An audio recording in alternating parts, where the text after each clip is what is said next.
zombies, the cops, or are they trying to save someone? Like, they could be launching themselves off and like an octopus tries to like grab it.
That's what I got, dude.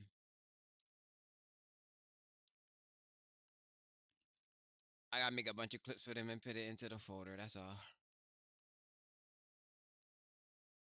Hey, what's up, guys? I found this beer left over from some campers, and I'm totally wasted. I'm sorry I bumped the camera.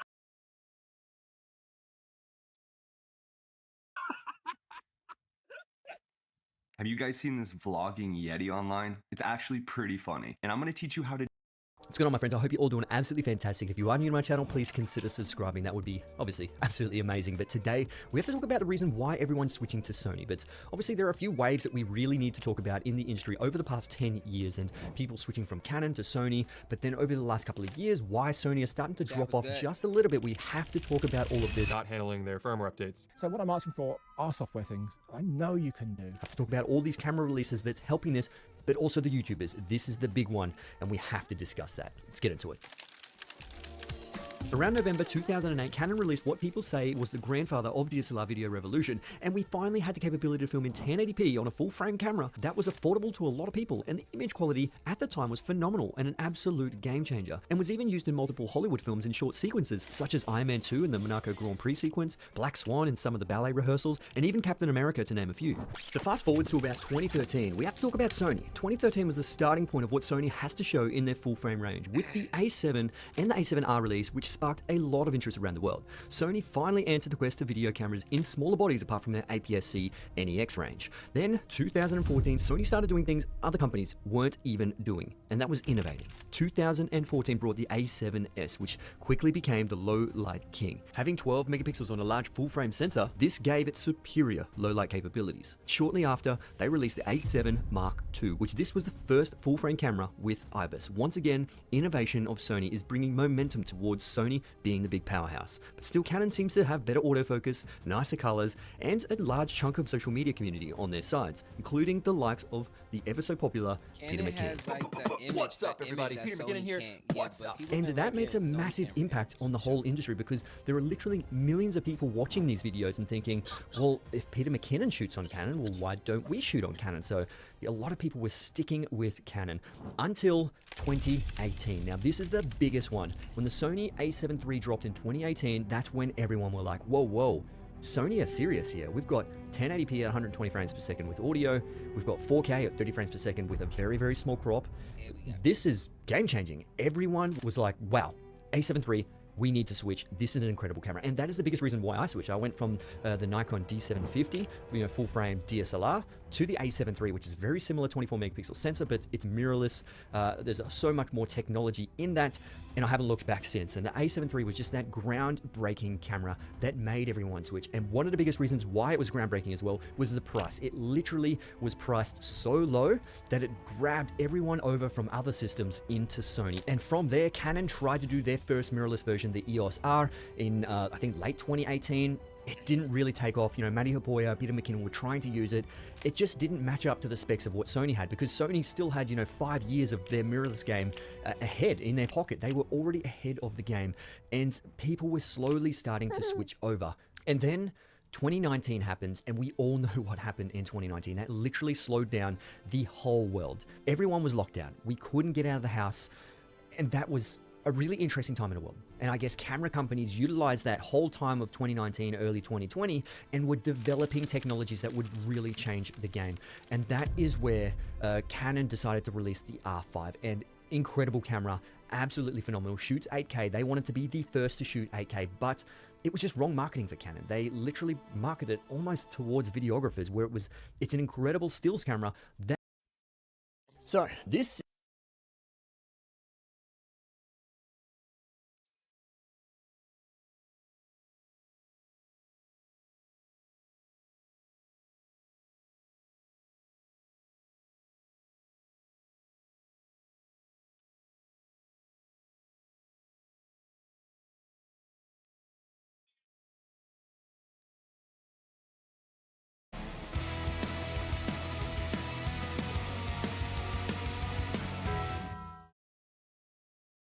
Nobody likes a cracked windshield.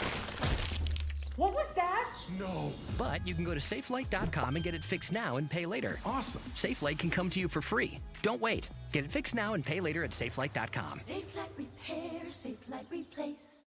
Are you guys seeing this? These are really interesting. I've always been very curious about these. These are the filters that you actually put behind the lens, right where the actual sensor itself is. And if your camera can only do 1/4000th of a second shutter and you're trying to photograph wide open at f1.4, you're not able to do that because it's so overly exposed. This filter actually allows you to shoot wide open. This is by a company called Case. Now, a lot of people may have heard this company. They're pretty much well known when it comes to these kind of filters and ND filters that you actually have on your lens. But recently, they're actually entering into the lens market, which I know a lot of third-party companies are actually doing because they're realizing that there is a market there. Now, one interesting thing is Case is entering into the full-frame market when it comes to portrait autofocus lenses. This is the 85mm f1.4 lens that we're going to be having a look at, Sony EMOUNT version.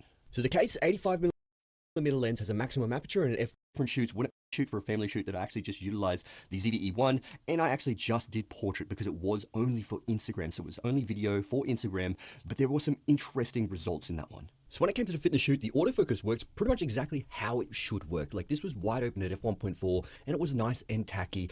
Pretty much performed just like my G Master lenses in majority of the situations. Now, you do have to go into your specific camera and make sure you optimize the autofocus performance already for any given lens anyway. And even when it came to photography, this thing was absolutely tack sharp and perfect autofocus almost all the time.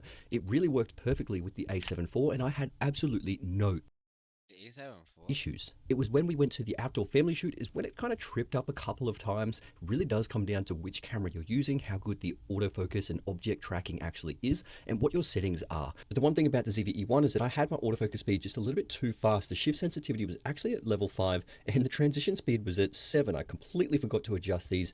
Definitely dial those back if you want smooth autofocus transitions, but then not shift off your subject too fast. So definitely dial these back. It makes it so much better. But look, with majority of the situations with the outdoor shoot, it worked absolutely perfect. There is absolutely no issues when it comes to video autofocus. And then even if I just do a generic studio test, it works perfectly fine. Like I said, it comes down to the sensitivity of what your autofocus is, what camera you're using. Elijah was good. But you shouldn't really have any issues with this lens. So let's talk about bokeh. Now, bokeh is really interesting when it comes to the character. You can see here in some of the portrait videos with the family shoot. I don't need no more lens. I just need to...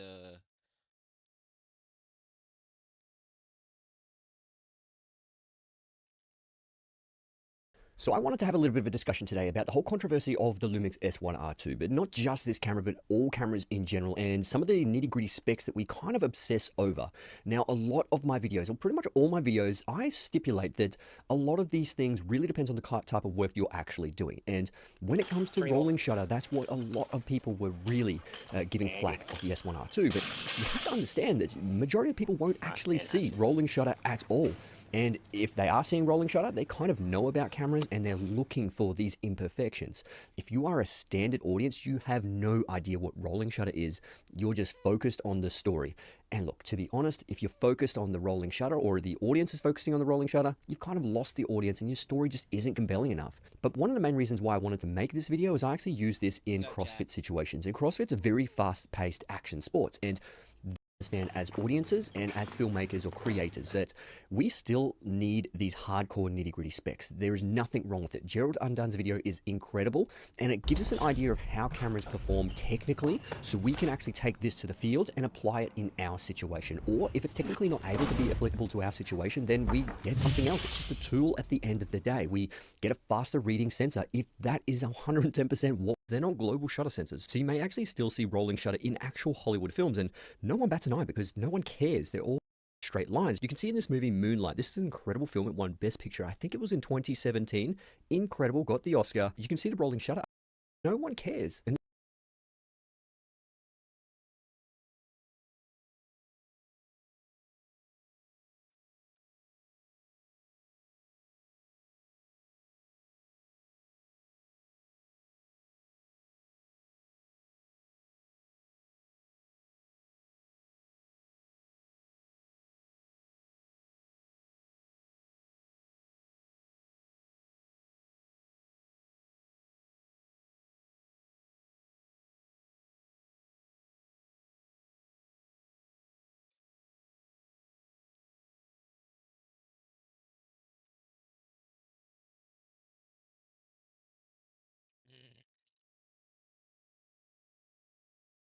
And this is what I'm trying to tell you guys, is that story matters the most. And this was actually shot on the Arri Alexa XT Plus, which is a CMOS sensor, which is a rolling shutter sensor, not a global shutter sensor. And just going back to those technical tests with Gerald Undun's, my video, we have to do these technical tests. Like I said, this just gives us and you guys the knowledge of what the camera is capable of, some of the potential downsides, and how you're going to be able to apply it to your situation. And I do have to bring it back a little bit. I understand the S1R, it's obviously R stands for resolution, very similar to Sony, that it's a high resolution camera. It's a photography camera that does videos very well. It's kind of like the A7R5. You know, it's a photography camera that does video fairly well. And I'm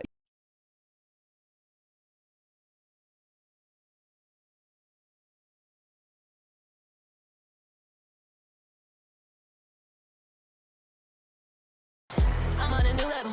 I'm on a new level. I'm on a new level. Counting these. Yo, what's good, y'all? Young Side, we're back with another video, man. Today we're talking about Fivio Foreign. He recently just had an interview that just went really viral in the past couple of days. He was talking about streamers as a whole, bringing up the Pipeboy Max situation again. Apparently this man went to jail for 6 months. A lot of crazy shit happened. It was a great interview, I'm not gonna lie. The interviewer was doing a great job interviewing. I believe it was Jim Jones. He's a great interviewer, a legend in the game. You gotta give Jim Jones his respect. He's done like countless interviews. He's a big legend in the hip-hop scene, bro. He did an interview with Fivio Foreign, Fivio Foreign, Fabio. I think it's Fabio. That shit was hella controversial, man. He was talking about streamers. Streamers need rappers. Streamers need the bigger influencer, bigger stars on their platforms to really make their page, and that's what makes their pages as a whole. The streaming community might make more than athletes this year.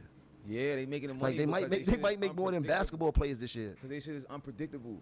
They can make money on the stream. They get gifts. They can get sponsors. Yo, bro, it's crazy how streamers became more important than rappers, to the point that even the coolest and biggest rapper, actor, whatever you are, biggest influencer, needs these streamers for that marketing and promo of whatever they got going on. These streamers is the coolest thing going on, and they don't. And 9 times out of 10, they not even cool. It's the craziest thing. Fuck the system up, right?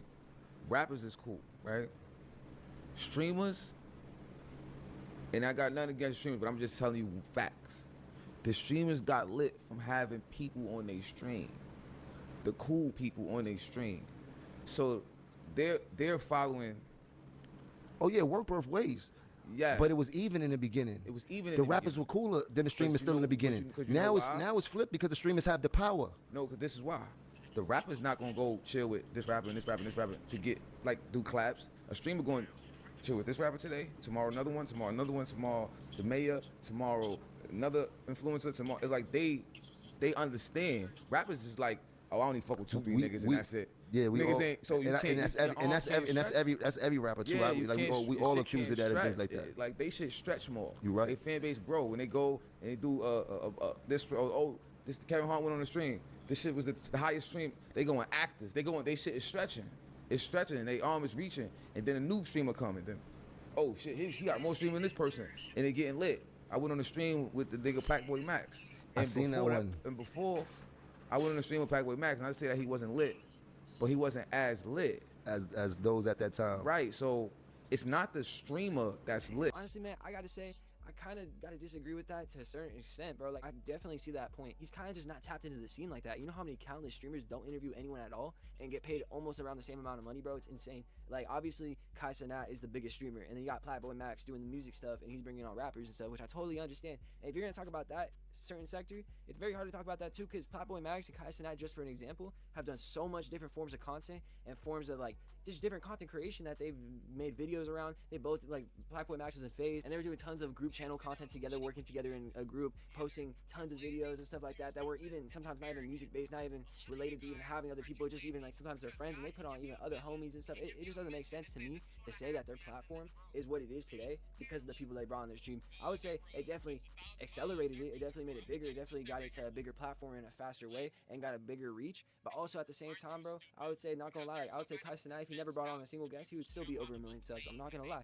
and he'd probably still be making a ton of money. And honestly, bro, like, people been saying it for years, bro. Even some YouTubers, bro, were making even more money than rappers back in the day. I remember that used to be a big combo, like 2017, 2018, like even like Rice Gum and shit like that. People would even bring up like them and like the Paul brothers and all that shit, like saying that they would even make more money than a lot of these rappers and influencers and actors and shit like that. And some, like, sometimes they're the richest people, bro. I mean, come on. I mean, look at Mr. Beast, bro. Come on. The man's more richer than probably 90% of influencers and people out there, bro. I'm not gonna lie to you guys. Probably more than 95%, more than 95% easily. I feel like he is right that it did raise them up in the sense of views and reach, but in the sense of making their platform and what they are and what type of content they've done and stuff, like, that's kind of just taking away everything that they do. So I don't know, I don't agree with that. He did bring up some really good points, I'm not gonna lie. Way that he responded about Playboy Max and that song that he made about it, like the Playboy Max song, and like talking about that whole scenario, and we're saying that, like, sometimes as a rapper, you shouldn't be going on stream, or shouldn't be going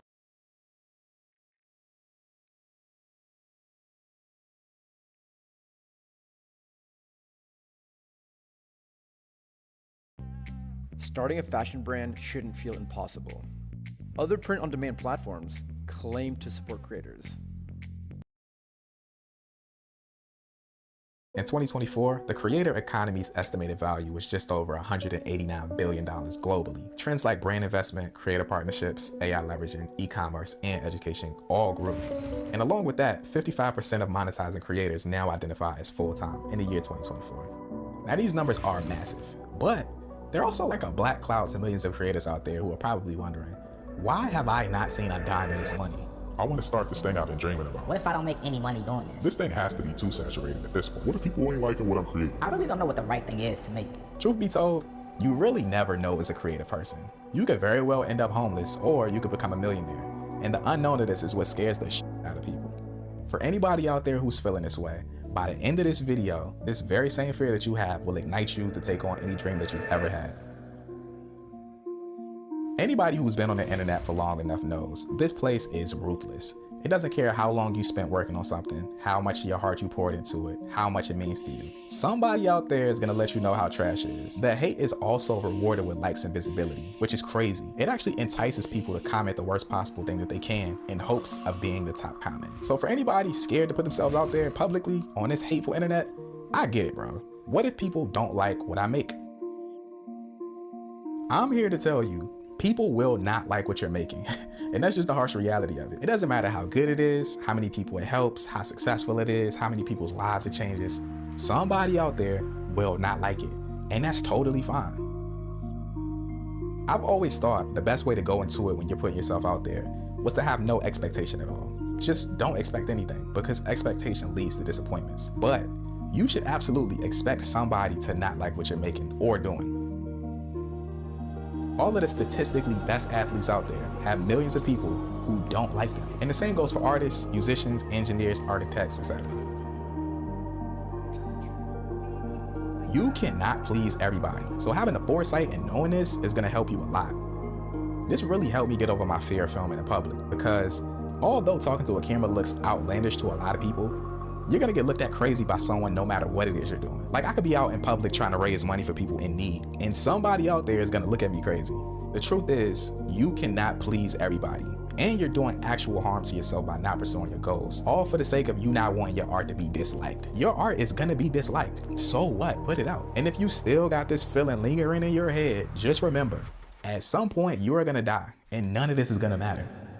Let me quickly introduce y'all to two people who will be reoccurring references in this video. This is Tyler, the Creator, a 2-time Grammy Award-winning musician, director, fashion designer, just an overall cool artist. His rise to fame started as a rebellious teenager who just did whatever the he wanted and basically broke every rule possible. Yet, he's one of the biggest artists of this generation. And this is Rick Rubin, a Grammy Award-winning producer, author, just one of the most influential figures in music. He's worked with artists like Jay-Z, Beastie Boys, Johnny Cash. Man, Rick Rubin is just cool as hell. You'll see why his approach to creating art resonates so hard with me throughout this video. All right, let's get to it. So all you out there that's making music or art, you could just put this out. You don't always have to have the big rollout and blood, sweat, and tears. I spent 30 years on this. Because what happens is, will design their own handcuffs and lock themselves up and throw a key away. And then that just turns into fear after a while. Then it takes 30 years for them to put something out. Then that's why we never got Detox. Being too precious with this. And granted, I have done that. I was precious with albums, but now I'm like, oh, sometimes this song's just good. It doesn't always have to be innovative and pushing the next thing. Sometimes you just want to wear a white motherfucking t-shirt, bro. Yeah, have fun. But there's a level of, but you said earlier in this convo that you looked at yourself. All right, so I got you hype enough to just do it. Now the question is, well, what is it that I'm doing? This is where the majority of creative people just fall off the wagon and quit. And for good reason. The internet is infinitely big. Every single day, you probably see hundreds of people all doing different things creatively. This person is cooking, this person is dancing, this person is a fashionista, this person makes films, this person loves tech, and everybody just looks like they got it all figured out. And then it's you. You know your true potential. You also know realistically you could do all of these things that you just listed. And that in itself makes it even harder for you to make the decision on what you should be doing. So, inevitably, you run into analysis paralysis, death by overthinking. You can't make the decision, so you just continue to watch other people kill it in front of your very eyes. And you think, man, when I got it all figured out like these people do, when I'm dialed in like that, then I'll start killing it too. I'm here to tell you, nobody really knows what the f is going on. If you ask any creative person who seems like they got it all figured out, yo, how do you got it all figured out, bro? They gonna tell you, bro, I don't know what's going on just like you. The only difference between you and these people is that they're taking action and you aren't. And it's really that simple. What isn't simple though, is deciding on what you should be taking action on. So here's how you can figure this out. At the core of anything creatively you plan on doing for a long period of time, it has to be fun. And this is not an understatement, because in order for you to stick it out over a long period of time when you're not getting results, you have to be having a blast. Let's go. You love to see it, bro. Let's go. You love to see it. Yo, it is incredible. You also have to choose something creatively that you can see yourself doing for a long time. What's up, chat? And this is all you need to know to start taking action right now. You'll figure everything else out on the way, trust me. You'll figure out what equipment you need, how you're gonna monetize this thing, content strategy, all of these complex concepts of things that you do not need to know right now. The path itself is what you need to be carving out. We'll figure out how to navigate it in a second. Once you start going down your path, everything is gonna feel right. It's gonna feel like, damn, I feel like I'm supposed to be here. But you're gonna eventually get to a crossroad where it's 80 different paths you can take, and you're just not gonna know what to do next. How does one convince themselves that what they're doing and working on is worth it? And I think here we have to define worth it, and we can define that in a number of ways. But I think this is a feeling that I hear people express a lot, like, how do I know if I'm on the right path? The question of worth it is reliant on an outcome. We don't make these things for an outcome. It's always worth it. It's not the mindset to make something great. The outcome happens. You're making the best thing you can make. Well, it's a devotional practice. Whatever happens after that happens, and that part that happens after it is completely out of your control. Putting any energy into that part that's out of your control, so it's your work is to make the best thing you can. So any thought you have about outcome undermines the whole thing. And I'll say, it's okay to think about outcome after you've finished the thing you're making. Once you've made it, then you can say, what can I do to turn people onto this? But in the making of it, it's premature. This is the breakthrough moment. This is where you feel like no amount of advice is advancing you, where all your negativity seeps in, where the true fear of the unknown is. A lot of creators quit here as well, and I get it. Walking in the dark is not fun. Not knowing where you're going is not fun. The true reason why it feels like no amount of advice is advancing you, is because you're beyond that part of the journey. I can give you general advice on how to start your journey. That's another 3,000. But you will eventually get to a point where you can no longer follow my path because everybody's different. You got luck, timing, skill, location, all types of variables that just cannot be replicated. Everybody has a different path, and it's up to you to create and navigate your own. And while this sounds scary, it's actually a way that you can move beyond these roadblocks, and there's something very exciting about this. You never know who is looking at the stuff that y'all put out. So you should actually look at how awesome it is that you have no blueprint and that you could lay down the ground to be the first one to do what you're doing. You don't need to know how to get where you want to go. You just need to do things that align with that destination. Here's an example. If your goal is to lose weight, you really don't need to know all of the things that the weight loss gurus know. You just need to eat less calories and be more active. And ultimately, you will eventually lose weight. If you want to become a full-time creator, you just need to do things that align with that goal. Prioritize providing value to your audience and show up with the content. The truth is that none of us really knows what's next. We just set out goals for ourselves and do things that align with achieving those goals. Now, along the way, we might learn different methods that make achieving our goals a little bit easier, but this is all really just part of the process. I'm loaded. Like, I got bread, bro. I got respect. Together, your love I'm just on the stream today with that stuff. You mean?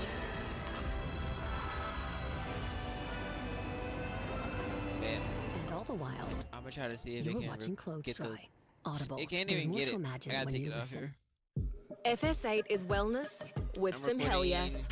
We've remixed the best of Pilates, Vertical. tone, and yoga for an all-new, full-body group training experience.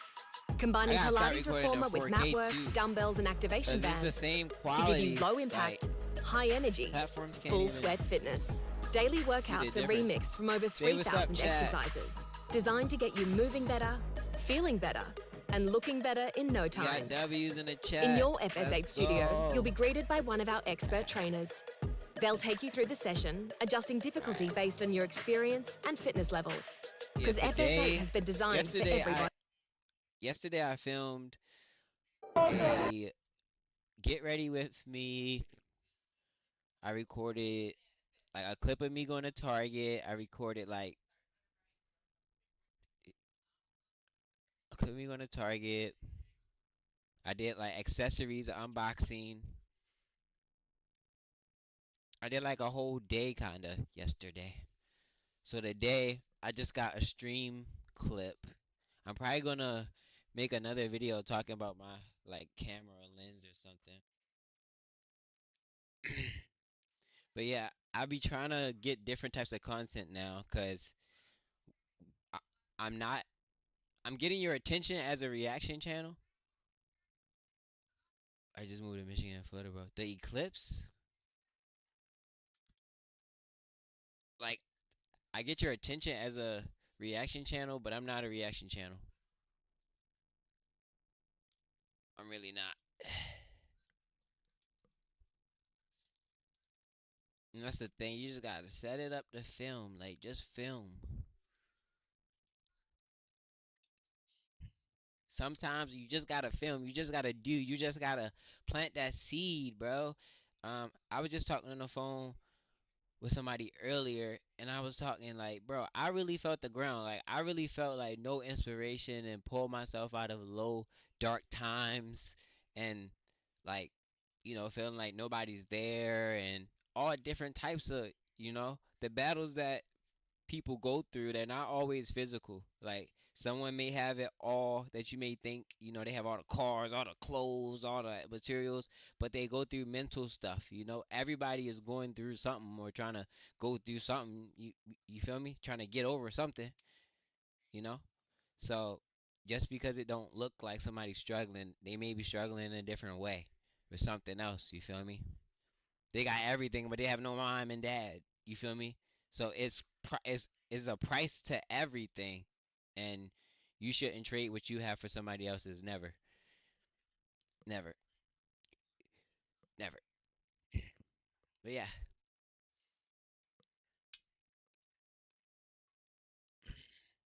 Um.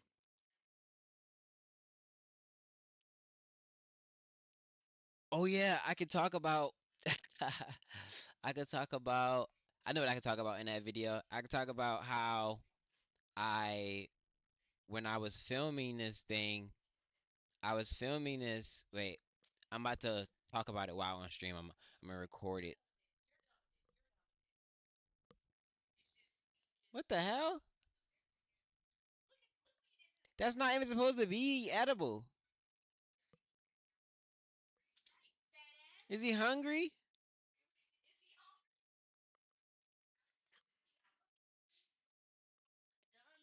That's not even a ball that's supposed to be chewy. That's not a chewy ball.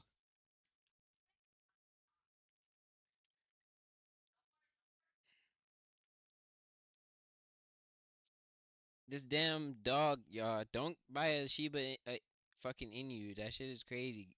It don't understand English because it's Japanese, chat. For real. He. That's why he's stubborn. It's like it's.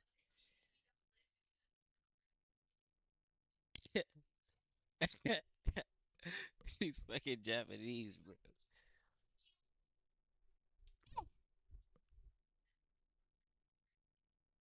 That racist tyranny. Alright. Y'all can see my knees. I, I should always hold like my cameras whenever I shoot content, like talking about. I'll play something on the screen. Play this. Hi, I'm Brother Nature. My sister, Mother Nature, organic, but I make it delicious. Let's turn them down. Because we're not really watching it. I'm just filming this clip. But yeah. So yeah, this freaking video shoot was kind of stupid. Ran out of synonyms. Yeah, I'm not the brightest in the world. But welcome to. And this will be the last time, like, this month of fucking August. This is my last time charging the prices that I've ever told anybody from here on, bro. Because telling somebody a certain price doesn't just come with that price. It comes with more shit. So I need to make sure that I'm good. So when you're asking for more shit with that little ass price, you mean it don't come with more shit. But yeah. I need to make sure I'm good because people be like, they try to get the most out of you and then try to make it seem like you're not doing your job or make it seem like you're not giving them a tremendous value for they're literally giving you nothing. Like they're not looking at it from that perspective. They're just looking at it for business. Like this is what the business accepted for the amount of money. So that's how they looking at it. But I'm looking at it as the user like, you know, like 10 pictures from this camera is the amount that you just paid for me to be here a whole hour. Like that's how I mentally be thinking. And you know, people, you know, they don't know, but they don't care. It's not for them to care. That's how the business operates. If I agree to something, that's the terms. You feel me? I need to make sure I'm good before. That's why at the end of this month, motherfucker, shit is different type shit. But yeah, this is a Sony a7 III with the Sigma 16 to 300 millimeter. This is a telephoto lens. I'll try to find some pictures I captured with this and put them on the screen.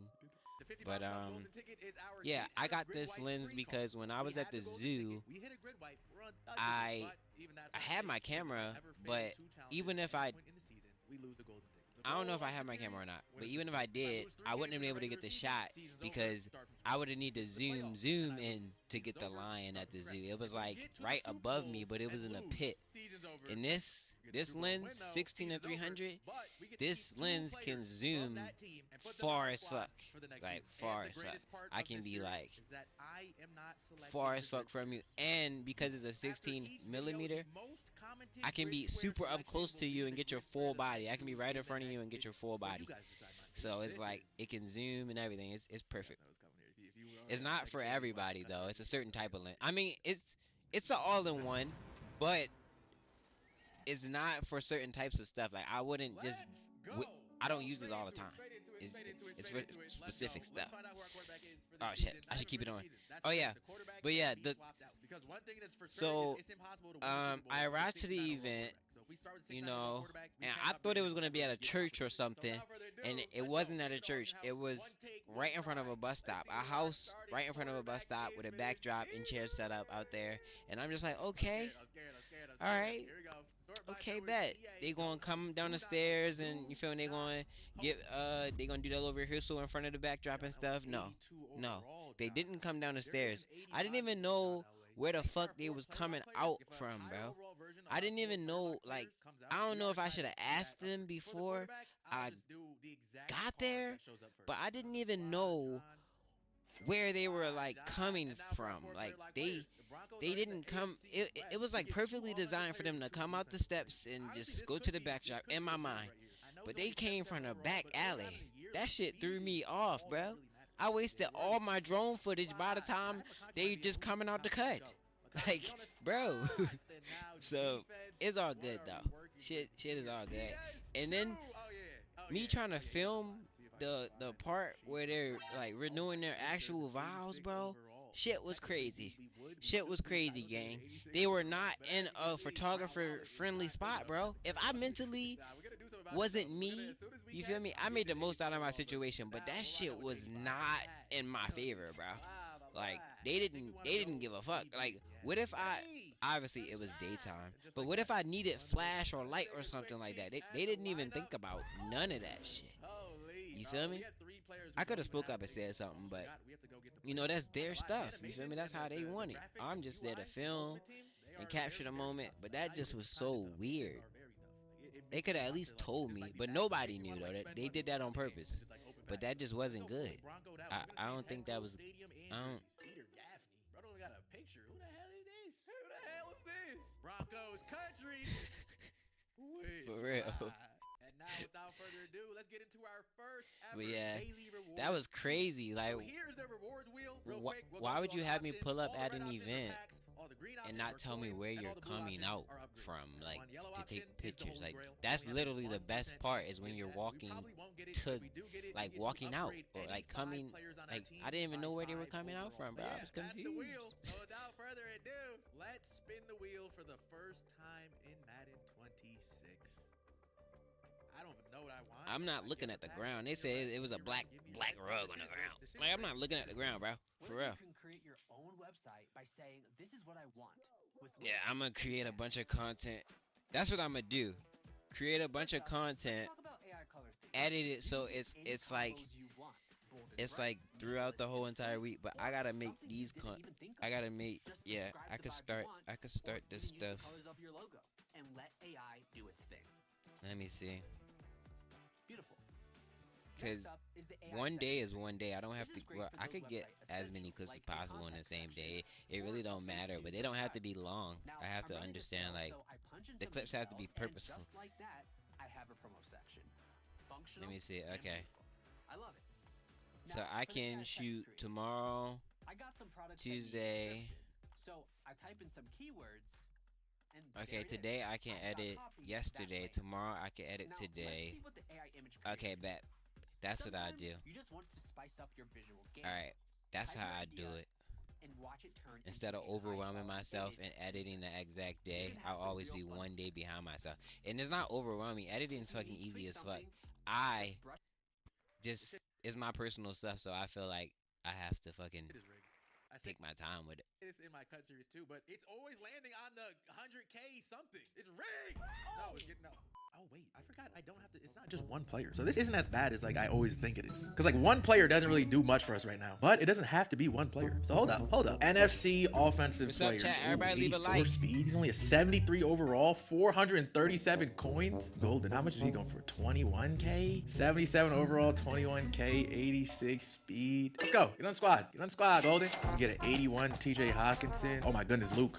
He's goated in regs. Yeah, Luke Musgrave. Get on the squad. That was wow. What a pull. So that is 25K. We still have 75K. Adrian Peterson. We might just pull the trigger. That'll be the rest of our coins, pretty much. Let's get a legend on our squad. Adrian Peterson. Get on the squad. APAD. Get on the squad.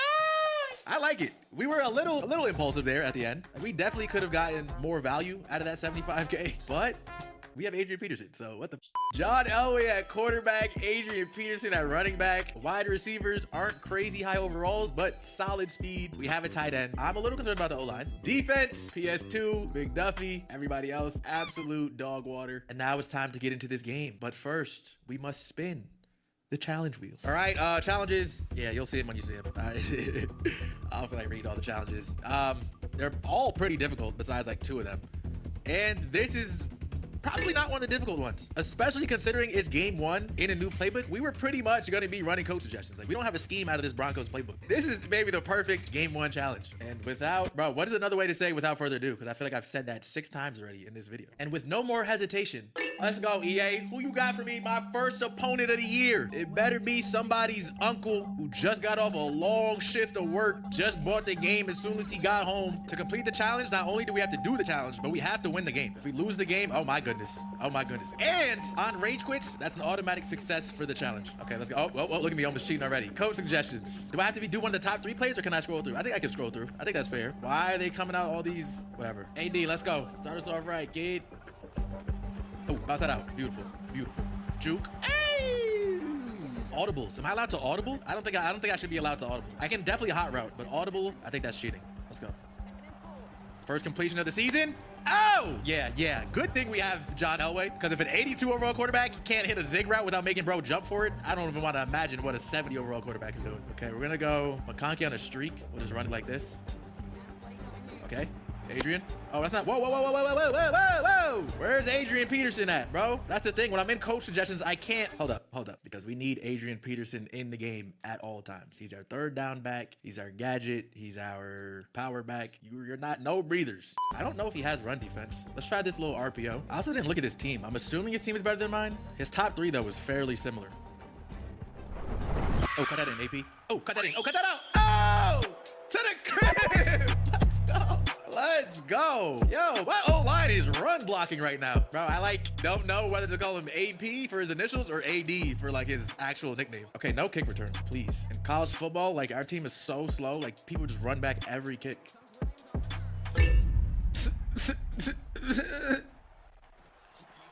To 35, bro. All he did was go right. He didn't make a single move. Oh, coach suggestions. We have to run coach suggestions. I don't think we can go man defense. I'm actually fairly certain we can't go man defense. We're gonna have to be crazy with our switch stick.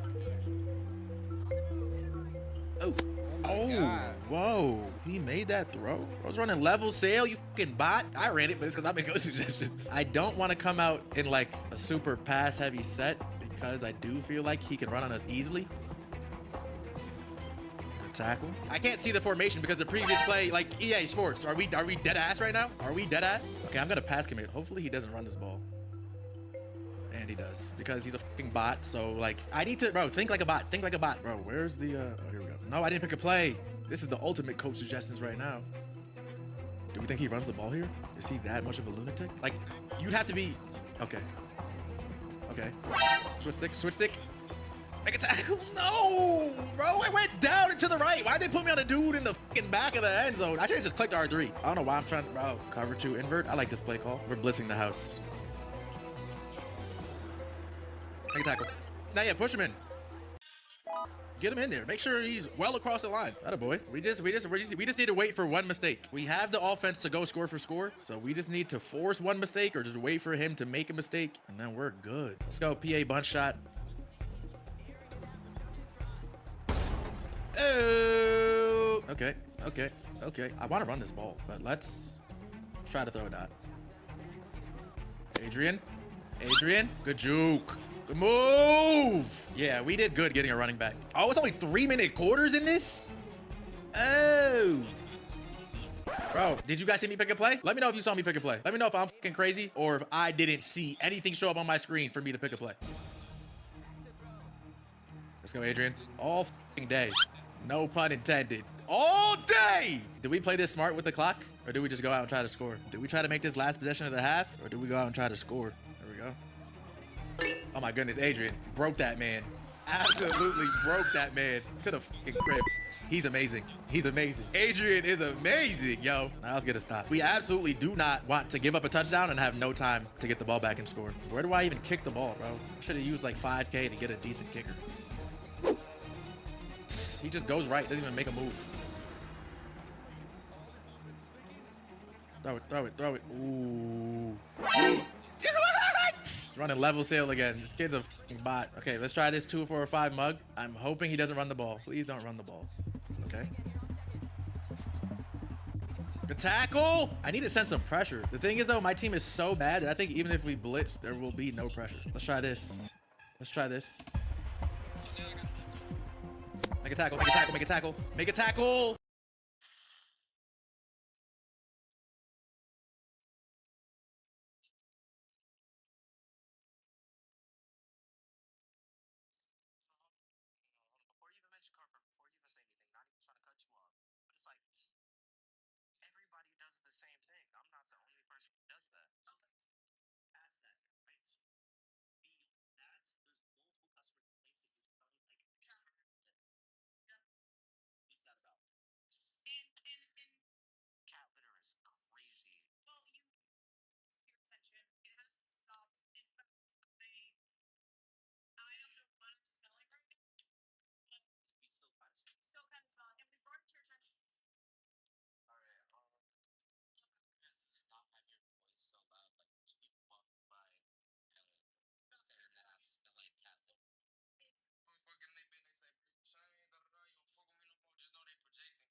Like, bro, you good, gang. Like, these niggas just not growing. These motherfuckers gonna be in that same spot. And how much is... You don't need cap cutting. Jet to your holiday.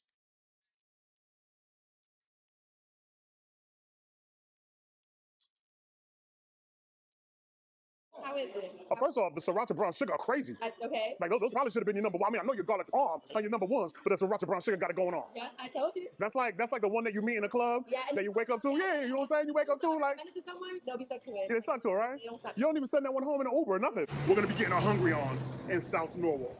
That's called Sono. Now they said when you want pizza, you go to New Haven for that. You want all around eats, you come to South Norwalk for that. And from what I can see, we in South Norwalk, family. This is what I have to do. This whole entire strip, Like, mad eateries all the way down here. And on the other side of the block, mad eateries over there. But the spot we're going to, 15 North Main Street, the Blind Rhino. All right, y'all, you already know the vibes, man. Our first stop this week is going to be at the Blind Rhino over here, South Norwalk. Sit back, relax, get comfortable. Let's see what this food game hitting from. I love it when the menu on the outside lets you know up front if you're even trying to go in on the inside. This joint right here look crazy. I ain't gonna hold you. I've had a food truck before. I've just never been to the actual restaurant. Oh yeah, man. I'll wait to be seated. You know what I'm saying? Blind Rhino game. X marks the spot on the eyepiece.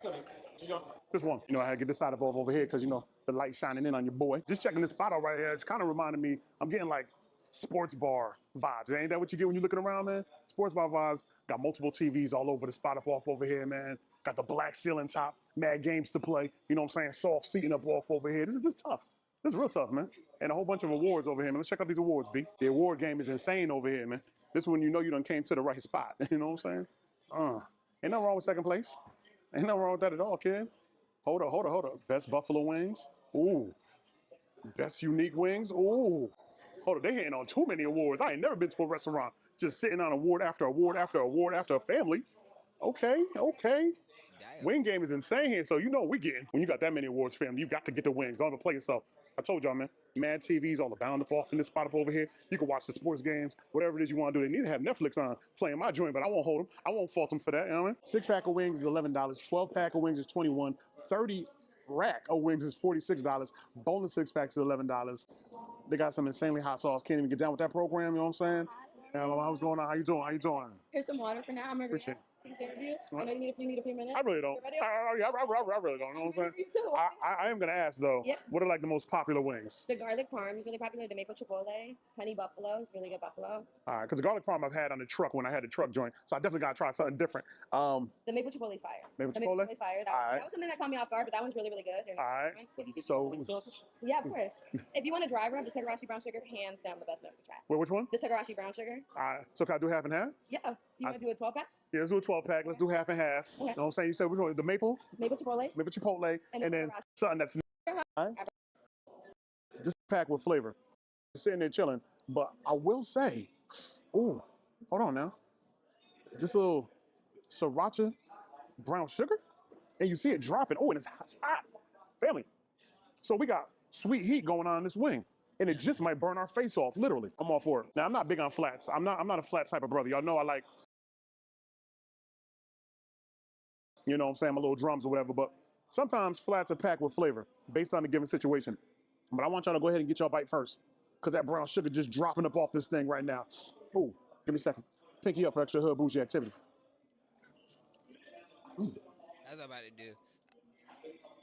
I'm gonna set reminders to eat. I gotta at least eat at least 3 Ooh. times a day. Yeah, wait a minute. Hold on now. Wait.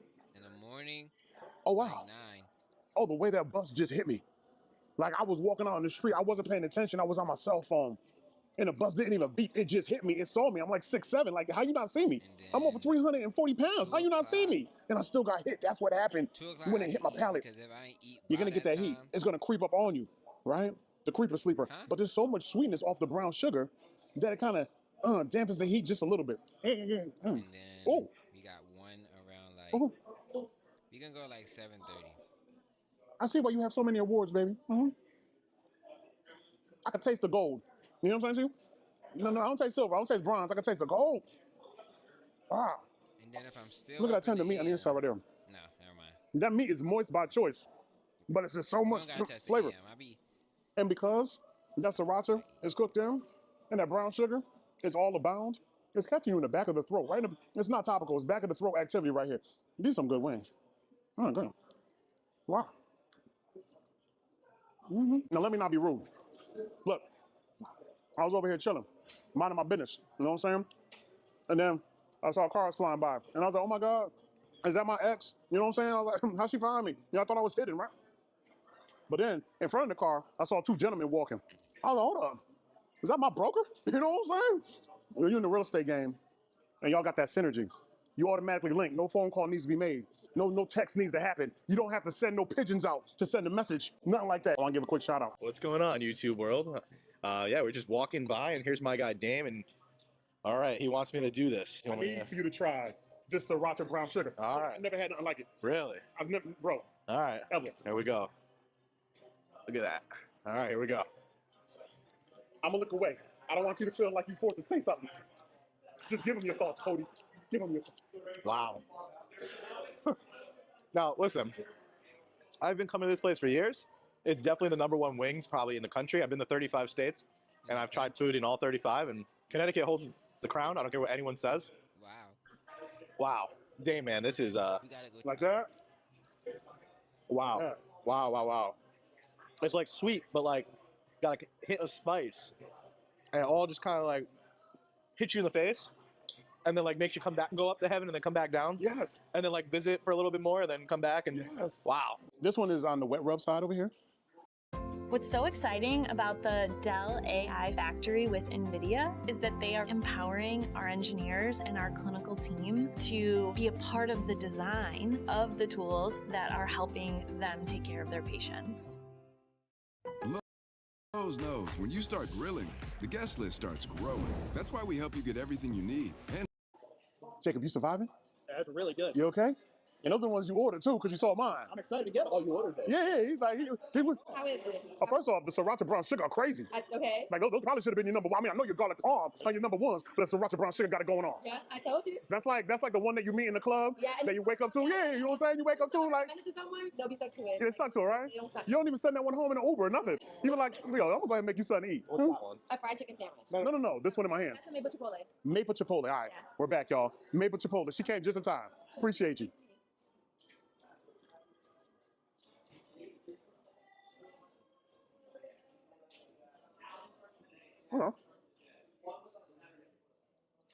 You know what it is for me?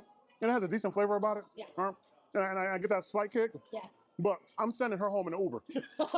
She the one I met in the club. I had a couple drinks. And you took her out and stuff. Yeah, I'm like, we had a good time. It was fun. Yeah. You got to go home.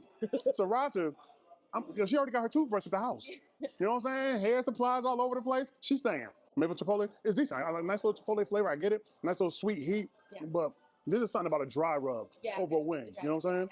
But it's still good. It's good that you tried both. Yeah, I had to try both. So, you know. I won't hold you. Your little fried chicken sandwich look a little sketchy. Like, she might not even come home with me. She's good. I might leave her in the club and let one of my boys take her because she's the one that got cock blocks from the one that you're trying to get. That's what she looked like.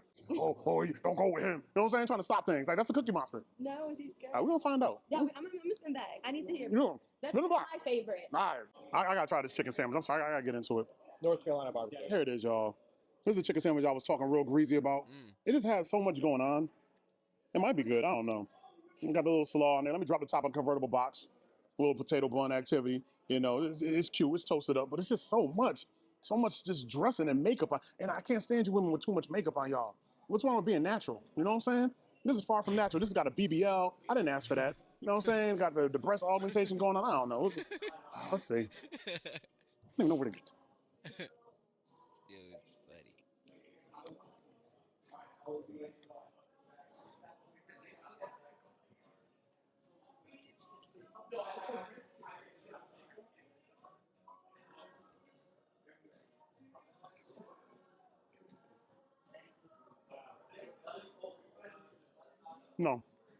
No. I'll give a fake number. Yeah. This is the one you give a fake number to. And not even like to somebody, like 203-366-4242 for time and weather. You know what I'm saying? But she definitely don't know what time it is. Maybe I was talking about this is the best thing that she's had here at the job. And I feel sorry for her. I feel like it's my job to take her somewhere where the chicken sandwiches are actually good. It just has too many moving components about it between the slaw and the pickle, a little bit of spiciness.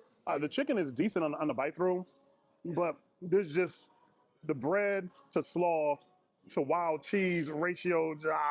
Man, it tastes like somebody garden burger, right? Like a garden chicken burger that nobody ever asked for, and I'm not impressed. I'm sorry. It's just not gonna happen with me.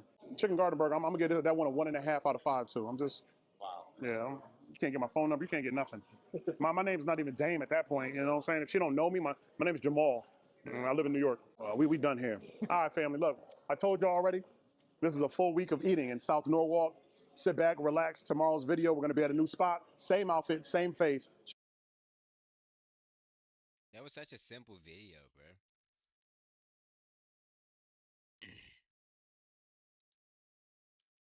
So, decided to dabble in Sony again. That's what I film with. This A7C Mark II. After you. I gotta learn how to do that, bro.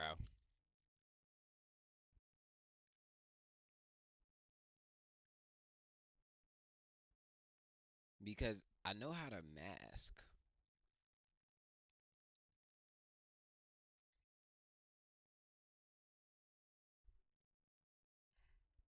What is up, people? Dunny here, and today we're Photoshop.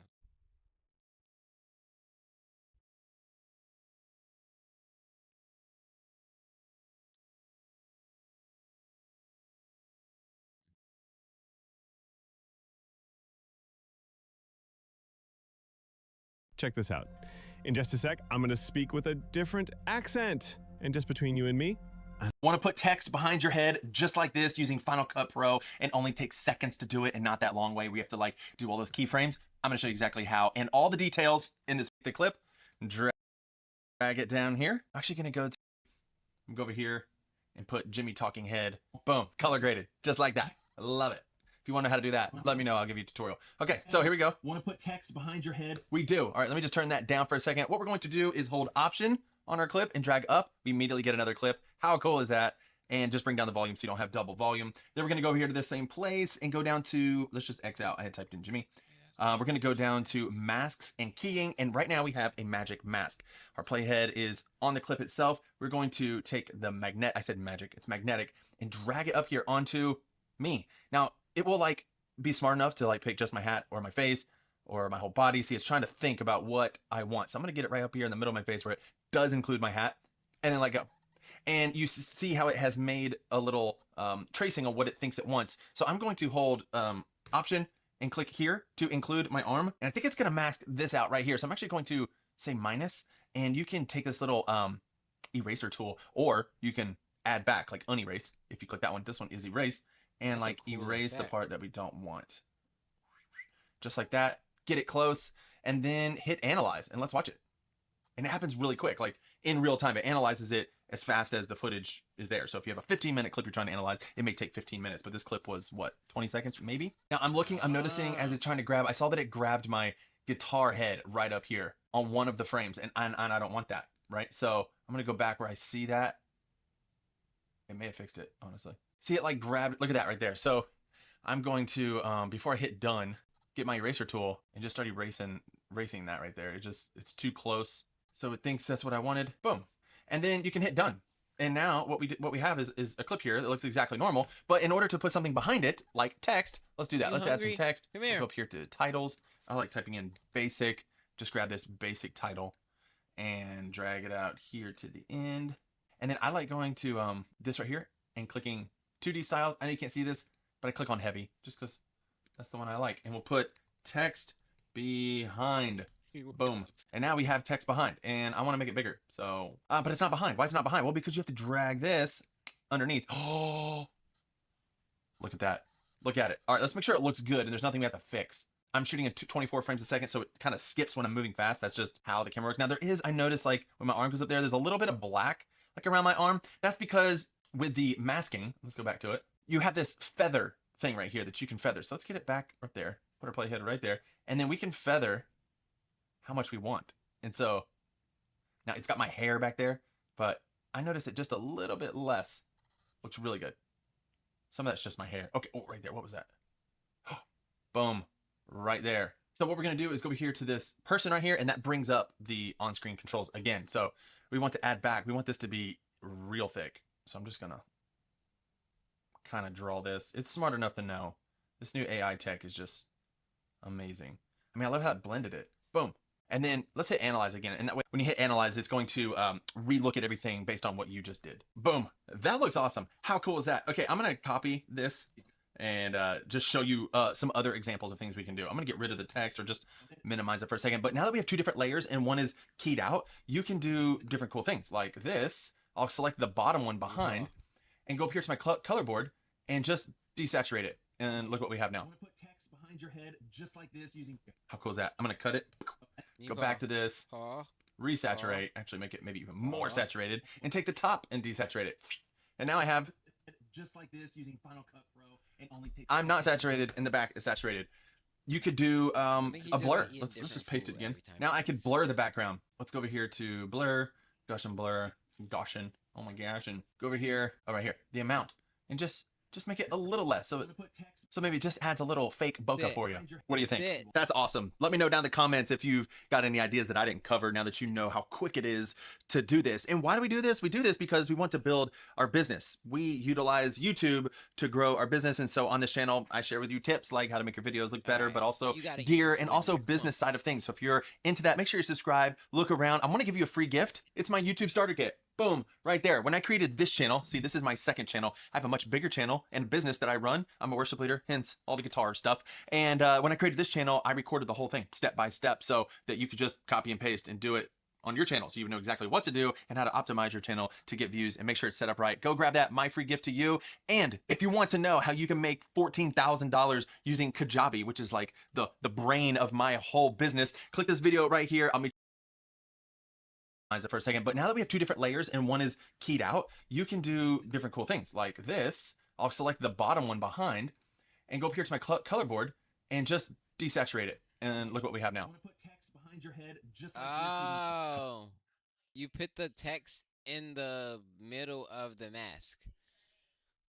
Duh. That's, I wasn't thinking. Cool as that. I'm gonna cut it. Go back to this. Okay. Resaturate. Because I'm doing music videos now, so... How cool is that? And just bring down the volume so you don't have double volume. Then we're going to go over here to the same place and go down to... Let's just X out. I had typed in Jimmy. We're going to go down to masks and keying. And right now we have a magic mask. Our playhead is on the... Let me get a clip real quick. Let me try to make a clip where I'm super masked out. My green screen is not even visible. Like, what the fuck?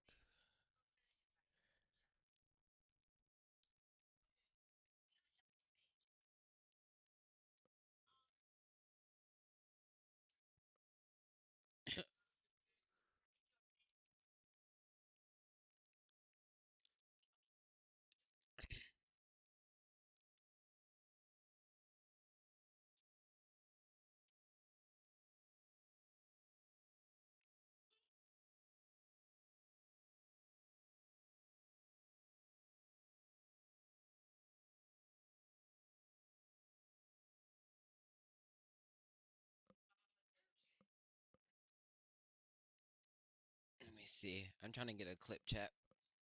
I'm about to mask myself. Put text behind me. So this is just for the clip.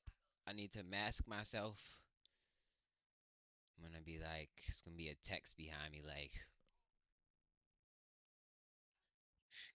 All right. Cut.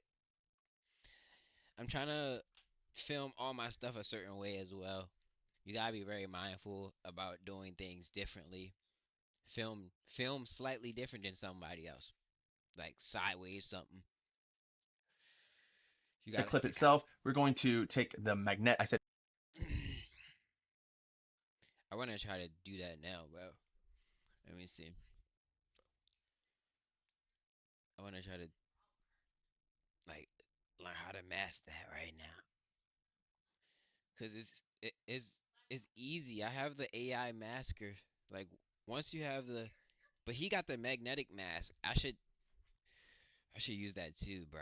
Cause Step into Wix Studio. That's just a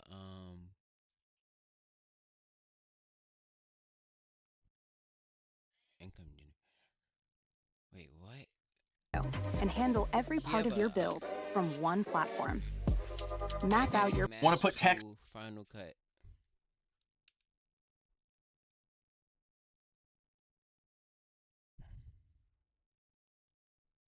Final Cut Pro.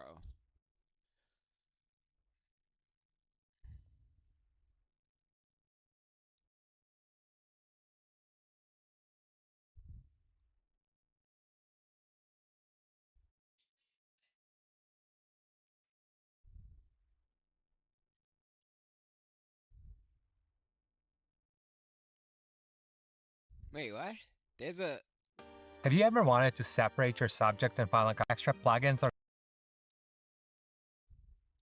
pretty quick.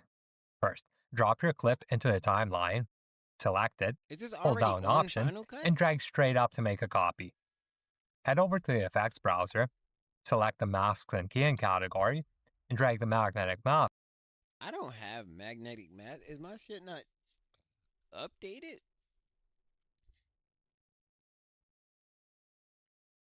I don't have that. Let me see. I would have used it. Let me see,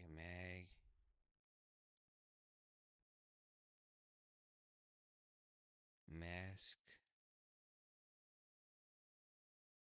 Yeah, I don't have scene removal mask, corner mask, image mask, shape mask. Yeah, can I update this?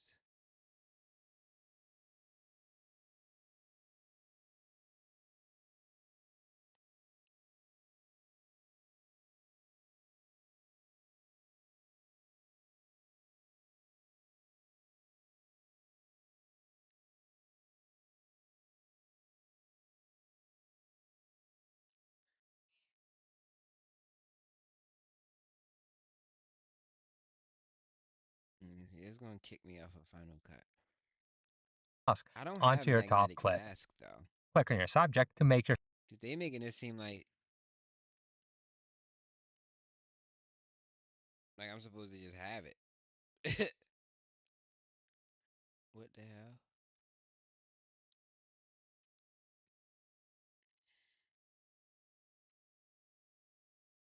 No, I don't want to update my fucking MacBook. Whoa. Let me see.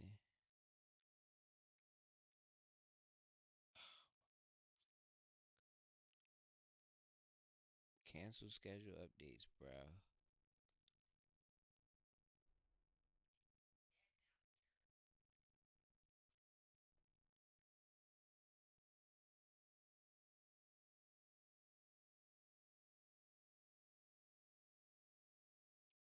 Your selection. Most of the time, Final Cut does an amazing job right away, but you can fine-tune it if you need to. Once you're happy, click Analyze to let Final Cut track and rotoscope your subject automatically, which is usually really fast. When it's done, hit Done, Then select your top clip and press V to temporarily disable it. Now, add a title between the two clips. Yeah, I don't have that mask. Type in whatever. Why are they making it seem like we're supposed to just have?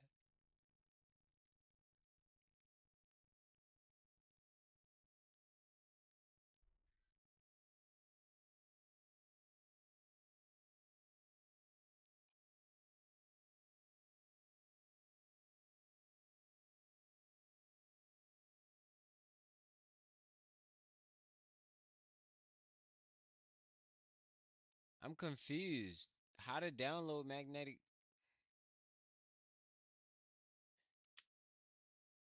Because I don't have it. They're making it seem like.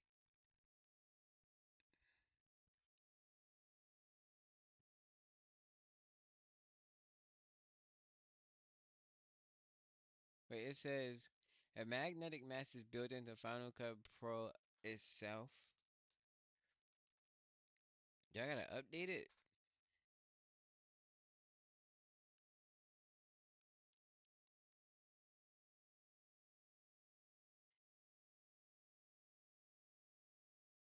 Oh, I do have the update.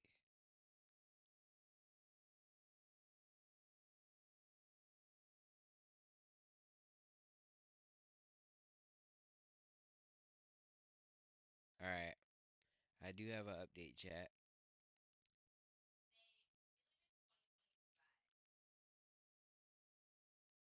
Alright, bet.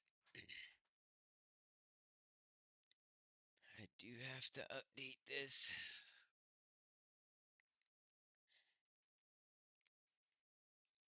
Alright, but that makes it easier to do that. I don't have to worry about.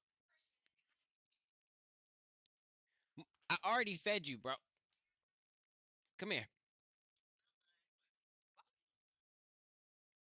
Come here. Come here.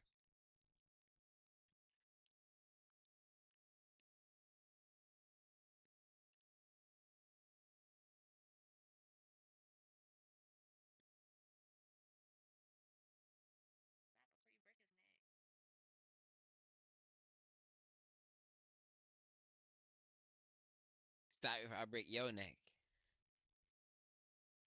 Little Journey. Journey. Journey. Journey.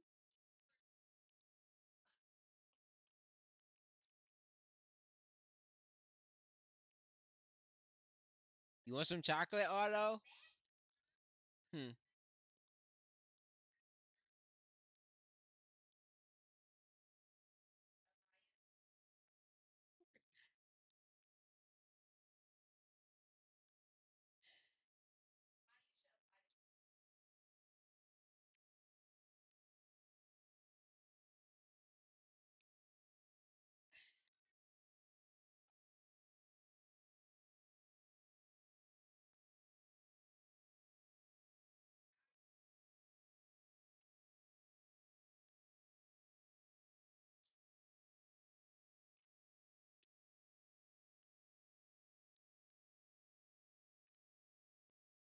What if I told you for just $1 down, or better yet, no money down, regardless of your history, you could get a brand new camera, computer, gaming console, drone, anything in our store. We carry Canon cameras, lenses, Sony, Blackmagic, DJI, Apple products, lights, bags, and much more.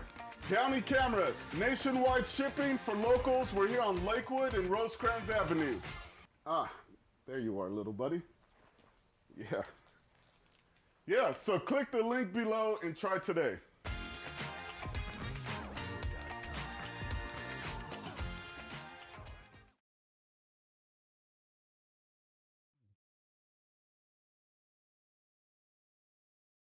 All right, let's get this workout. Let's crush it. Co-pilot, how's my squat looking? I'd suggest keeping your core tight. Now I feel it. Only deadlifts and lunges left, right? Don't forget about the planks. I was trying to forget about those planks. Not on my watch.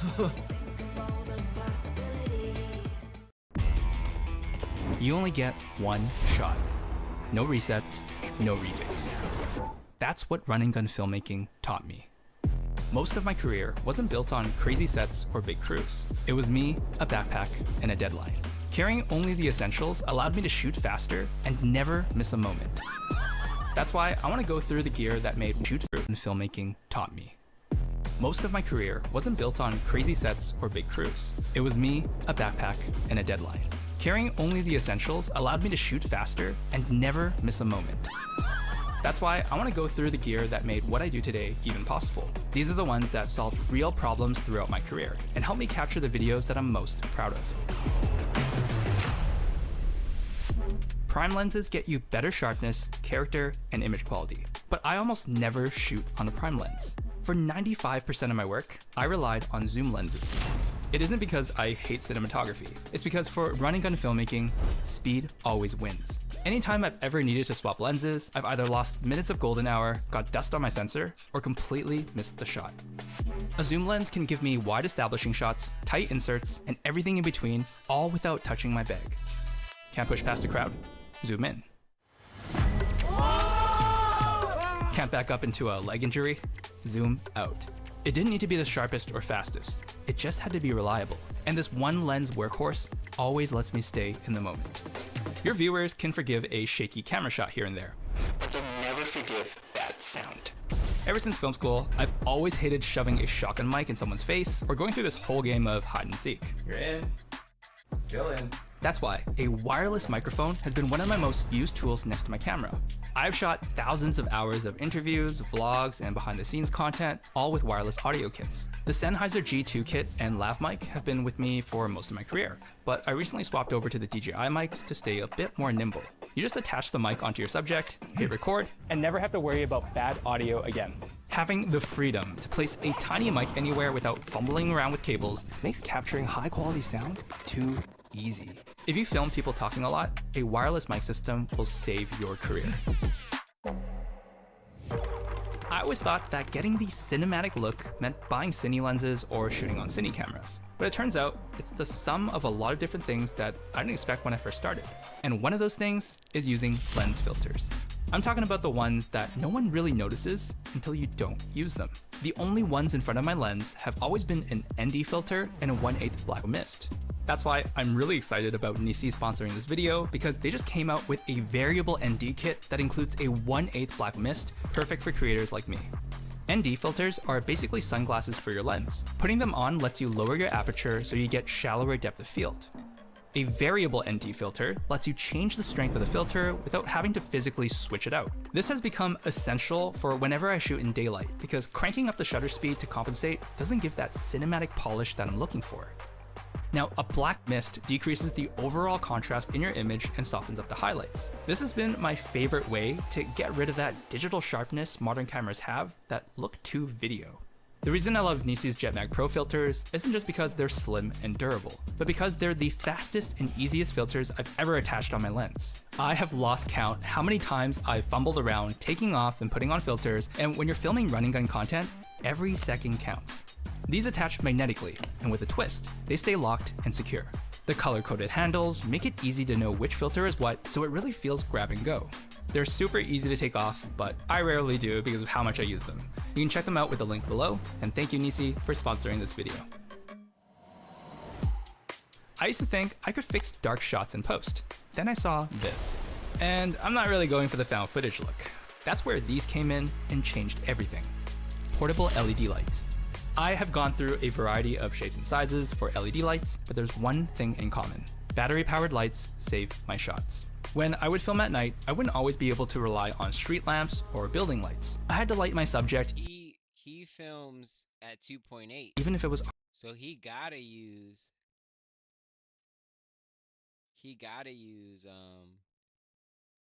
artificially placed. Like extra lights and stuff. When you got like a 1.4, a 1.8 damn near. LED lights are so compact now, they're versatile. You can shoot for any kind of run and gun content you shoot. You're literally just trying to get a scene that's like that with a 2.8 lens. You can get that with a 1.4 without. They can be a key light to illuminate your subject's face, be a kicker to add drama, a catch light to bring life to your subject's eyes, or even accent lights to create visual interest in your background, like what I'm doing here. portable LED that I've been using for my desk. When you don't have a crew, they can be a catch light. I wouldn't always. Is remember, thin, organized. Now, would I throw a Alexa 35 or a Red V Raptor in it? Probably not. It's not a camera, a microphone, or a light. It's a handheld smoke machine.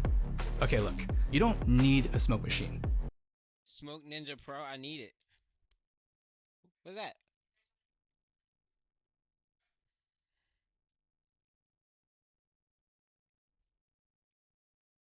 A smoke machine.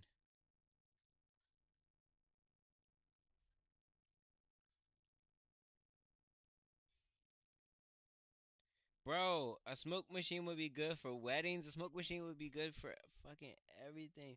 It's only 200. Oh my god, that's cheap as fuck. Let's go. I'm getting it.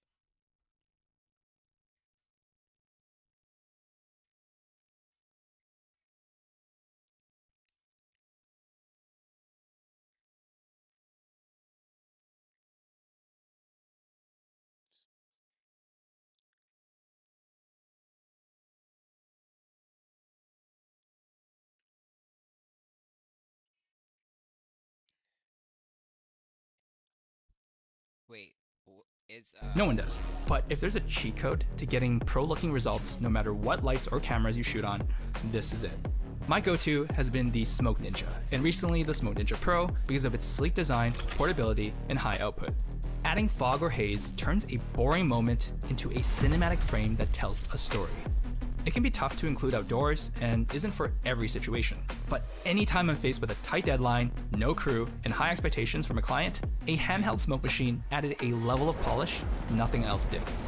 By the way, if you're trying to make high quality videos with minimal resources, I've got a community and membership where I share monthly project breakdowns, behind the scenes, and step-by-step tutorials. It is the fastest way to skip my 17 years of trial and error and lets you grow with other serious creators just like you. So a big thank you to this month's Kaizen members, and check out the link in the description if you want it. Smooth shots I would get made me feel like a master cinematographer, so I couldn't stop using it. But it was a pain to carry around. I'd be flailing around trying to lock the axes, and rebalancing it all the time killed my momentum. I have cycled through a few gimbals, but the RS4 Mini has fixed everything I've hated about using them. It is lightweight, carries my usual camera and lens, and auto locks between takes. It's so quick to set up, I have to actively resist from overusing gimbal shots. Not everything needs to be filmed on a gimbal, but there's nothing like a clean push-in, arc, or tracking shot to elevate a moment. If you're shooting a lot on your feet, what is that? I have cycled through a few gimbals, but the RS4 Mini DJI.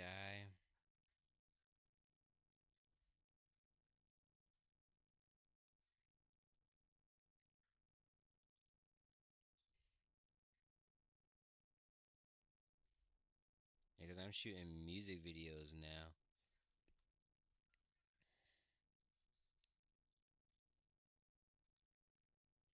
It's 4:49.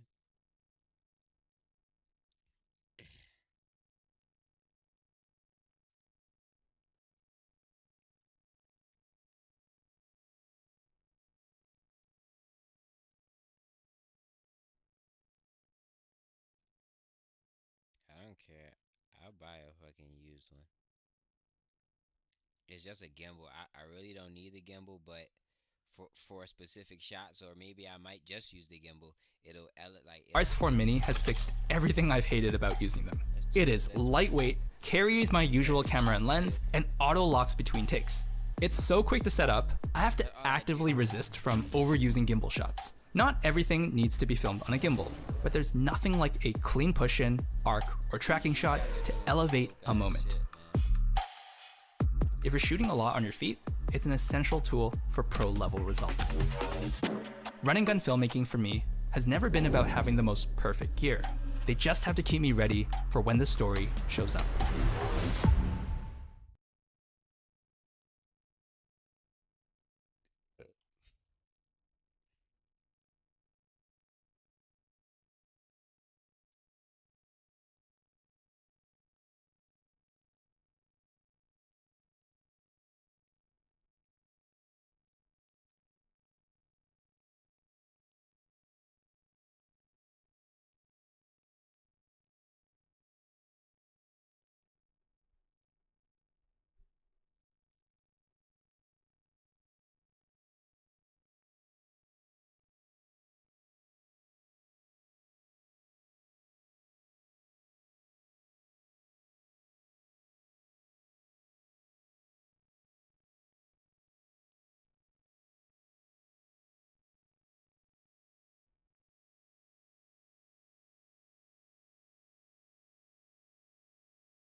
Jimmy.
What's your ass?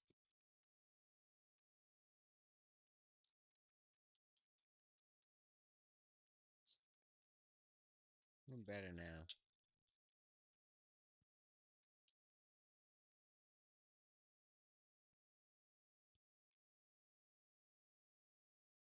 How was the outfit?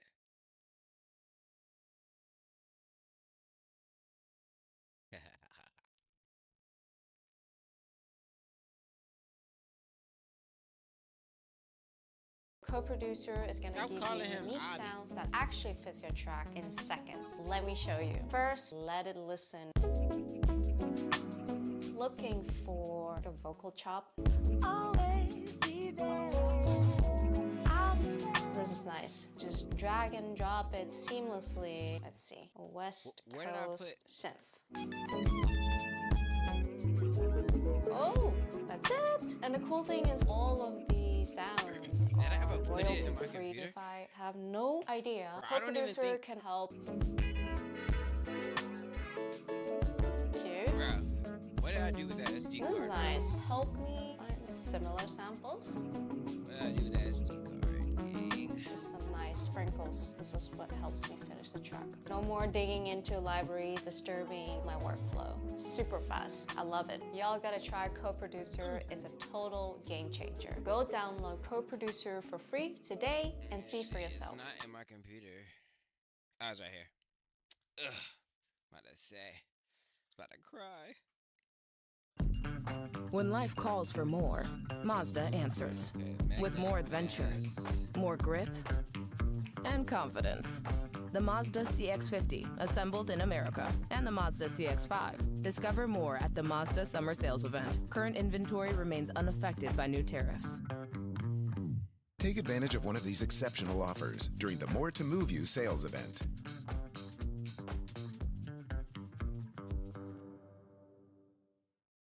I feel like you belong here on this team. Obviously, I think overall as a player, I feel like I put in the work. I feel like everything I do, I try to do it to my best, and that's all I ask for. So, it's a lot of areas I can improve in, in different things. But I'm going out there to compete the best I can. So you didn't get this man a fighting chance to compete. He went into a gunfight with 2 knives.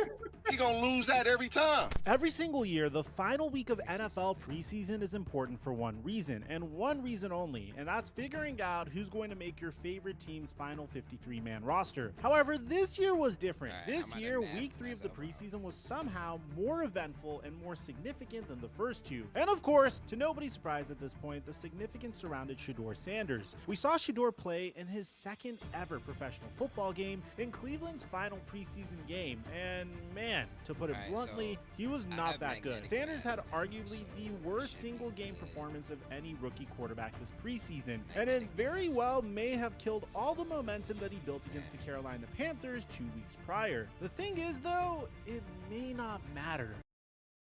NFL season's around the corner, and Dak Prescott just needs one passing yard in order for his square to hit. Guys, you can sign up with my promo code microphone to get a free $50 in lineups when you play $5 or more on Prize Picks. Once you get that, use $25 on this lineup here to make $131. I've already been making picks so I can snipe the best lines early on. And in this case, I'm pairing Dak Prescott to get one passing yard, which is a free square, with Kyren Williams getting a touchdown at any point and Justin Jefferson scoring a touchdown versus the Chicago Bears. On top of that, if you want more plays, I've created an incredible Discord community of experts in the WAP link in the description down below. And thank you, Prize Picks, for today's sponsor. Now, this was a very controversial game. Coming into this game, Eric Dickerson famously said that NFL teams were reportedly told not to draft Shedeur Sanders and there was some sort of conspiracy against him. That the NFL told other, don't draft him. Do not draft him. This came from a very good source, Cleveland Browns, and said, don't do that. Draft him. Yep, draft him. Don't do that. Because they weren't going to draft him either. We're going to make an example out of him. I mean, the national coverage of this guy is just insane. I mean, Colin Cowherd's reaction to the Browns naming Shedeur Sanders as a third-string quarterback should tell you everything you need to know. In terms of completion percentage, TD interception, passing yards a game, Shedeur was better than Dillon. Not even close. The level of roster composition at Colorado than Oregon. That is chess and checkers. Guys, more than women, struggle admitting, yeah, I missed on that. My wife always says, you're either right or you're learning. So, listen, the NFL's telling you Dillon's better.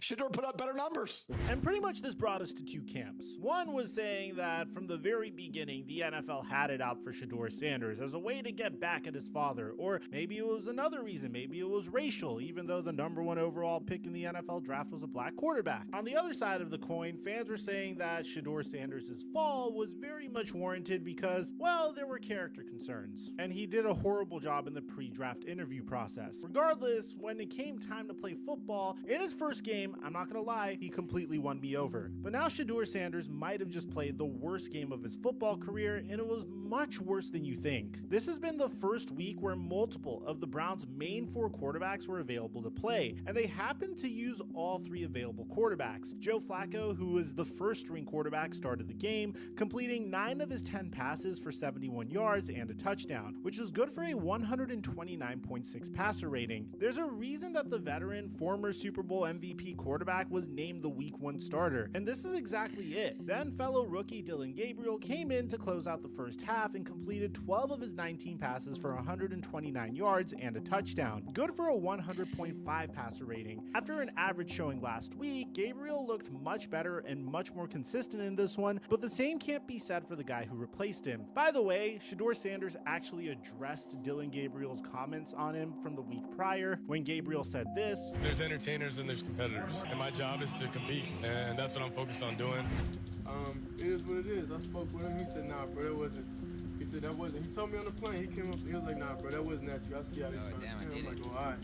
I'm not tripping. Regardless of whatever it was, nobody's words or anything affects me, you know? So, yeah. So did you believe him when he told you it wasn't on you?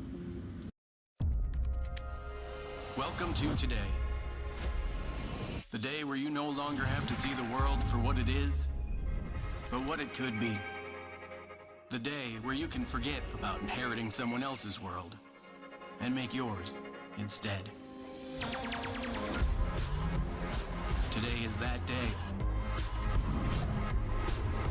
To rip up the blueprint, make it what you want. Turn walls to art. Make every screen tell a story.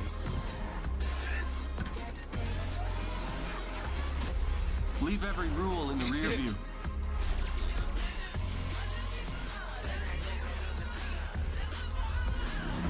Because with Firefly, the world is what you make it.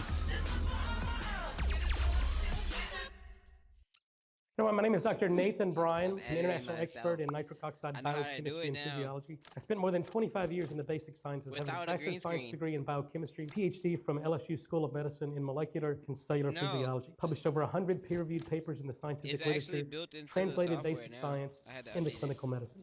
A more common question I've gotten over the past 3 to 4 months is, what about people that have diagnosed coronary stenosis or plaque in their carotids that have been diagnosed upon ultrasound? What? And then Did I believe him? Yeah. I mean, I feel like you're trying to start stuff now. And I wanted to say, guys, that I don't always get everything right, but I will make sure to correct all my mistakes as I make videos. So for those of you guys keeping me honest in the comment section, I really appreciate it. And I'm always going to do my absolute best to stay unbiased based off of the player's performance in each and every video. And in this particular case, Dillon Gabriel looked way more consistent in this showing. And unfortunately, I can't really say the same thing for Shedeur Sanders. Shedeur Sanders came in to start the second half and finished his final preseason performance, completing 3 of his 6 pass attempts for 14 yards and no touchdowns. Good for a 56.3 passer rating. Those are just average numbers for someone who had 1, maybe 2 unsuccessful drives. But the problem is, Shedeur got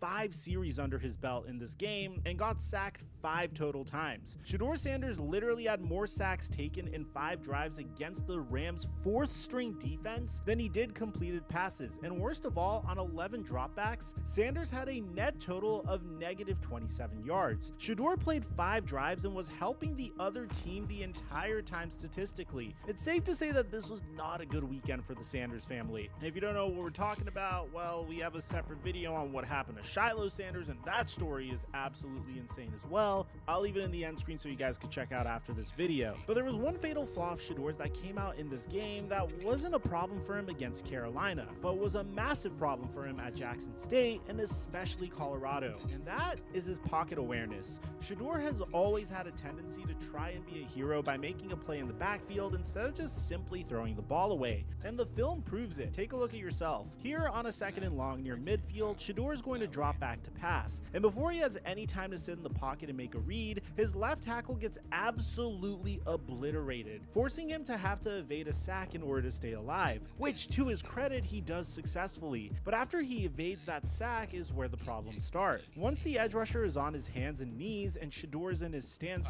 3 whole yards behind him, he needs to understand that this ball needs to come out immediately, whether it's to a receiver or sailing out of bounds, or else that defender and more defenders are going to try and bring him to the ground because that's literally what they are paid to do. Instead, Shedeur keeps running backwards and ends up getting sandwiched in between 2 Rams defenders before getting violently dragged to the turf for a loss of 25. Now, if that isn't enough proof that this is a consistent problem for Shedeur Sanders, then let me show you a clip of him from last year when he was at Colorado in a game against BYU. I mean, he does the exact same thing here, but this one was even worse, considering he was in a 3rd down situation 8 yards away from the BYU end zone. Shedeur snaps the ball. He sits in the pocket and waits for a receiver to find some open space, but before he knew it, his left tackle got obliterated, resulting in there being a free rusher right at him, just like the last play. Also like the last play, Shedeur makes a move to make said edge rusher miss, but instead of immediately throwing the ball away, he continues to try swatting away defenders before getting dragged 25 yards away from the line of scrimmage. But this time it costed his team an easy 3 points, all because he wanted to play hero. And if that isn't enough proof for you, because in your head you're saying, Mike, these are only 2 plays, you're picking at straws, then let me pull up the numbers because you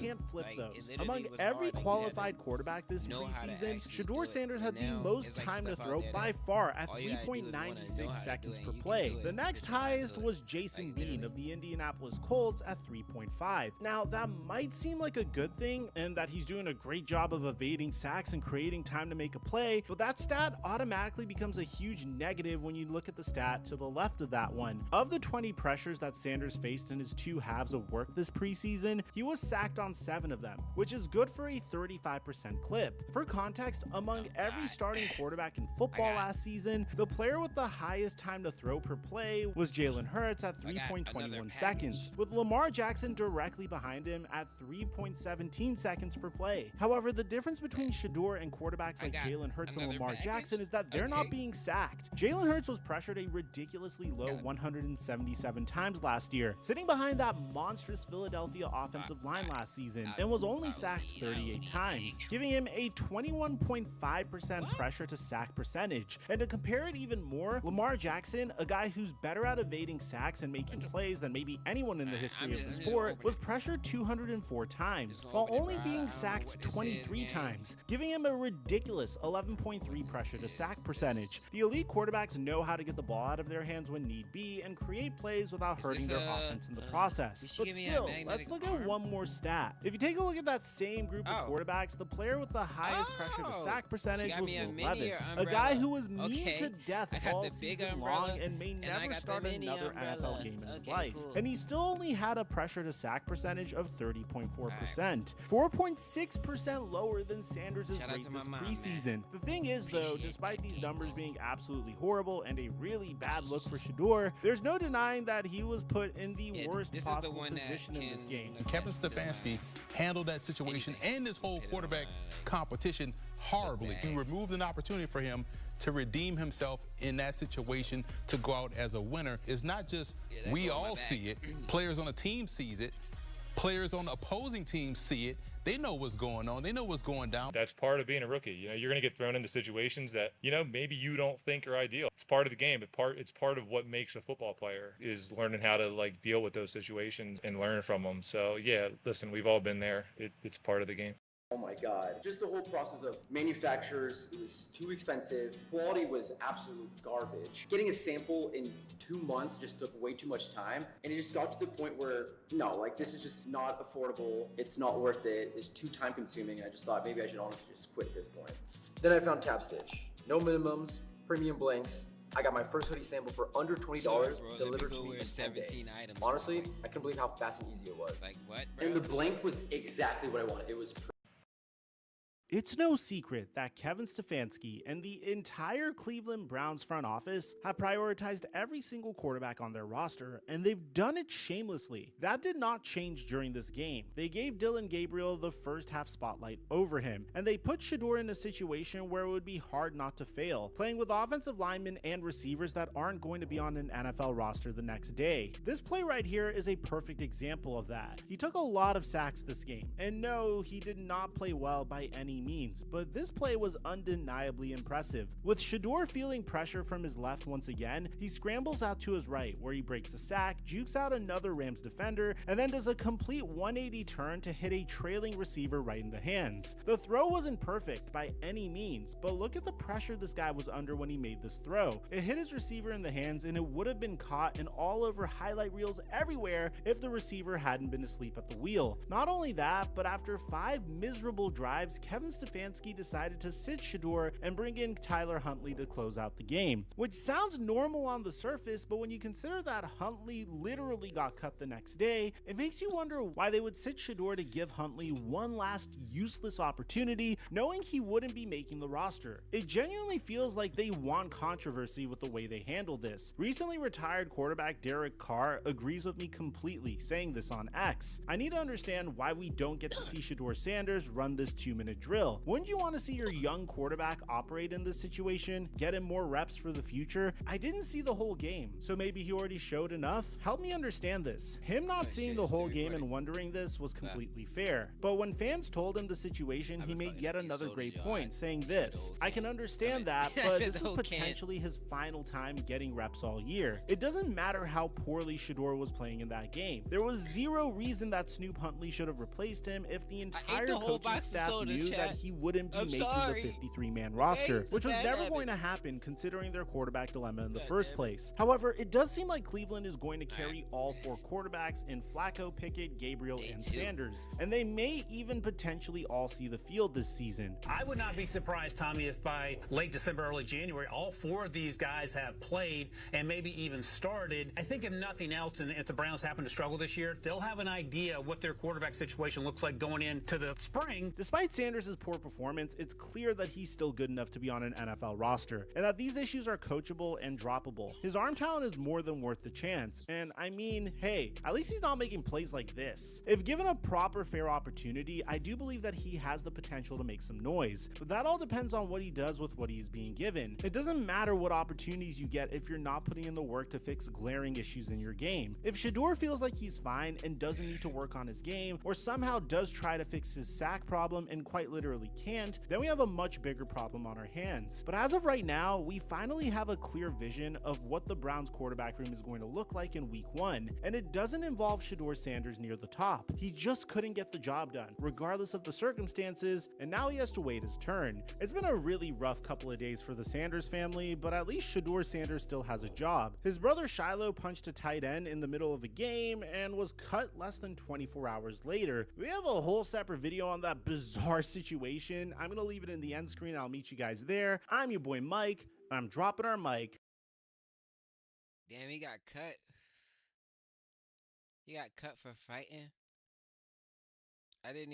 I haven't been to the grocery store in months because this delivery service offers hundreds of high-quality, non-GMO groceries and recipes that help me feel my best daily. Hungry is the easiest way to take all the stress and guesswork out of eating healthy. Think of it as having your own personal shopper and nutritionist in one, with curated groceries and personalized meal plans that ship straight to your door. Building the perfect grocery list takes seconds thanks to their smart cart technology. It customizes everything based on your health goals, dietary restrictions, and flavor preferences, with meals starting as low as $3.99 per serving. All of the recipes are incredibly delicious and easy to make, with most taking 20 minutes tops to put together. And with over 15,000 recipes and 20 plus dietary preferences, they have you covered on whatever you like to eat. Check out Hungry Root today and ditch the grocery store for good.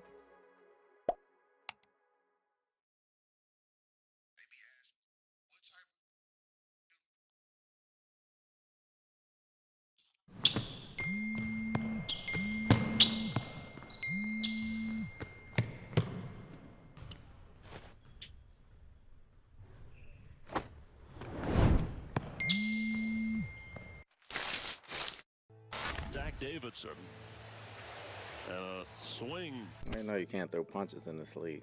That's inexcusable. They're going to get you every time. You got to be able to control your emotions, especially in a game. You know, you have no choice. If you throw a punch, you're going out the game. Picture this. You're an undrafted rookie fighting for your NFL dream. Your dad's a Hall of Famer. Your brother barely got drafted. You've got coaches praising you left and right. And you're this close to making a $3 million roster spot. And then in 3 seconds of pure stupidity, you throw it all away with one horrible decision. This is the story of how Shiloh Sanders went from Tampa Bay's favorite underdog to unemployed faster than you can say Coach Prime. And here's the crazy part, this isn't even his first time throwing a punch that cost him millions of dollars. Yeah, we're gonna get into that as well. So, you're in my shot here real quick. What's up, boy?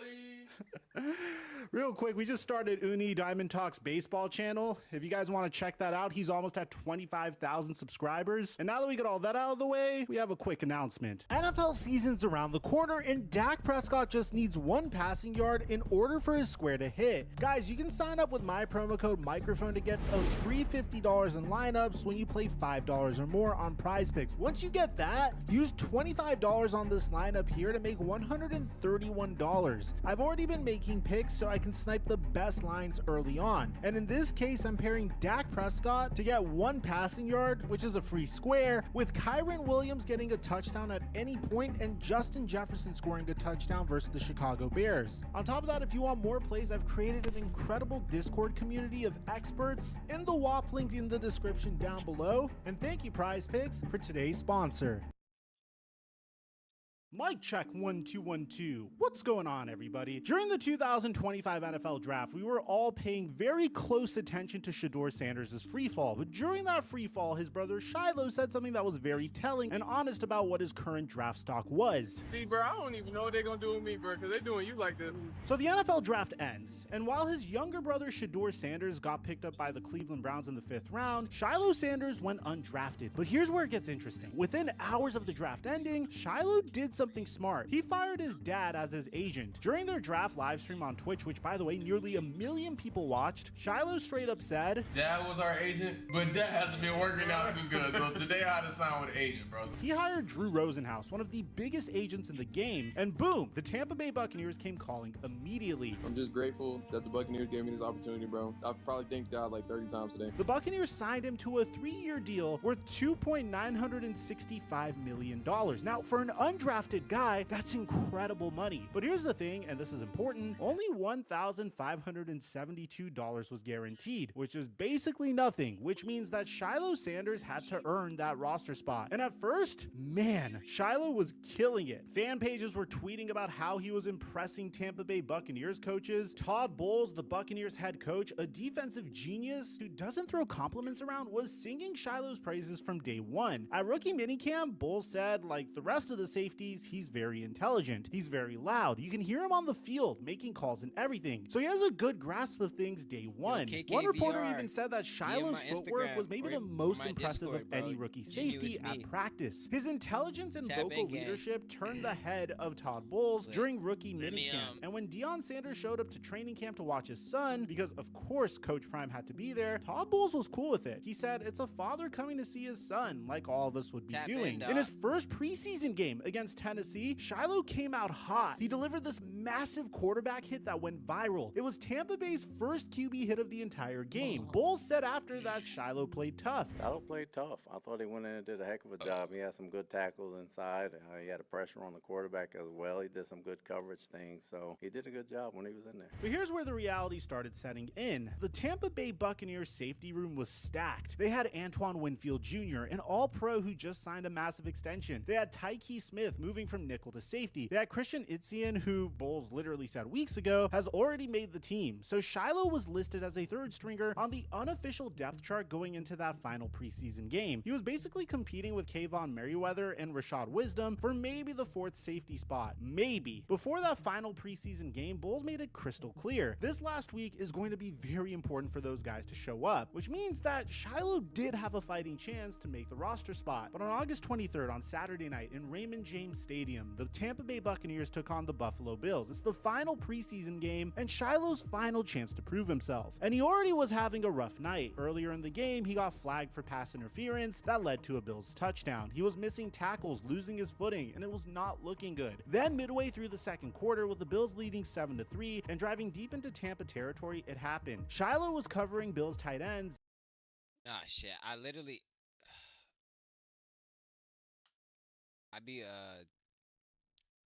What if you can create your own website by saying, "This is what I want"? With Wix, you can. Dak Davis. Follow my Instagram. When you play $5 their draft live stream on Twitch, which by the way, nearly $1 million. Now, for delivered this massive quarterback Wisdom for maybe the 4th safety spot. Maybe. Before that final preseason game, Bowles made it crystal clear. This last week is going to be very important for those guys to show up, which means that Shiloh did have a fighting chance to make the roster spot. But on August 23rd, on Saturday night in Raymond James Stadium, the Tampa Bay Buccaneers took on the Buffalo Bills. It's the final preseason game and Shiloh's final chance to prove himself. And he already was having a rough night. Earlier in the game, he got flagged for pass interference that led to a Bills touchdown. He was missing tackles, losing his footing, and it was not looking good. Then midway through the 2nd quarter, with the Bills leading 7-3 and driving deep into Tampa territory, it happened. Shiloh was covering Bills tight end Zach Davidson. They're hand fighting down the field, which is completely normal. Davidson's blocking him, maybe a little aggressively, maybe holding him after the play, depends on who you ask, but then Davidson kept blocking. He had his fingers in Shiloh's face mask, and Shiloh lost it. He threw a punch right at Davidson's helmet. The ref saw it immediately. Unnecessary roughness, ejection, game game over, and on the very next play, the Buffalo Bills scored a touchdown. Todd Bowles' reaction said everything. He was visibly frustrated on the sideline. After the game, reporters asked him about it, and Bowles didn't mince words. I know you can't throw punches in this league. That's inexcusable. They're going to get you every time. Got to grow from that. Inexcusable. That's the word the head coach used. Less than 24 hours later, Sunday morning, Adam Schefter dropped the bomb. The Tampa Bay Buccaneers have informed rookie safety Shiloh Sanders today that he is being waived. His agents Drew Rosenhaus and Robert Bailey added that we're hoping he gets claimed on waivers. That's it. Dream over. $3 million gone, and his NFL career was in serious jeopardy.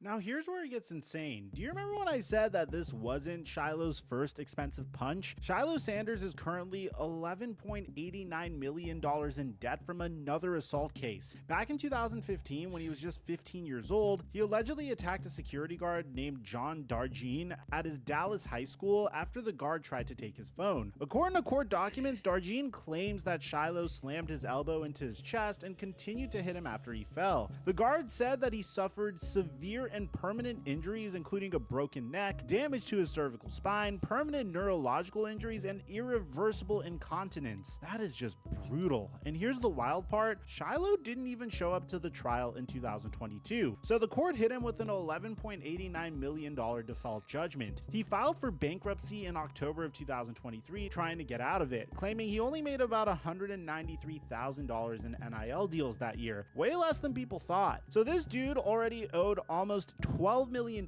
from one punch, desperately needed the NFL money to start paying it off, and then threw another punch that cost him his NFL career.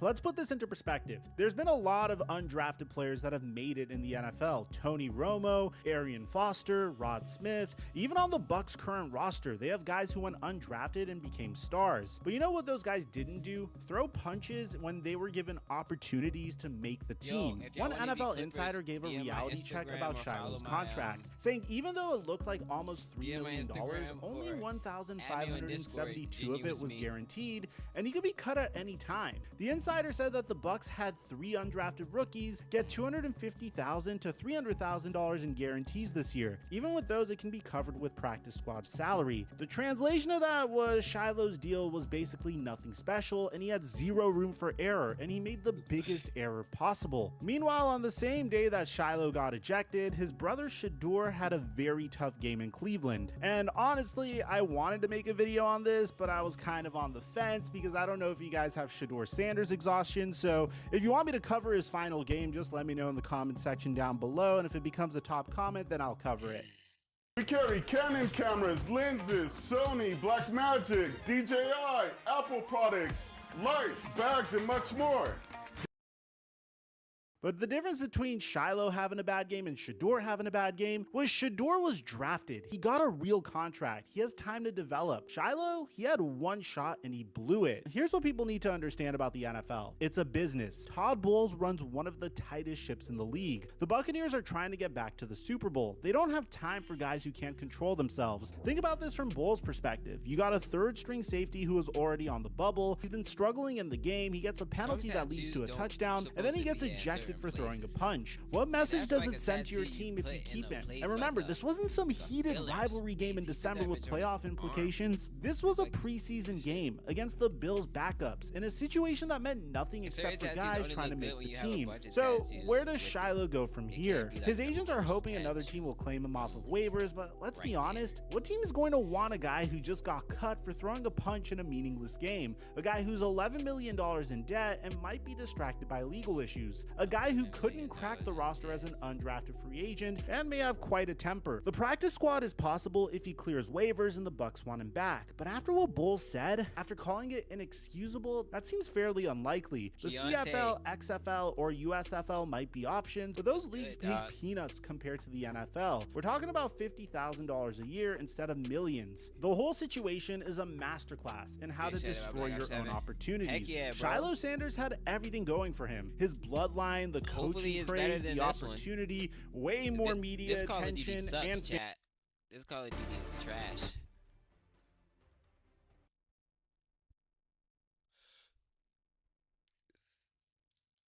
I can't even play it. I still got the trial version, chat. I didn't buy the game. I ain't buy the game. I don't know if I like this Madden. I don't know if I like this Madden. For real. And I already don't play Ultimate Team. I literally would be spending $70 to play online against random people and to lose and win sometimes, but lose for $70. I did that shit last year. It's the same fucking game.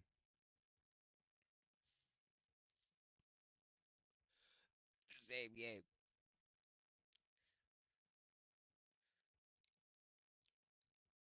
But if anybody in here can make clips of my stream from beautiful South Florida, there's a look at Hard Rock Stadium in Miami.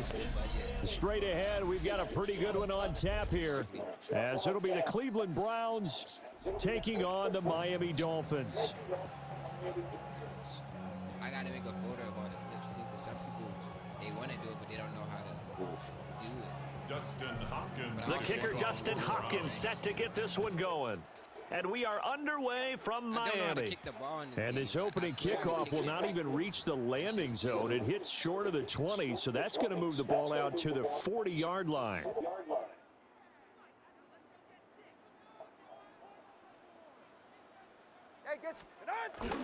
A run straight ahead with Achane. And strong running there as he's across midfield and down to the 49. 11 yards there on the first play from scrimmage. Well, there you go. This offense off to a strong start this afternoon. Yeah, with it's not centered, chat. Sorry. That's excellent execution to get things started. Being chased out left. And he'll go down inside the 45 before going out of bounds. He'll get 5 out of the scramble. It's second down. It's a gain of 5. Brings up second and 5. 44. Running right, here's Achane.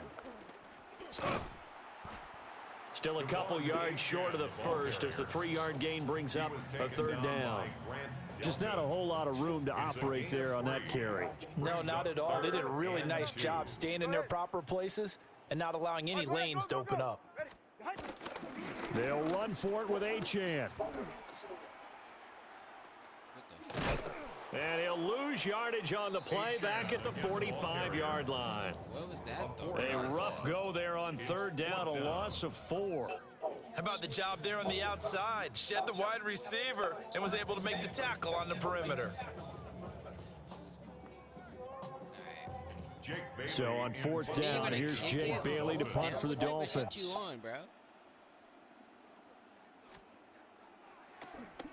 Oh, it's a... He quit?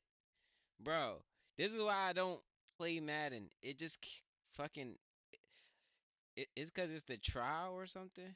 I don't know. It just crashes.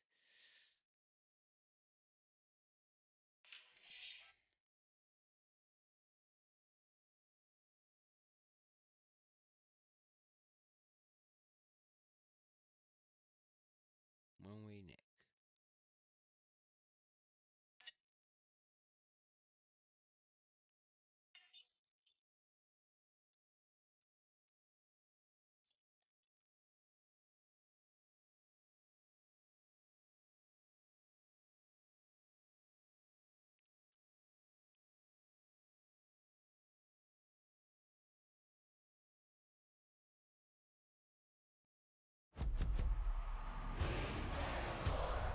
It's in the game.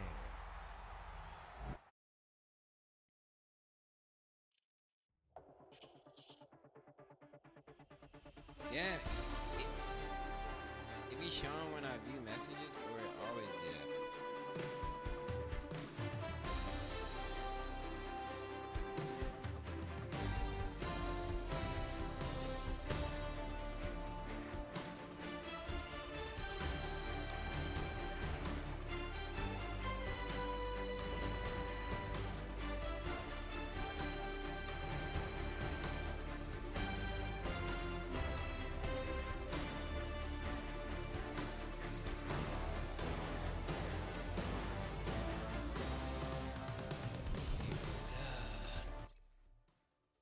This shit ass. ass, bro. Madden crashes every game.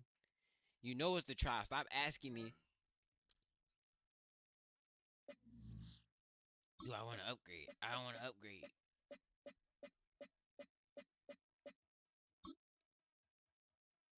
It's not even letting me play the full 10 hours.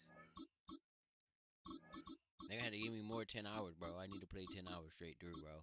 I don't know. Nah. I gotta play with teams I usually don't play with.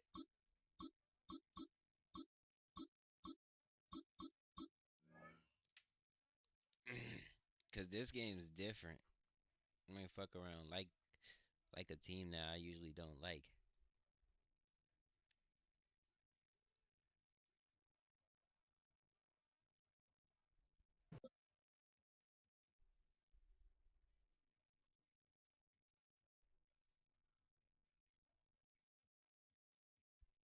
Oh, the live is going up because I didn't post any shorts, basically.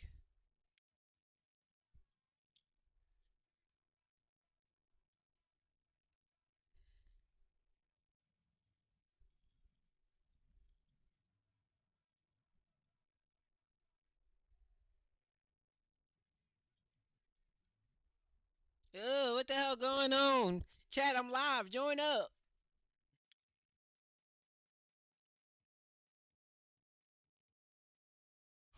Mere feet from where the Georgia Dome stood and the Falcons played for a quarter century. We're looking at the team's home since the 2017 season, Mercedes-Benz Stadium in Atlanta. Today, a good one in store here. It's the New England Patriots and the Atlanta Falcons. God damn, chat. Like, comment, subscribe. I'm live right now. Join up, chat. Come say what's up. I got one viewer in here. Hey, we got dubs in the chat too. Join up. We playing Madden. God damn. Andres Borregales ready to get us started.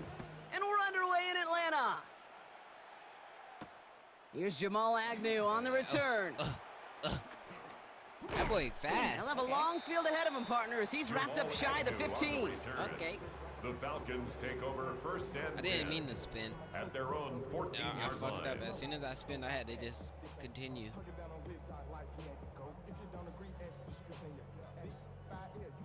So their offense out now to get this game started. It's 1st and 10. Penix gonna throw straight away. Finds him over the middle. And this one does not go.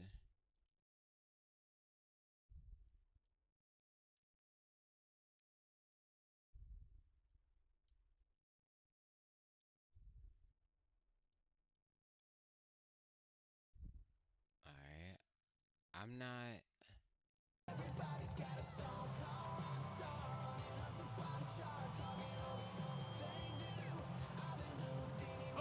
8 yards to go. Let's see how they approach this second down. Penix working from the gun. Caught for big yards on the right side. That dumbass and this one's brought to an end well downfield from that line of scrimmage. Now, right there, that's what you want to see on your opening drive. Boom! Connect on a big shot, and instantly you set a tone that you're not going to be afraid to be aggressive in this game today. Boy, do I love that.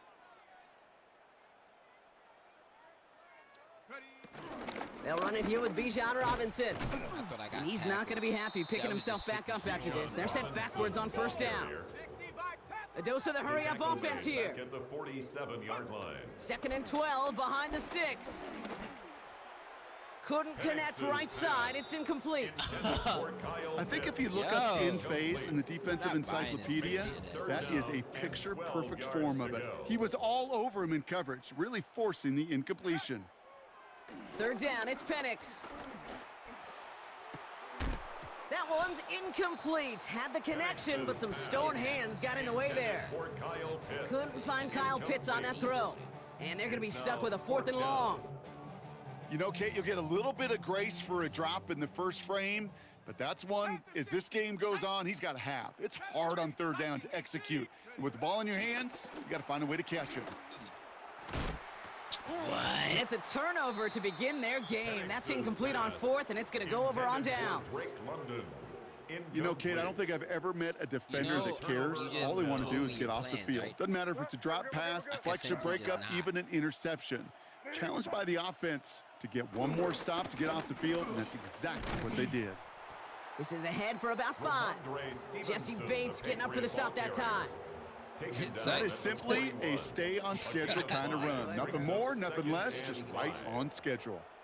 The Falcons spend the first of their 3 timeouts. And after using an early one, 2 left for them to spend. Halfway to the marker, it's 2nd and 5. I don't have no defense. They've got a man in motion. You make one Here's wrong 2nd and play. 5. Has him on the quick hitter. And he's going to be brought down at the 23-yard line. They get 18 yards out of it and a new set of downs. They have themselves another 1st and 10. And a Patriot first down. Now a shotgun handoff to Stevenson. And he powers through the middle for a gain of 4. He'll expect more from himself on those type of plays, but there is nobody that's going to complain about that one. If you can do math, 4 plus 4 plus 4 equals a first down. First down run, nabs him 5, now 2nd and 5. From the gun, it's May. Forced out to his right. He'll get this to Henry. And this one doesn't go far. We give a lot of credit to receivers, and rightfully so, Kate, for them going into coverage and making a catch. I don't think we give enough credit to tight ends. I know they're big, I know they're physical, but to go into double coverage, take that contact, and come away with the catch, that's a big-time effort. And ooh, this one does not have a chance. They were ready for that one, and the effort brings up 4th down. If only this defense could look like that on every play, Kate. They were angry, motivated, focused, and they took that anger out on him and this offense, forcing a 4th down. And it's a turnover to begin their game. That's incomplete on 4th, and it's going to go over on downs. I think this defense was resigned to giving up 3 points on the opening series. Instead, well, they got the chance to deny them anything, and boy, did they ever attack it.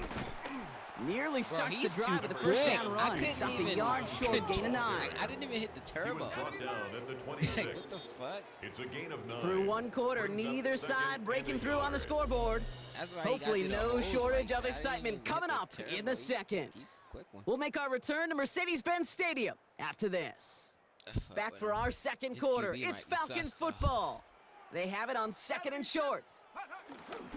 Another carry for Robinson. And that short gain is enough for a new set of downs.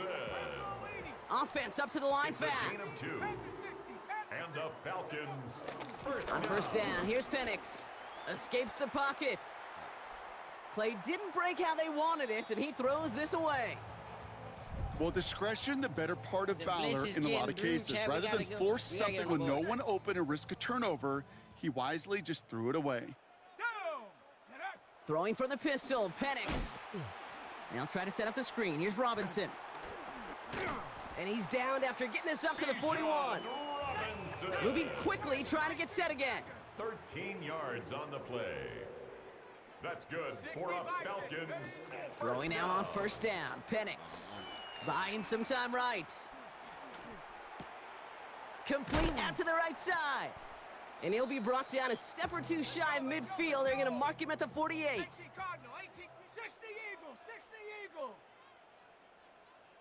Duh. Again, Penix to the air. Nabbed by Kyle Pitts. And he's going to be taken down, but plenty of damage already done. You know, Kate, you'll find teams go to this crossing route concept sometimes a dozen times a game. And a lot of times it's for shorter yardage, but sometimes things break in the right coverage for a much bigger impact play, just like that.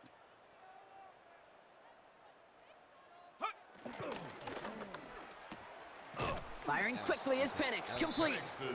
And they'll get there and stop him at the line. Working quickly here. Brings up 2nd down. Penix is going to throw again. Oh, Penix lost it. Scooped up by the Patriots. And that turnover is going to give him the football on the other side of midfield.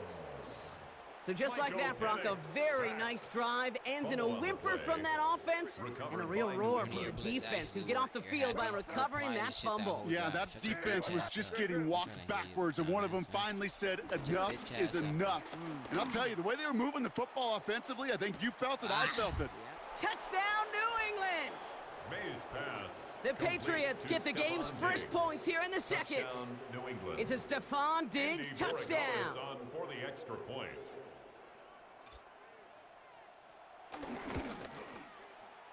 That one splits the uprights, and they add one on to their first touchdown of the contest. Now Borregales on to send it away. And he mishit this one badly. It's out of bounds short of the 40, and they're going to take over at that spot. Lucky ass sack, bro. You've been blitzing that whole time. Penix on first down. It finally works, and you're fucking happy as shit. Gets him on the in route. And he'll be taken down, but not until he reaches that 45-yard line. Offense in the hurry up here. That's good for a Falcons. First and 10 at the on first down, here's Penix. Buys time, rolling right. It's the 2-minute warning now from Atlanta. It's the Falcons with 10 to go still on second down. These routes are ugly. Warrior 70. From the shotgun, Penix. Ooh, would have been a big gainer if they connected, but they could not. Instead, third down coming up. Fairly safe to say as that one falls incomplete this first half so far. Well, it's not met the standard they set for themselves. No connection on the last play, and out third down. It's Penix yet again. Throwing deep for the end zone. And that's completed the end zone. Touchdown, Atlanta. The Falcons earn the chance to tie before halftime. Kyle Pitts with a touchdown. Extra point by Koo is up and good. And the Falcons tie this game 7-7. Now after tying this game up, they're all set to send her away. This one not close to where it had to go. This drive is going to begin from the 40. So hopefully he's able to find the landing zone next time. His first kickoff gives him some great field position here. Gibson here from the gun. Well, this drive's quickly headed in the wrong direction. First play set down behind the line. Patriots trying to hustle everyone up to the line. A loss of 2 brings up second down at the 39-yard line. Here's second and 11. Getting out to his left. He can run it. They gain 14 on the play. And that's a New England first down. A gain of 14. First down, New England. From the gun, a give to Stevenson. Can't slip that initial tackle. Stops made for no gain on that first down play. Patriots trying to hustle everyone up to the line. A loss of a yard. Brings up second and 10 now. At the Falcons' 47-yard line. Finds his man. It's Demario Douglas. Now we're going to get an offensive timeout. So that's their first. And they can take a moment to try to build more momentum after getting the first. Patriots.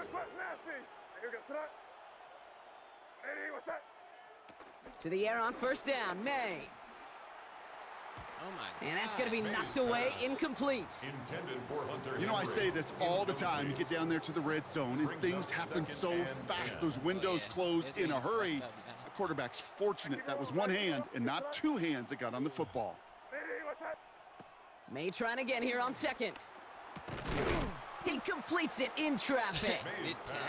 And they can't bring him down until he gets into that red zone at the 19. First down, New England. Working inside the red zone. Caught just shy of the goal line. And he has the New England touchdown. The Patriots get some late points and the lead. Demario Douglas with the touchdown. So an absolutely beautiful throw there, finding his man in space who turns it into 6. Yeah, they really took advantage there, Kate, of some soft coverage. You want that on that corner route. Plenty of space for that route to develop. Great execution, and it pays off with the touchdown.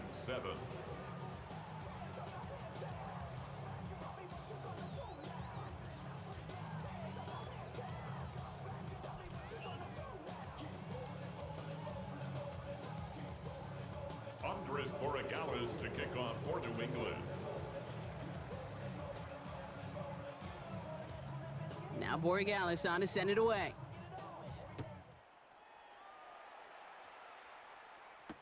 Here's Agnew on the return. And he's brought down just inside the 25. Agnew on the return. The Falcons take over 1st and 10. At their own 27-yard line. Falcons getting ready. Here comes 1st and 10. 18 Cardinal, 18 Cardinal. Drive begins with a run. It's Robinson. And he's going to get this up to the 45 before he's brought down. Robinson. Timeout called by Atlanta. That's going to be at 2nd. And they still have one in their pocket for what's left of this half. 1st and 10. Penix now on 1st down. Chased out to his right. That's brought in by Mooney. Give him 32 on that play. And the Falcons will have a first. It's a gain of 32 now they'll hit the line just outside the red zone following that big play. Falcons. Penix here from the gun. And in for the Atlanta touchdown. The Falcons earn the chance to tie before halftime. Now the Falcons offense staying on the field, lining up to go for 2. Now we're going to have a timeout by New England. It's 2nd. And they still have one in their pocket for what's left of this half.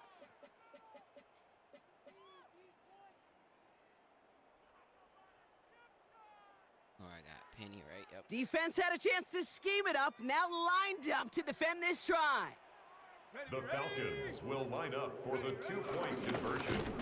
Ooh, and he can't shake the defense. They track him down in the backfield, and this 2-point attempt fails. Patriots 14, Falcons 13. Wow, down by just a score. A lot of game to go, but look here, it's an onside try.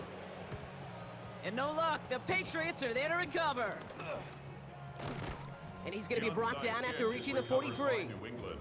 All right, I'm going to need your expertise here, Brock. You don't ever really call an onside kick there on a whim, do you? That had to be pre-planned, right? Yeah, I think that was on the table well before they scored the touchdown, but here's the problem. That group on the other side... And oh, someone stepped in. It's intercepted. D. Alford has the INT. And the Falcons will have a shot at least a field goal here. Maybe the end zone after that return. Mays pass. Ball at the 33 for first down. The Falcons take over first. Penix working from the gun. At the 33-yard line. Oh, my God. And that's incomplete. 7 seconds left. Time for 1, maybe 2 more snaps. That's what I call complimentary defense right there. That pressure by the group up front, that leads to the incompletion and to the benefit of that secondary. Finds a seam down the middle. And they're going to stop him, but he got enough to make it 1st and goal from the 8. And there's the timeout from the offense. Just 4 seconds left to go. And that play, that should help him get some points here going into the half. I can't even make a field goal because the kick shit's broken. Timeout is called, just 4 seconds, and we would assume, Brock, 1 play remaining in this half. What? Bro. Here comes the final play of our first half. Wait, let me actually field goal the ball. 1 final shot before the half. And that one hits the ground incomplete. Bro, a single second left now on the clock. Listen to you, dog? Well, it's hard for me to get too mad at him for missing a touchdown. No matter what I do, you're going to be dissatisfied, bro. You literally just was beating me. You literally just was beating me and you were unsatisfied. One's coming at some point. Koo able to put it through. You were beating me and you were unsatisfied, bro. So we're through 2 quarters now. Why would you be happy if I scored? Football to be played. We'll be back with more of the NFL on EA Sports. Bradley Pinion set to kick off. Now to kick it away, I can't here's even Pinion. kick the ball, it keeps glitching. And he tried to finesse that one far too much. It doesn't come close to the landing zone, so set this drive up at the 40.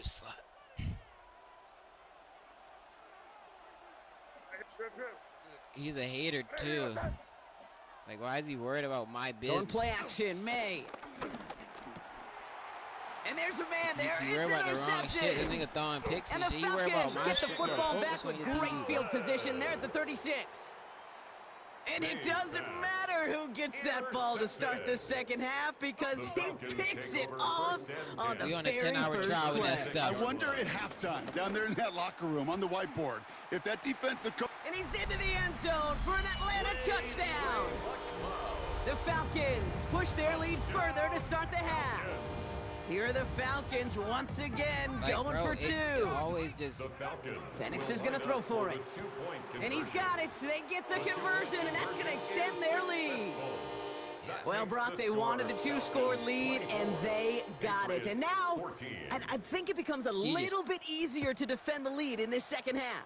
It does. You know you're not such in a fragile situation. You got a little bit of cushion, but that attention to detail. Defensively, you cannot step off the gas. You cannot lose focus, but you sure do love looking up at that scoreboard and seeing a two-possession lead. 1st and 10 now from the 30. Nothing works, bro. Starting the drive here with Gibson. And the drive starts out small, just 1 yard on that play. A dose of the hurry-up offense here. It's a weird one. I never saw that. Brings up 2nd and 9. They go play action. Here's May. Buying some time left. Oh no, they get him yet again. And the Falcons get it back as he intercepts him for the 2nd time this game. 1st and 10 from the 41. The Falcons take over 1st and 10. They go play action. Here's Penix. He throws a bullet to the... He's got it inside the 10. Let's go, Chad. And they're going to be set up with a 1st and goal here from the 7. It's a gain of 33. I try to remind you a time or two, Kate, that you always got to start to read from the secondary forward. You got to see what the safeties are doing. If you're going to throw a ball in the middle third, deep downfield like that, you have to have tremendous awareness of where those safeties were. And he has the catch, gets both feet in, that's a touchdown! The Falcons parlay the interception into points. The Falcons are dog shit. He's throwing for it! It's my first time. And that pass is complete for 2, and their lead grows further. That's the 3rd time they've gone for 2, and now their 2nd conversion, so they've done pretty well in that spot today, partner. Oh, come on, Kate. You know better than that. Even though they're 2 for 3, you know what every old salty coach is going to say. You should have gotten all 3 of them! Bingo! Any team that's willing to go for it expects to find success every single time. The Patriots take over 1st and 10. Patriots lining up. It's 1st and 10. They bring Diggs in motion. Here's May on 1st and 10. And we all saw it. Flag came out just before that one fell incomplete. They may still get some big yards out of this one. He got too aggressive to try and stop that play, and they tag him for pass interference.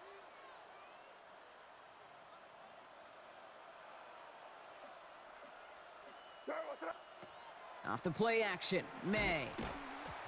Ooh, he got hit as he was throwing, and unsurprisingly, it falls incomplete. 2nd down coming up.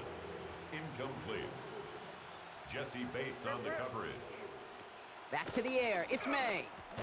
That one's incomplete over the middle. Fuller, wake up. Mario Douglas, the intended target. Pick, dog.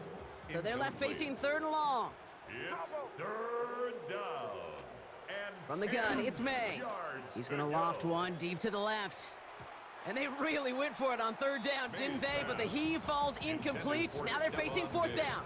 Incomplete. That's somebody they're going to look for if he has any space deep. That space, though, Kate, just disappeared between when he let that pass go and when he actually made. And they get to him on 4th down. It's a sack and a turnover on downs. Hey, I am all for aggression. You get 4 down. He fucking quit. He was talking all that shit. He literally was talking all that shit, bro. This is a funny ass clip, chat.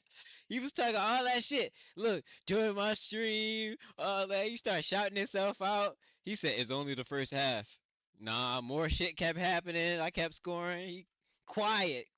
He's like, you fucking suck at the game, bro. Why would you field goal it? You suck.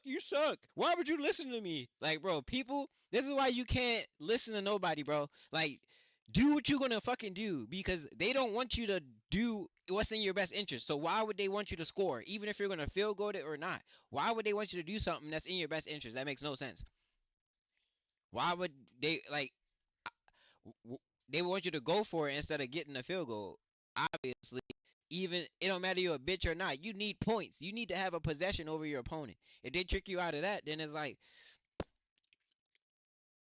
fuck.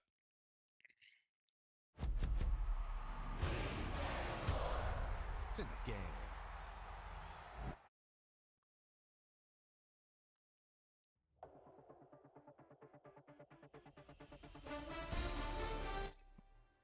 And I felt a fucking play.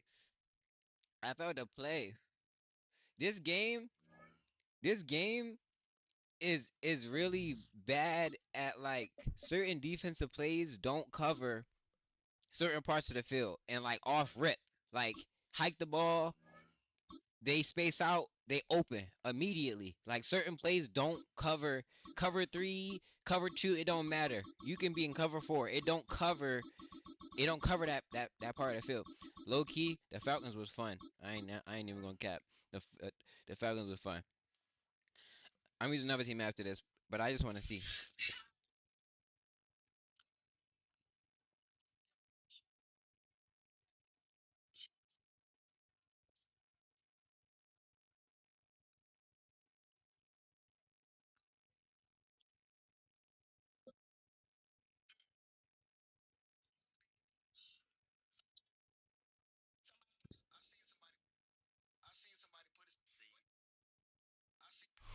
In a state that lives and breathes football, welcome inside the massive AT&T Stadium in Arlington. Today, a good one in store here between the Atlanta Falcons and the Dallas Cowboys.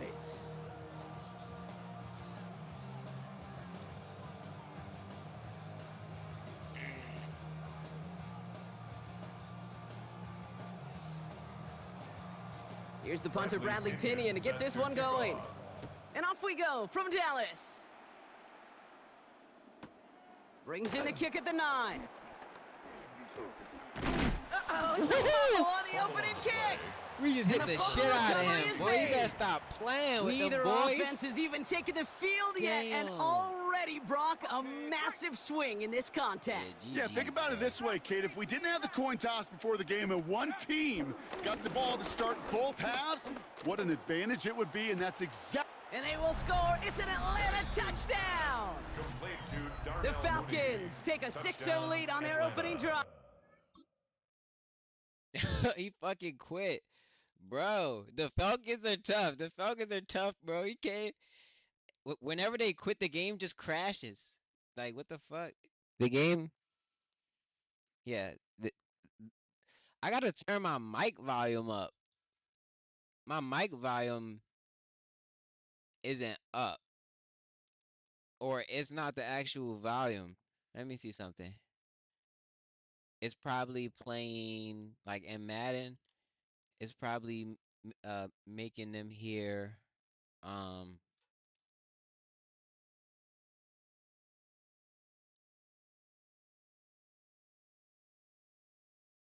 output. Oh yeah. Okay. Yeah. That-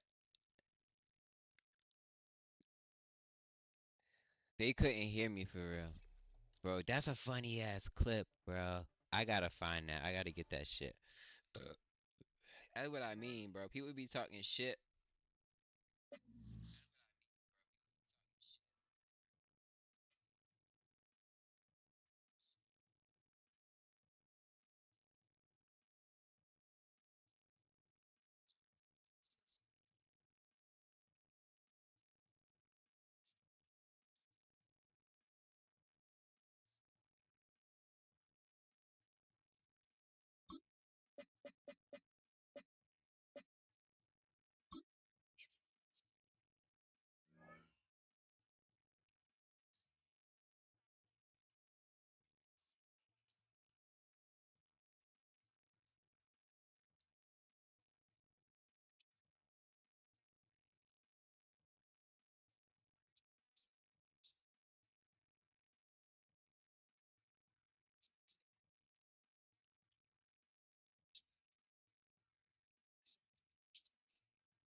Oh, I don't even think I could hear my opponent. I don't think I could hear him.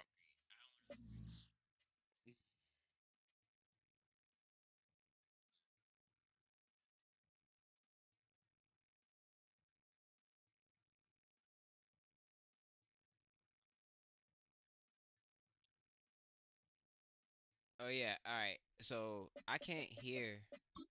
The commentators are so fucking loud that I can't hear.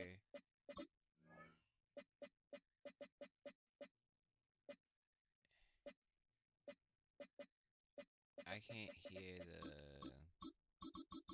Then if you put them down too low, you can't hear them at all. Like I put them at 30, you can't hear them. Like you gotta have them at like a certain.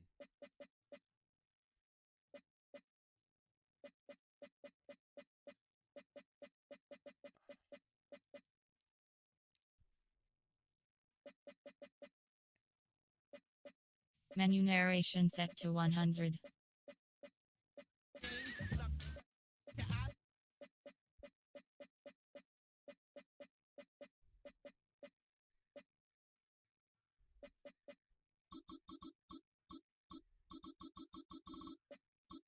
Why do they have a streaming one?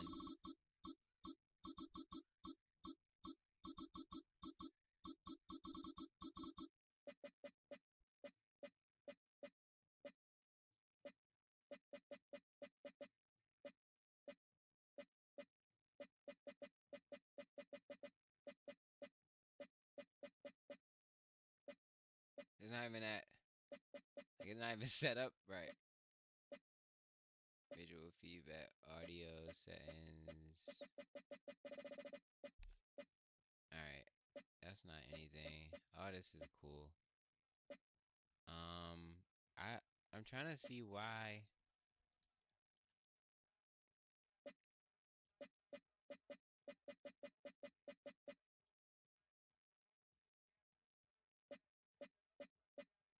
Ah, there we go. I see the game audio moving. Game audio. Game audio is moving. Okay. So they can hear the game, but I don't know if y'all can hear the people I'm talking to. What was the problem though? Like, why couldn't? I forgot. It was something that I did last year to my account. The Bears. I use the Bears.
New Jack 300.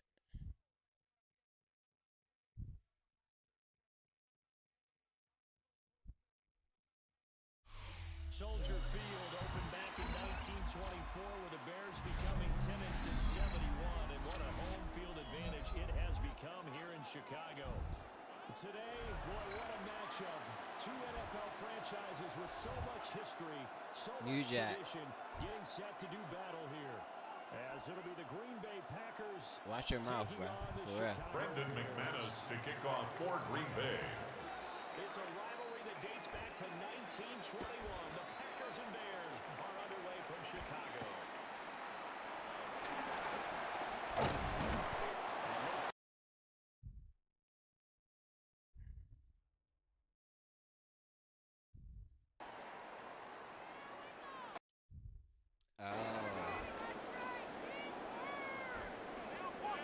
Dog.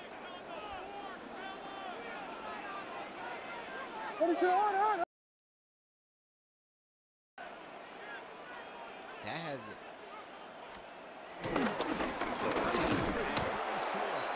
DeAndre Swift, the ball carrier. The tackle by Quay Walker.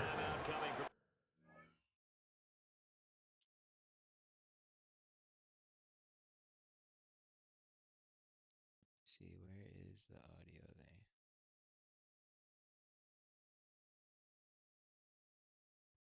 Okay.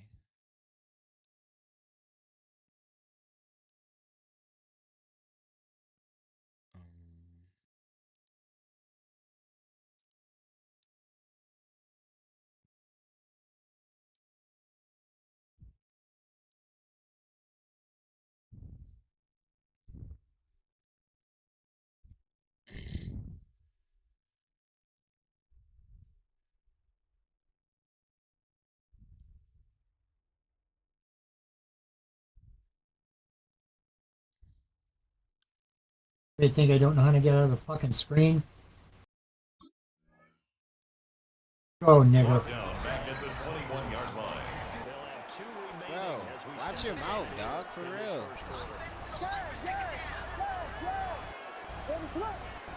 To throw.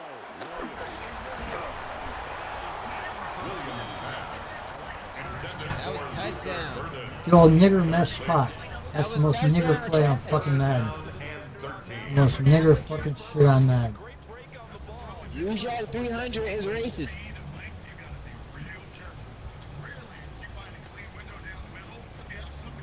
This opening drive not going to plan. This is now 3rd and 13. To throw, it's Williams. First to his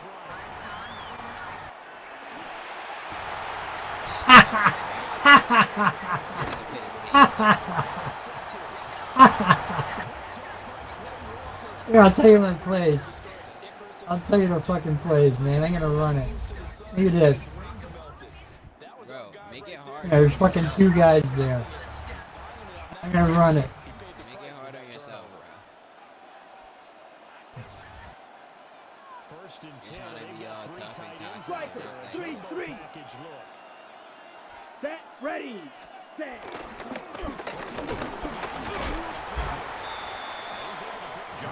I'm gonna run it again. I'm gonna fucking trap. I'm gonna trap the nigger on the fucking line. I'm gonna trap the nigger on the line. Nigger are you using? I'm fucking gonna trap him. Ready. I'm gonna fucking trap him again. I'll trap that nigger on the fucking line.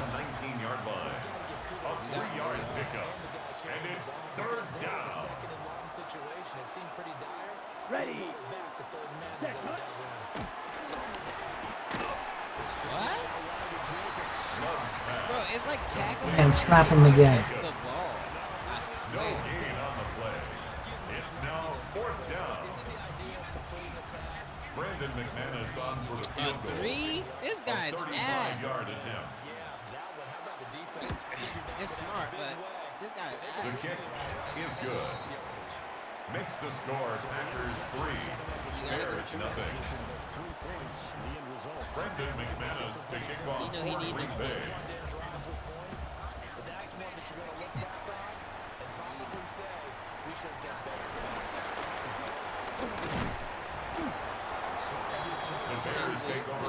I got moves on that fucking nigger.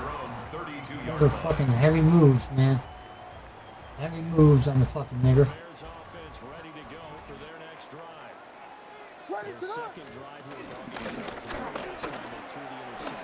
Wow, look at that fucking run.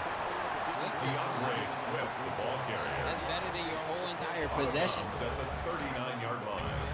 A 7-yard pickup brings up 2nd and 3. Their turn now. Back out on the field. Put together a good drive and get some points. Oh shit. If he wasn't quick, bro. It's a gain of 22 yards. I don't know how that nigger got away from me. Don't get away from me. Don't get away from me, fucking nigger. Now Now we're in full-blown nigger mode. This is called full-blown nigger mode. Yeah, hurry up, nigger. Come on, hurry it up, nigger. Step your game up. You can at least be good at racing, Hurry up, bro. You're nigga. not superior to nobody. I own way more shit than you, pussy.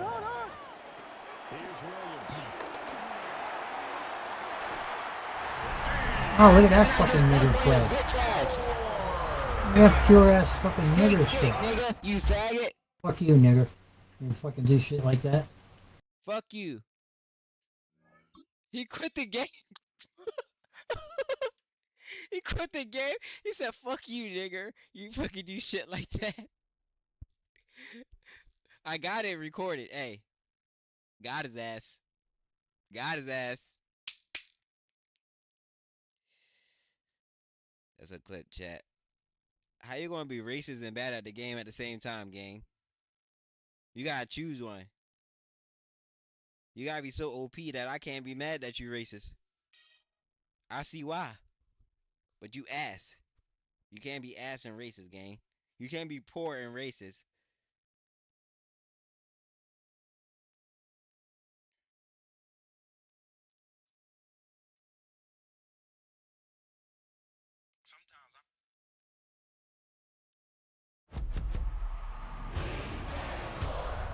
It's in the game.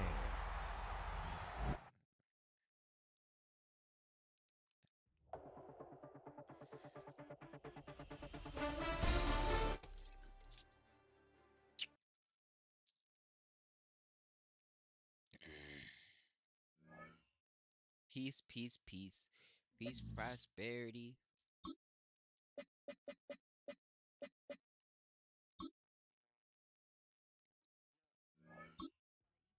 Alright.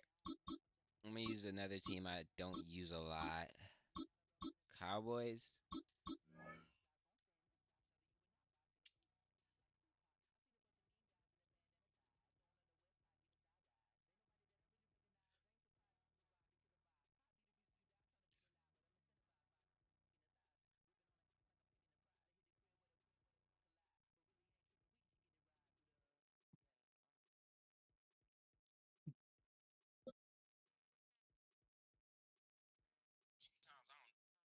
Sometimes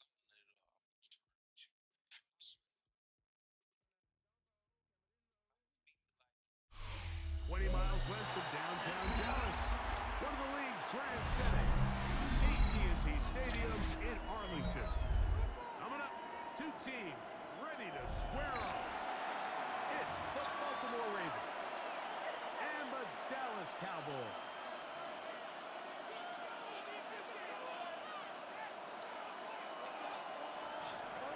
Tyler Luke to kick off for Baltimore. Just about set for football. The crowd is definitely ready. So are we. Off we go on EA Sports. Jaden Blue on the return. The Cowboys take over first and 10 at their own 32-yard line.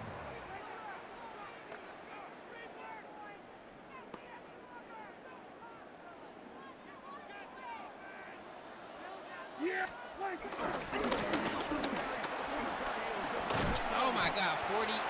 Bro, did I go too wide? Williams, the ball carrier. I went too Marlon wide. Humphrey on the tackle. A 6-yard pickup brings up second and 4 at the 38-yard line. Javonte Williams.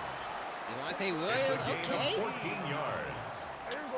That's good for a Cowboys. Boy, him. First and 10 at the 48-yard line.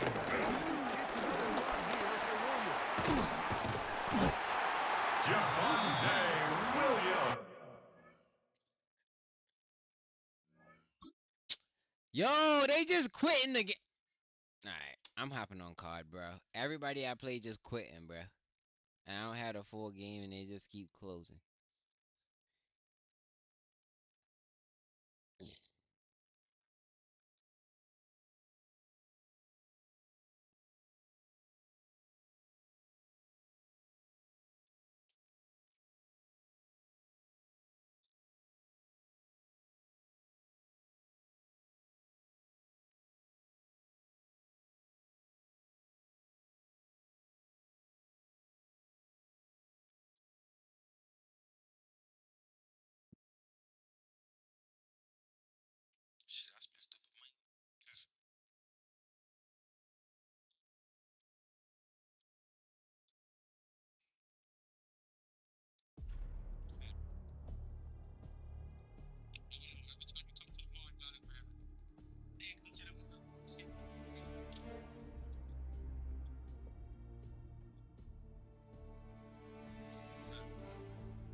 increase fun, stakeout. Nah, increase fucking headache. That shit is ass.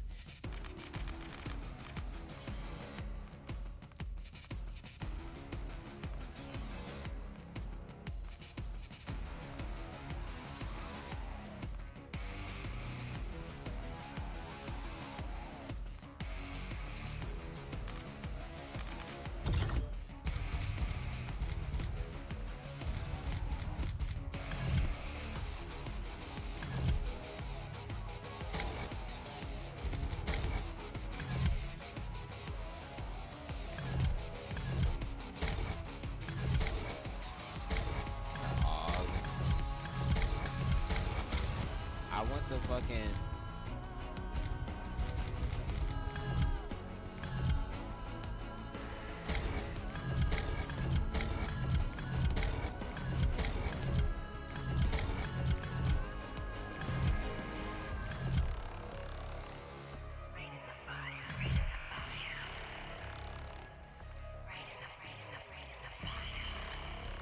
Lonnie?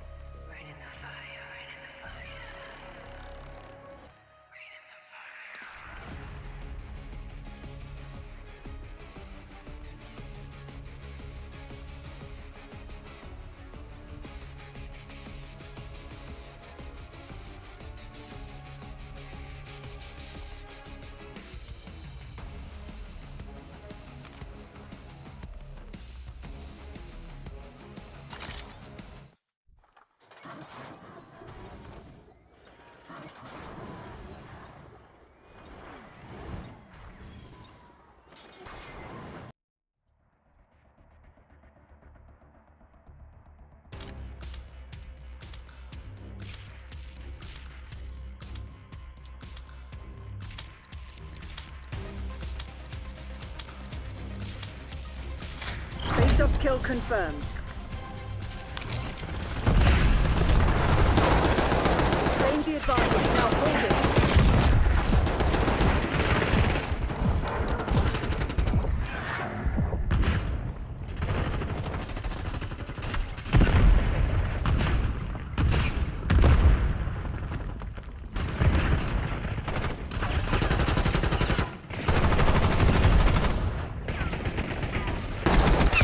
Smart.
Charge.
The lead is ours.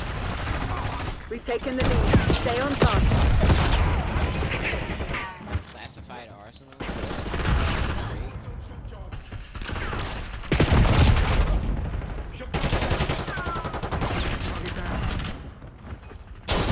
Impact grenade. Damn it. I gotta put my system.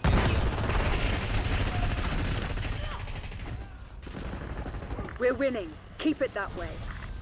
We've taken the lead. Enemy Stay shot on charge. task.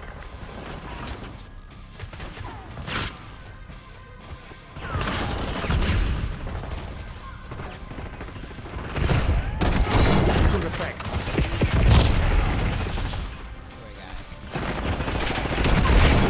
I got you, mate.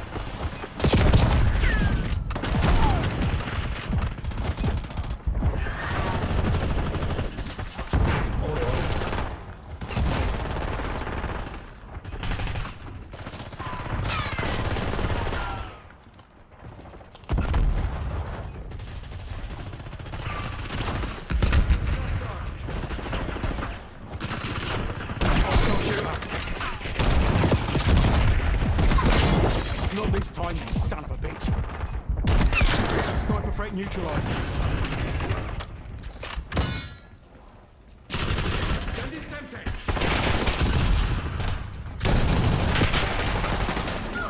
When I got ceasefire, friendly target.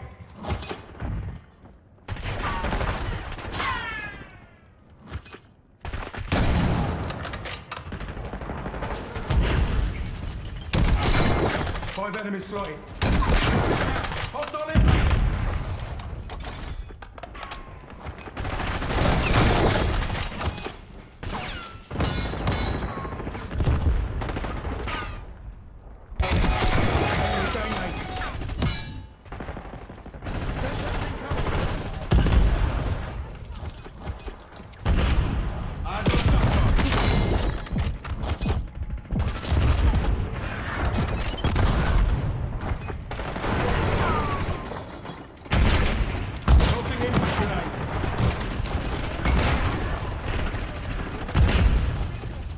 Target ID'd.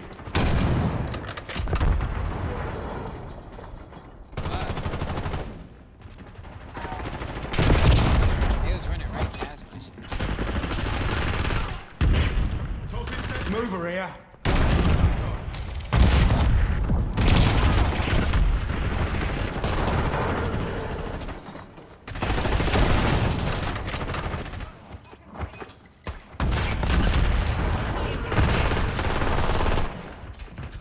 Located shot.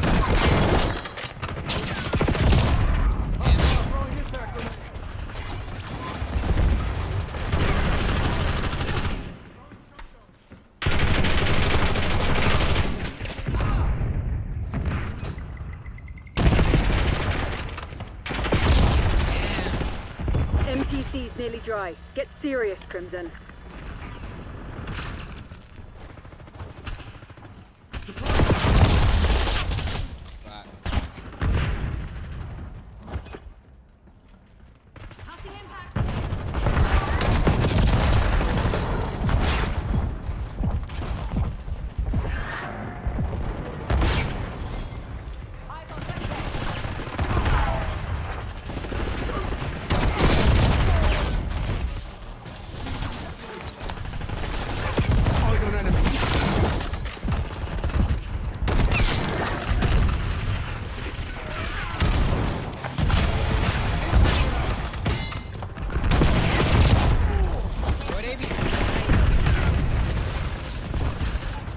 Semtex front.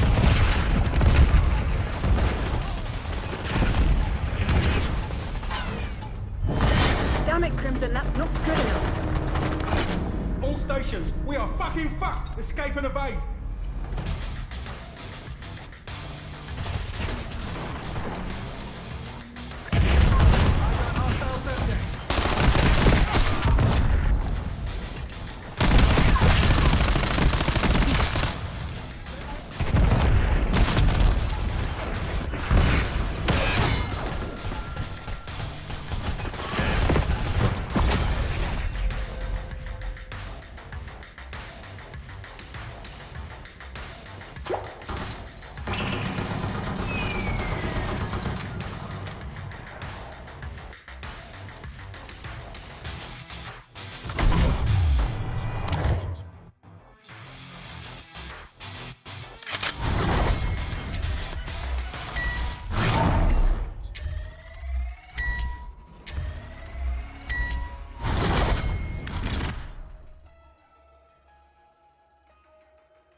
Face-off kill confirmed.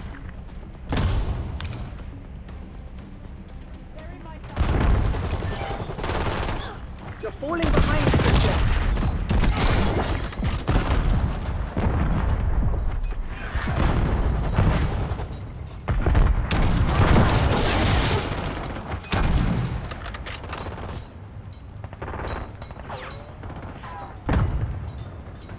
Semtex front.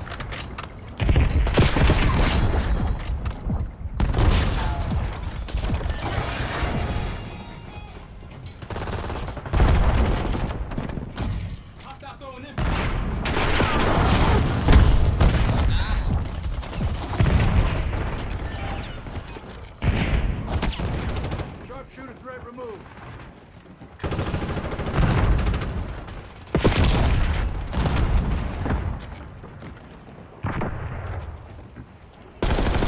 Loading one out.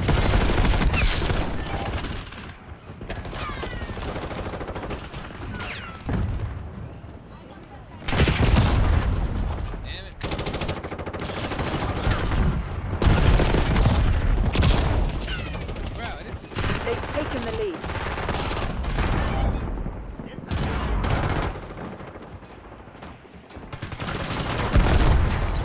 Sending him back.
kills.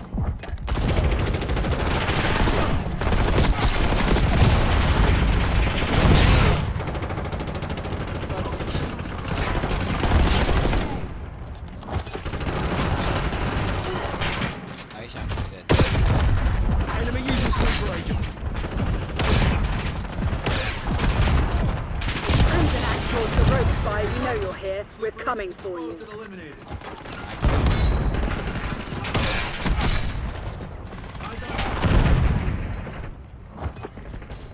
Enemies rearming.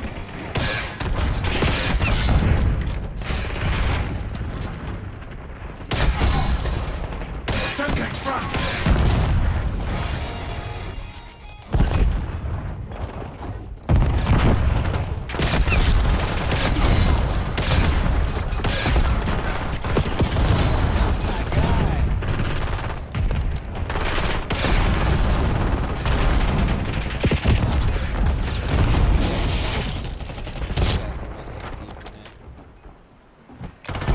my front.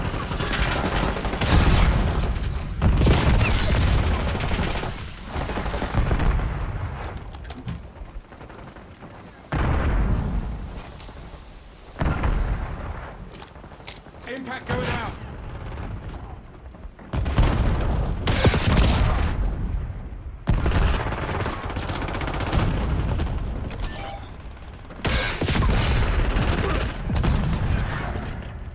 Semtex incoming.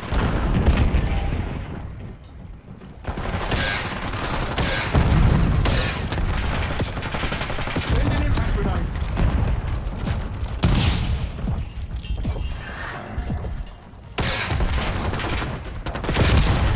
Damn it, his head, he was head glitching.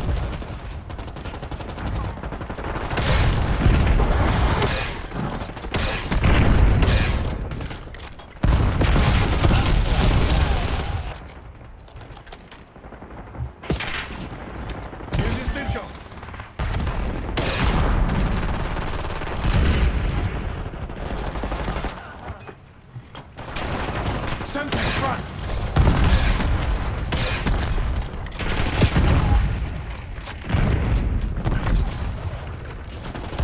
Oh, you're an enemy.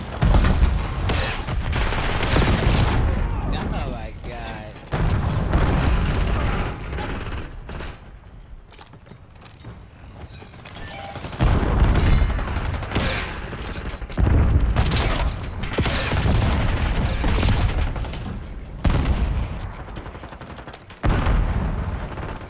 Bro, they're literally just back there. Like, they're not even. Time to here. Close it down.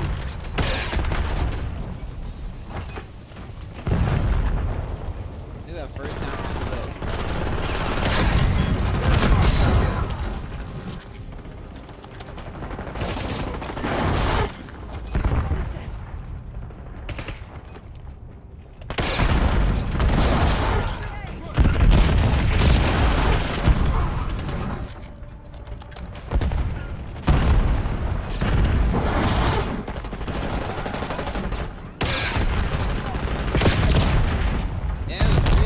There, bro.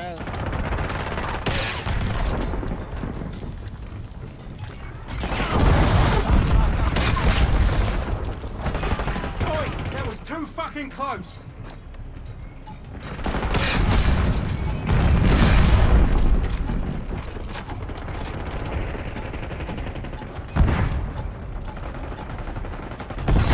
All threats neutralized. Scour the area. Find whatever they're hiding. TACOM, mission area is ours. Dispatch cleanup crew.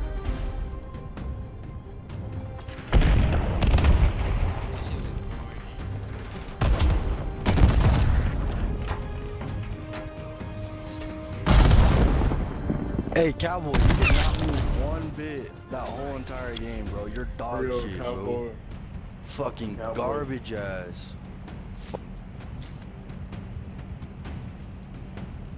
Spawn slip one time.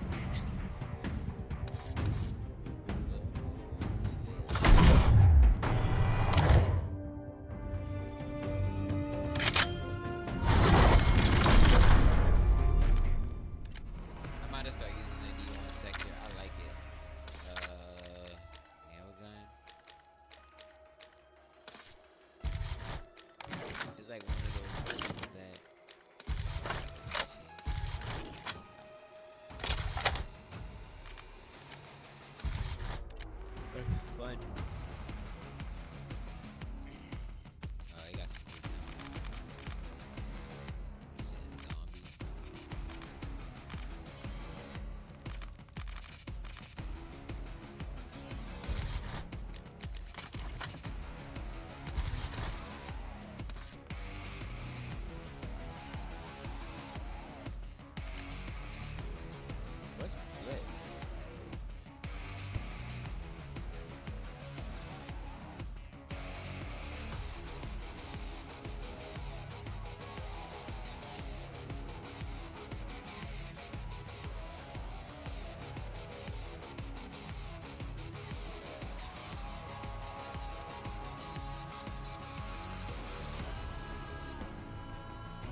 No, all W's.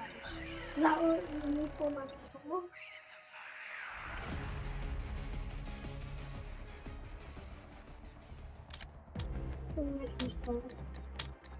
I need it.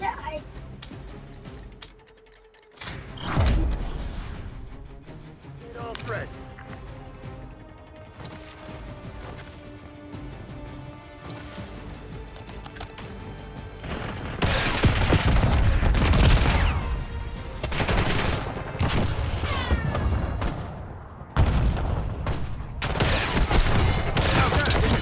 I can drop a bomb on this.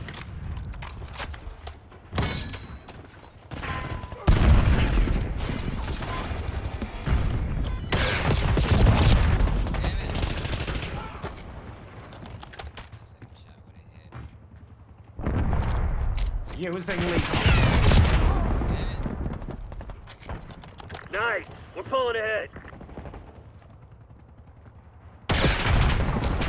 You're falling behind.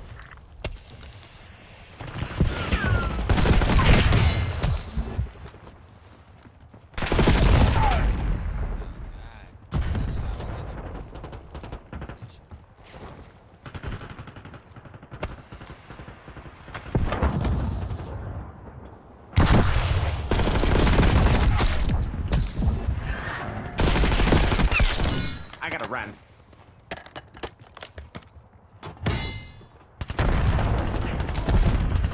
Incoming lethal!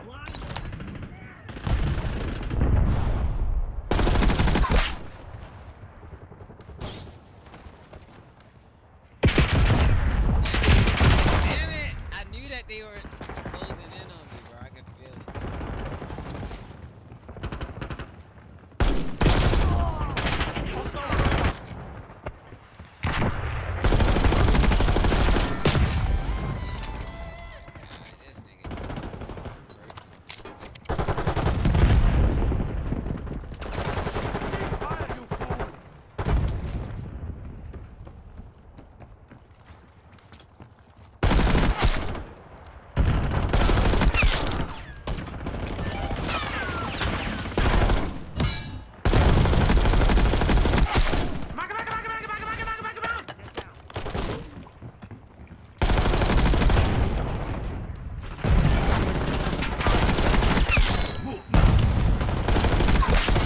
That is a humdinger of an idea.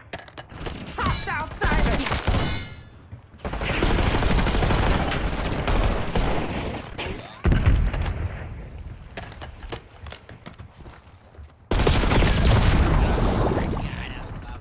Yeah, my sensitivity is slightly too slow.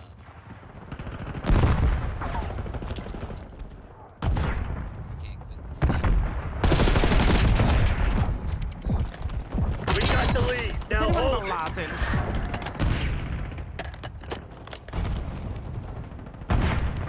Hit glitch, no problem.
Sleeper agent located. Took out hostile sleeper agent.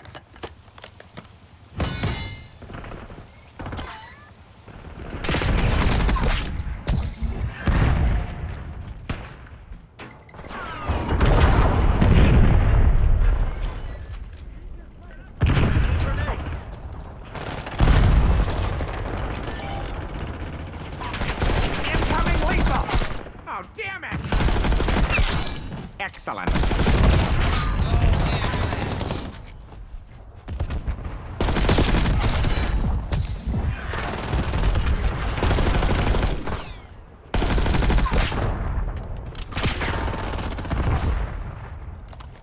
Using lethal.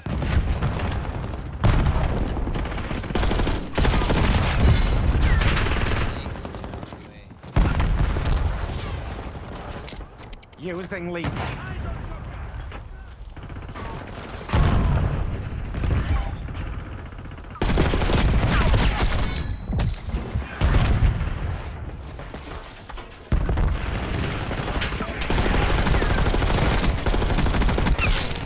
Hilarious.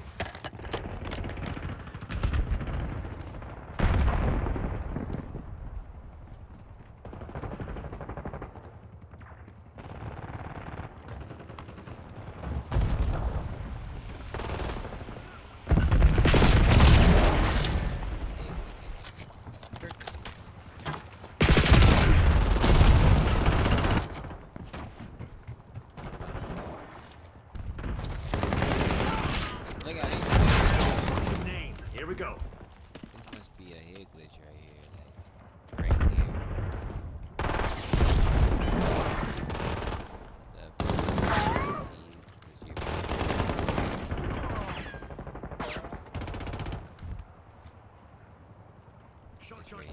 He was right here on some cheating shit.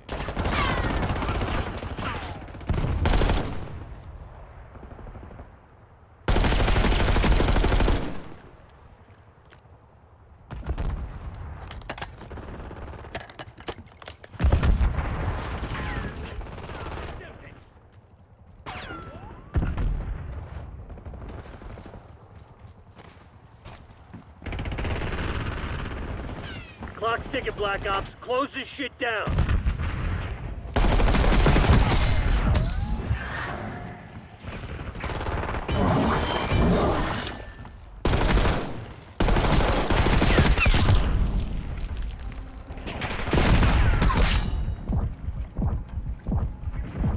Enemy shooter!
lost the lead.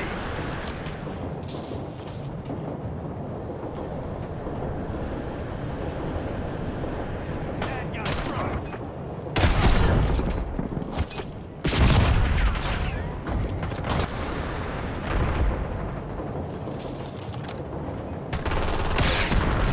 Watch out! Sniper!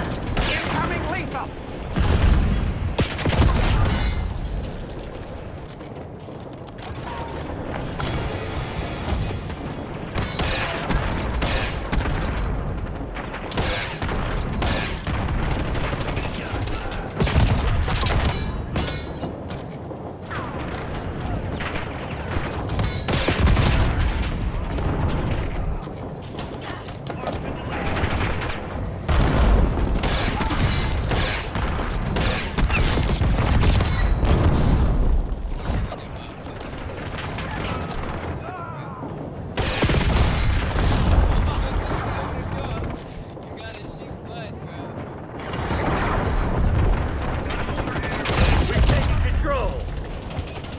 Nah, that's not happening to me.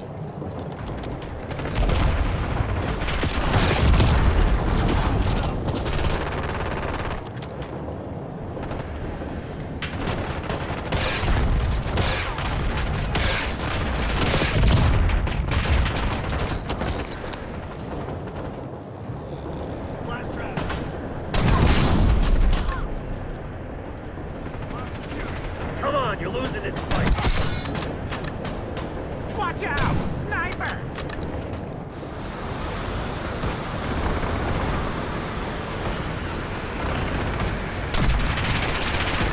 I see you!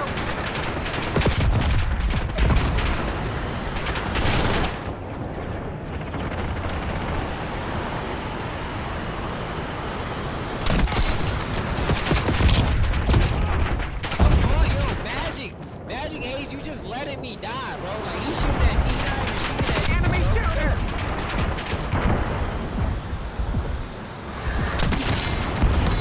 I'm killing the same person with the pajamas. Oh my god! That was weird, but well timed. Great eggs, everybody!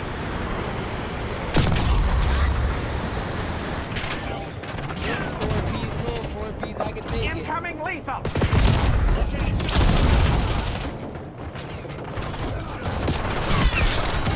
That's a Goliath. Damn it, he just got another Goliath.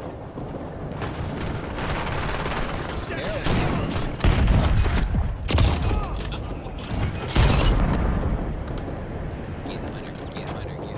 Watch out! Sniper! Lead done. We've taken control.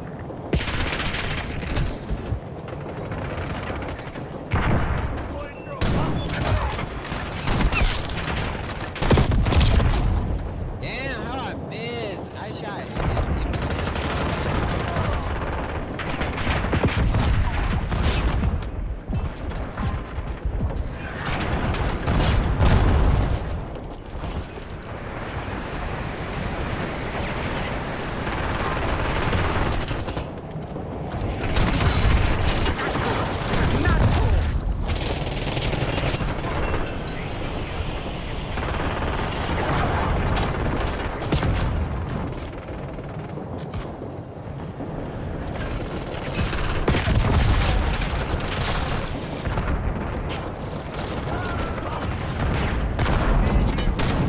Incoming lethal! God, bro, I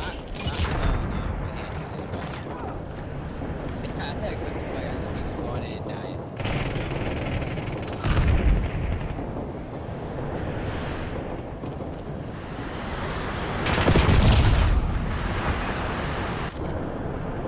Marking target location.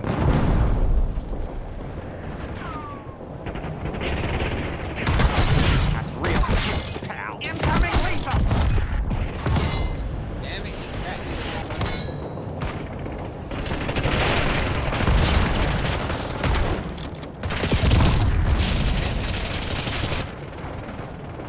Incoming lethal!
Yeah, we're second lane.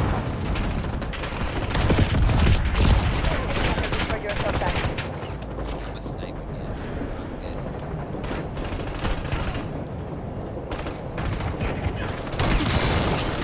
Gesundheit.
incoming!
Pal.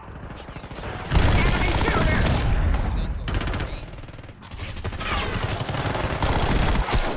OM triple G.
Slowly, real careful.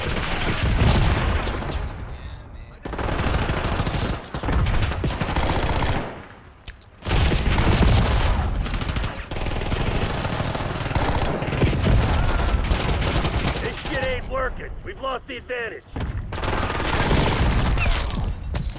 Come on, you're losing this fight.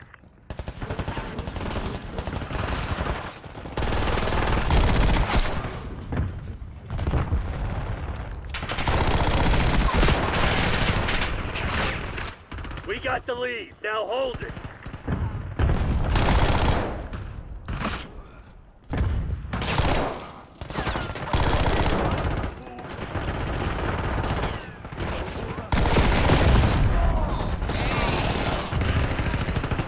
Tactical incoming.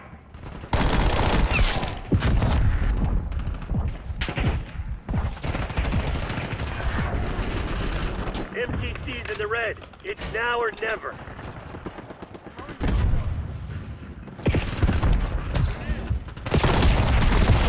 Damn it. One shot, Christian.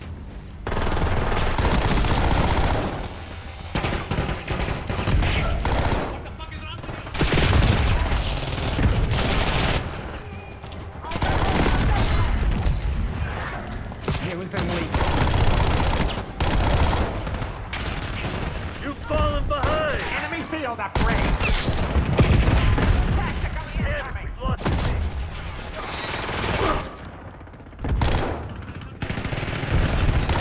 He's done.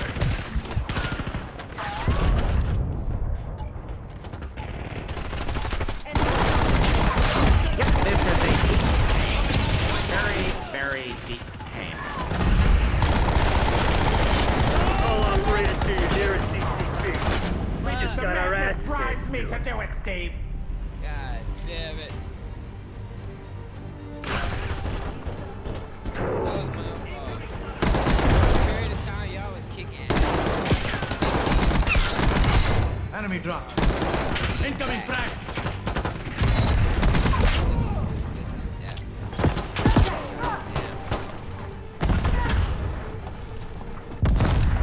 That shit was crazy. It was popping out there. Booty Eater's a fucking camper. Booty Eater's a fucking Yeah, camper. like, my team's on bias, bro.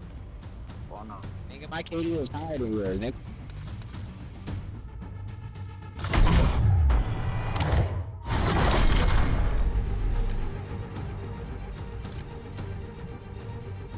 I do have a class with that gun already.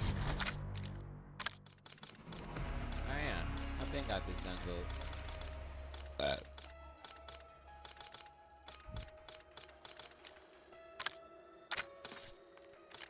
I like this setup. I like it.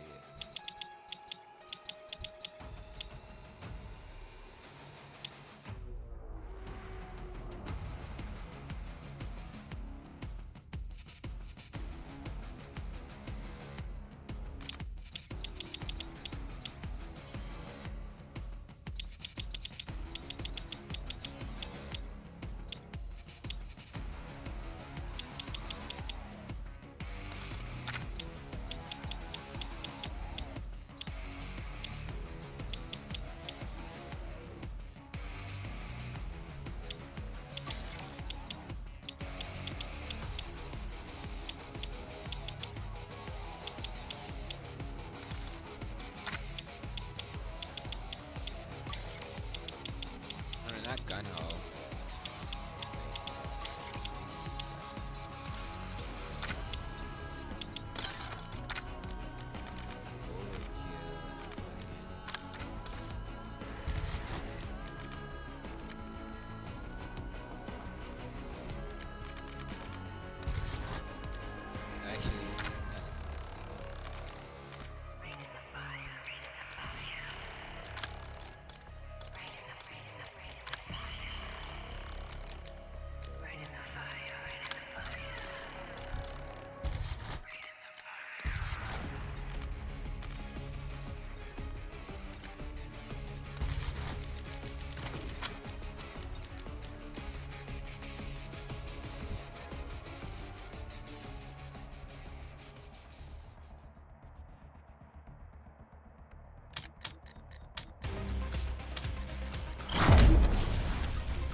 All targets declared hostile. Happy hunting, Crimson. Engaging.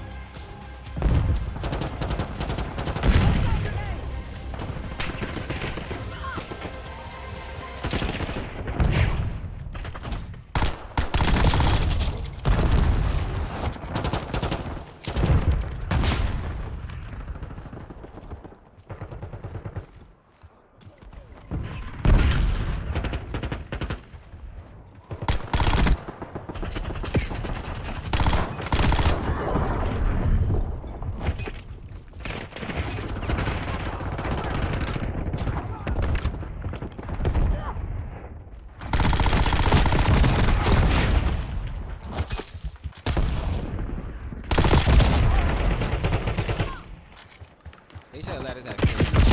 Man, this map is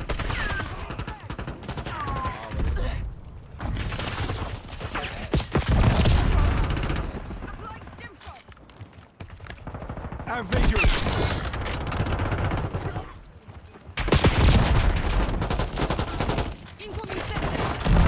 Get down! Hostile marks within our AO. damn it.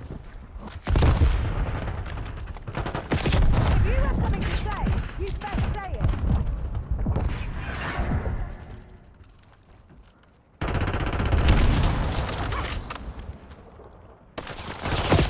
Enemy unit.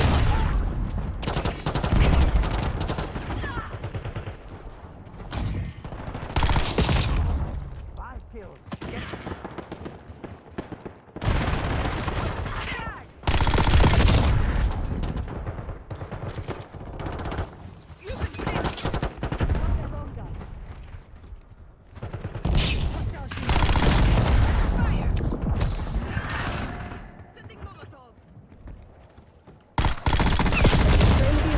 Now hold it.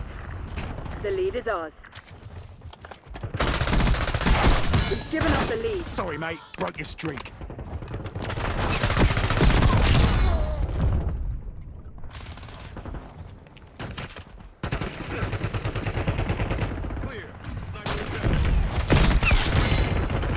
Incoming grenade.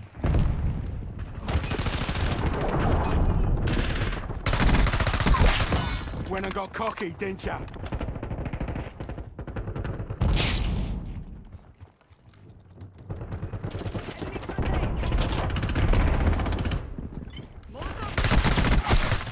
Impact grenade!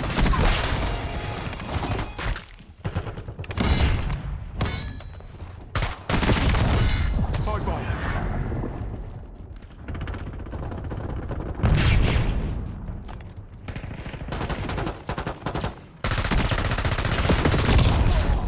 Oh my god.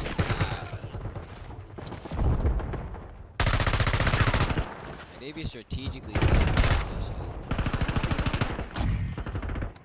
It's already no strategy, but they be doing it and even crazier.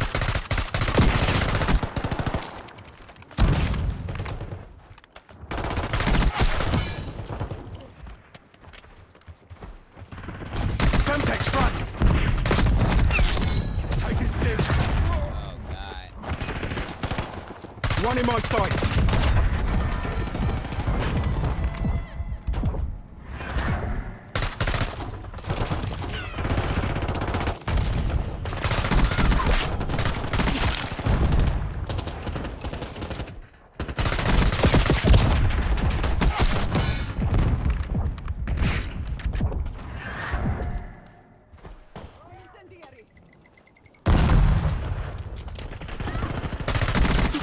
Target down. Yeah, if I stay within a certain range, that should be good.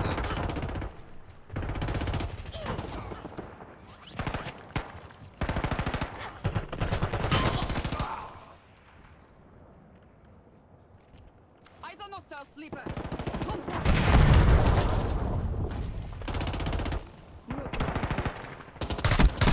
Let's go. Sleeper agent detected.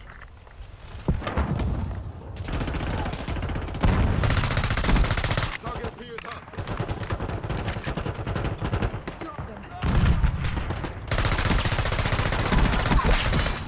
Fragged.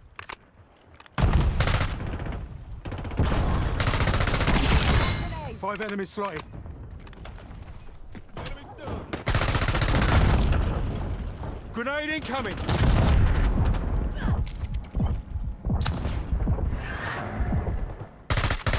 Semtex incoming.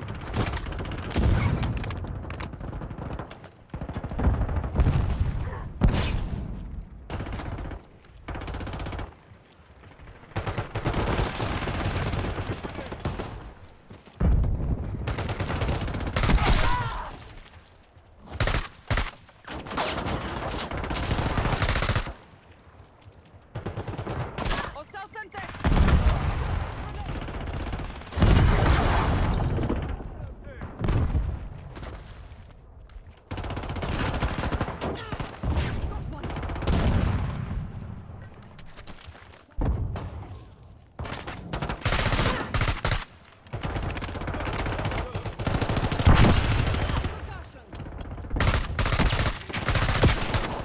Hostile shooter.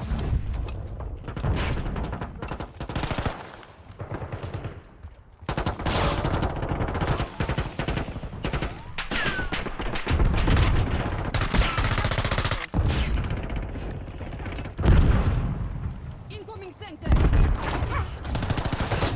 Pull your head out of your ass and check your fucking targets. Hostile impact.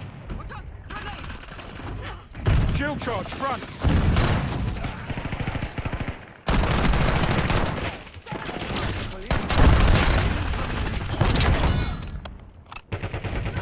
Close to the assault pack. Impact going out. Not much time left. Put this to bed.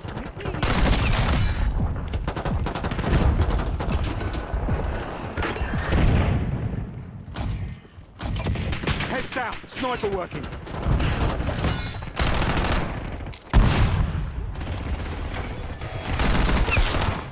EKIA. Semtex front.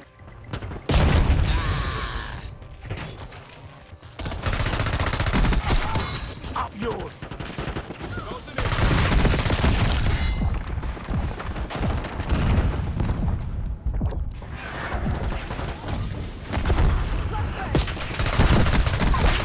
Smoke. Oh my god, I missed every single shot. Not this time, you son of a bitch.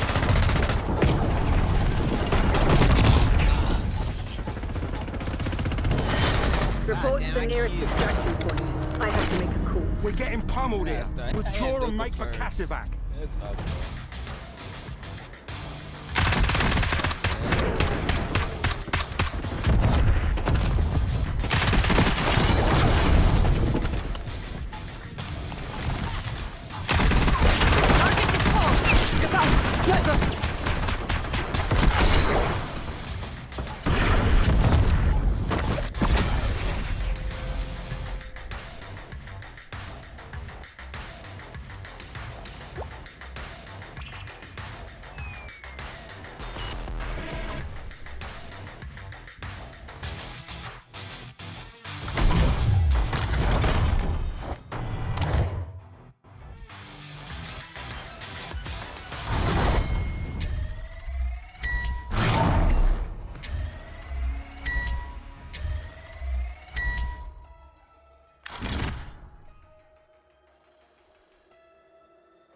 What was $50 though?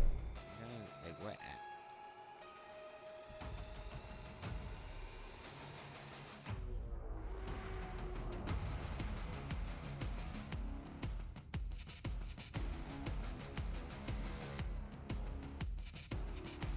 Oh shit, CapCut is 20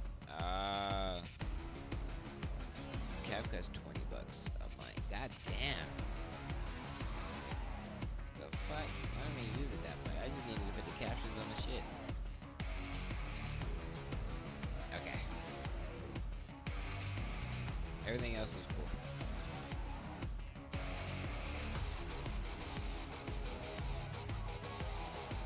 Everything else I use.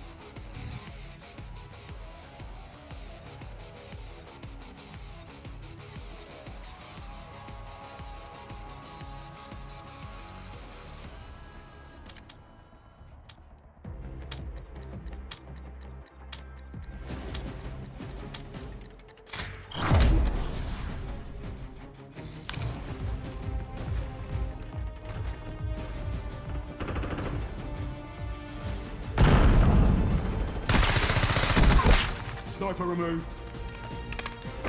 We're winning. Keep it that way.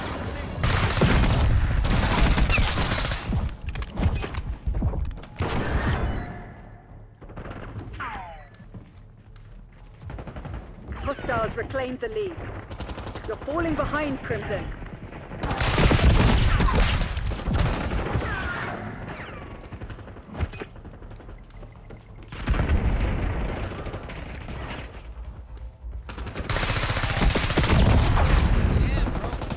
Couple bullets do not be hitting my target. That's a problem.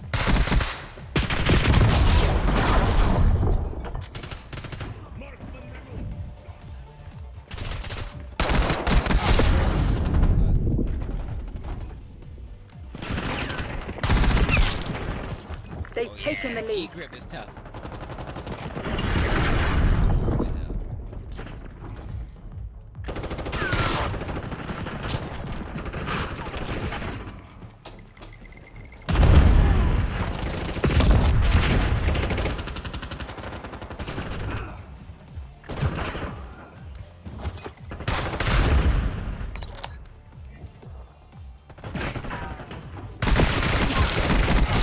Given up the Sorry, lead. mate. Broke your streak. Damn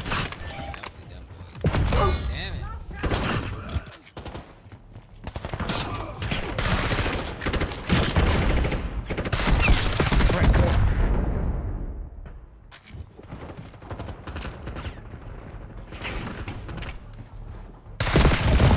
Damn, it was two.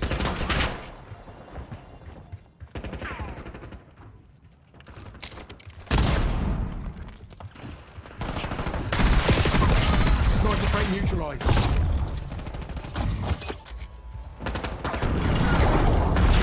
Mover here.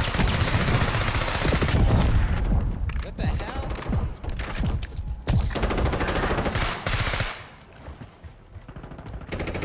Semtex incoming.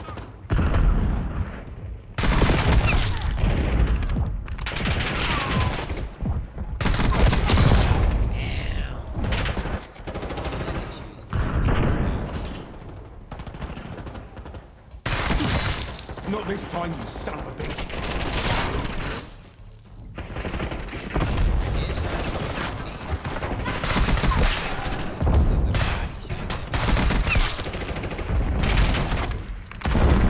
Tossing impact grenade.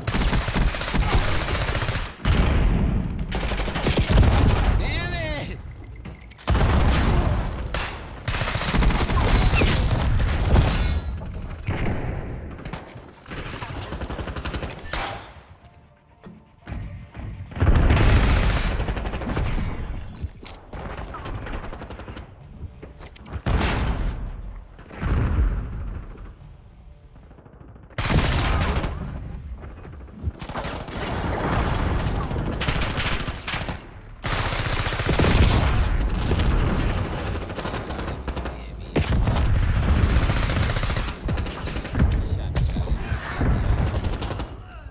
Ran off.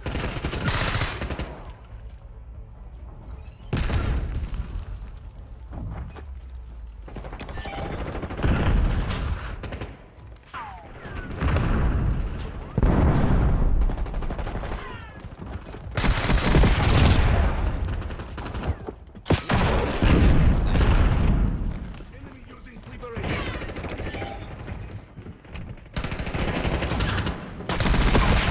Engage spot control.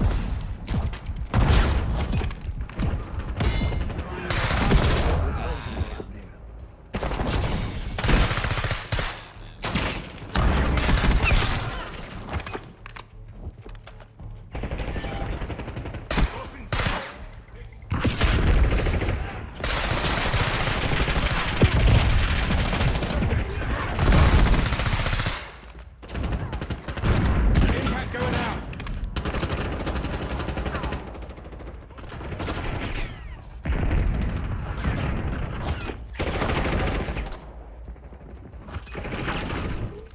Sending Semtex. Neutralized.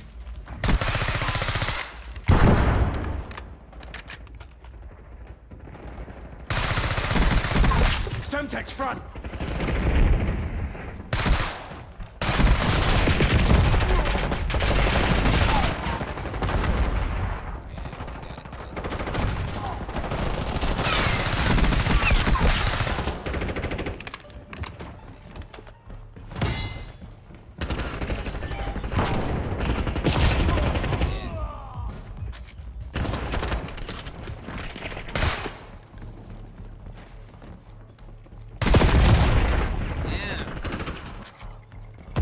Hostiles reclaimed the lead. Shotting through. Damn it. Using stim shot. Hostile down.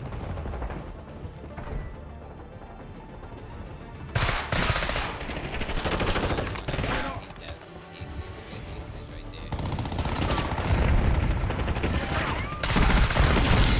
Destroy them.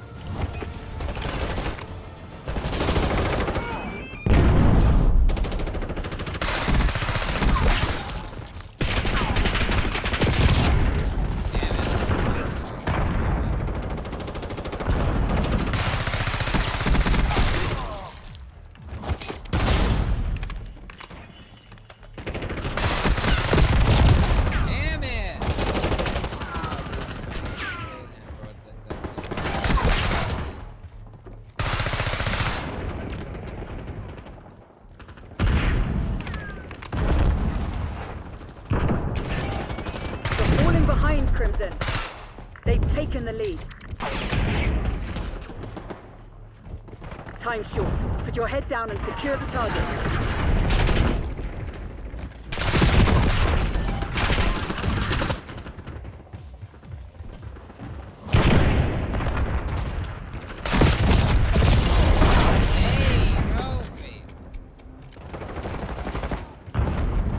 Hostile shooter.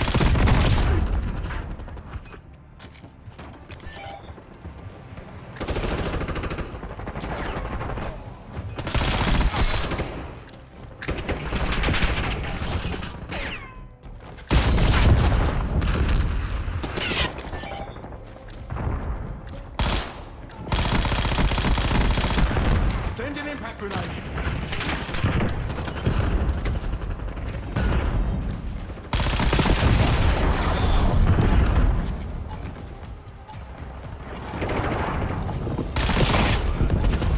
The lead is on.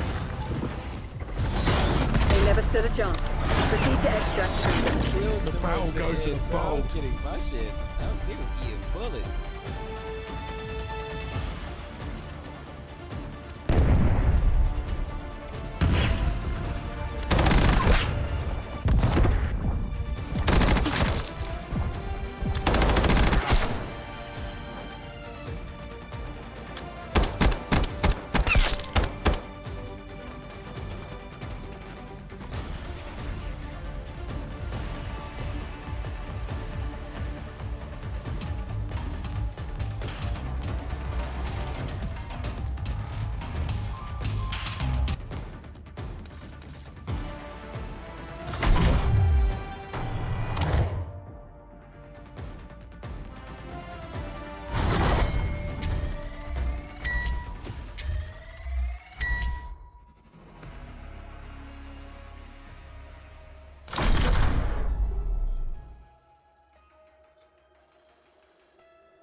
Another day in paradise, Black Ops. We take it out. I see you!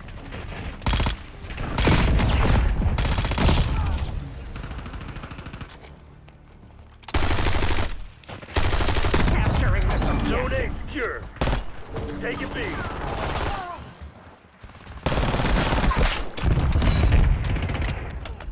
Losing Bravo.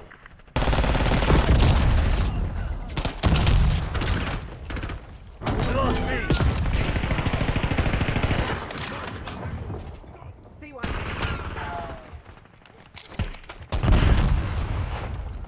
Watch out! Sniper!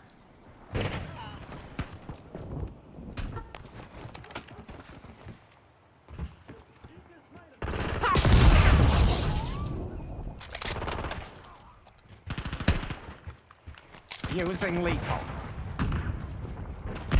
Mark it down, Bravo. Watch it! Bravo zone secure.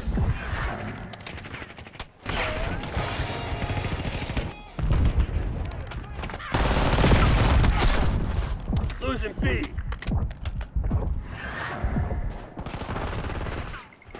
Enemy shooter! Bravo lost. Operator established course.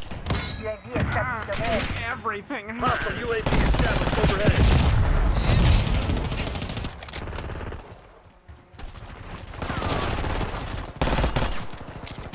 UAV flight time 50% on my mount. Mark.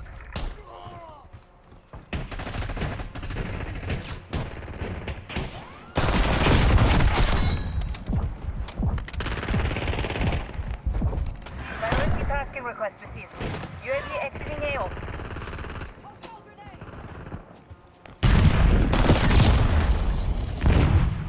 Taking Bravo underway. UAV inbound.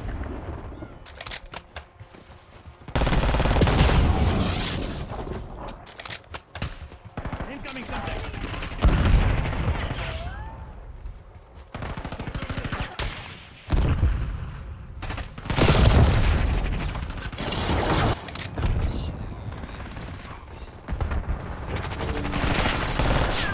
Securing B. I did it!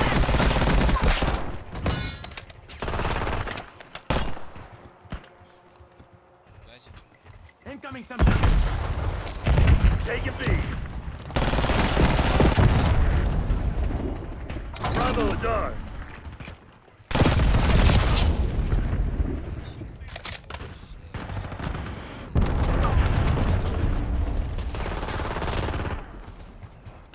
You. West Point requesting UAV. We lost B.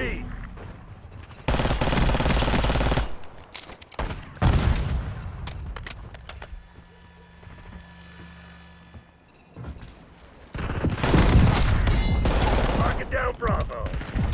Hostile UAV established overhead.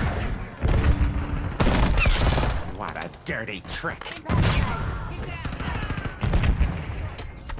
B secured. Incoming lethal. Losing Bravo. Vengeance is mine. My God, what's good, G? What's good?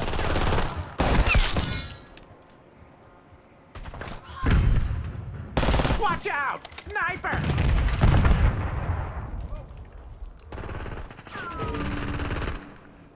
Losing B.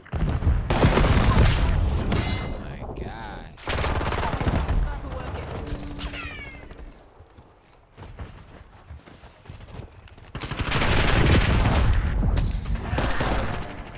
Bravo lost. Enemy field upgrade. Sharpshooter eliminated.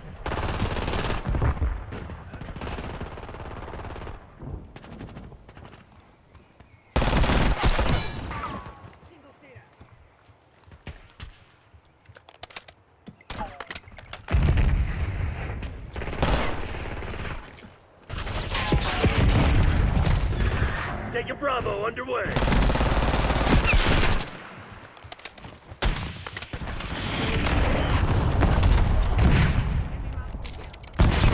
TACOM, get a UAV in the air.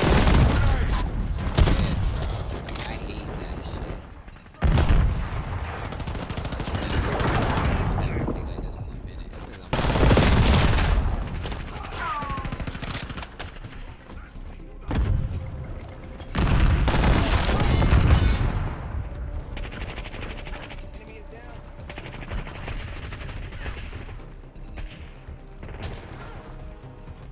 Losing A.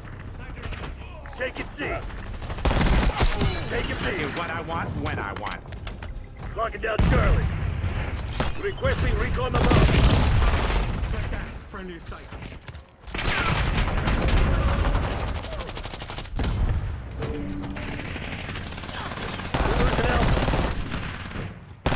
Watch out! Sniper!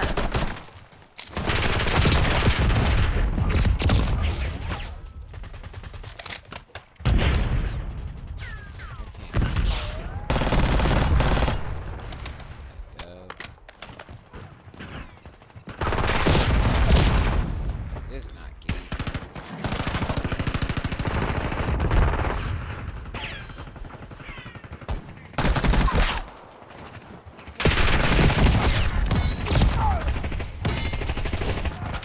Just walk through the middle because there's nobody.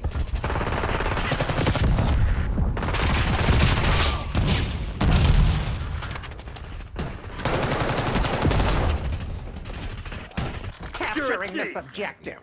Losing A. Enemy field upgrade. Securing Charlie. Enemy UAV inbound. Enemy field upgrade. Charlie secure. Losing Alpha. Securing B. They're taking C. Good to see you, fucko. Losing Charlie. Losing A. You. They're taking C. We lost Charlie. Next call. Enemy watchdog Kilo inbound. Taking Bravo underway.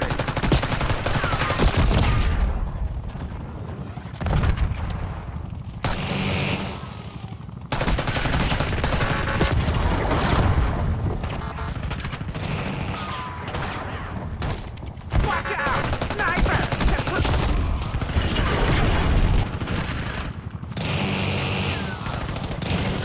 Locking down Bravo.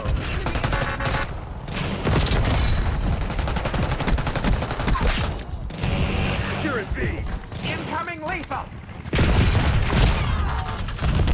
Aguinaldo calling in UAV. I still believe in you!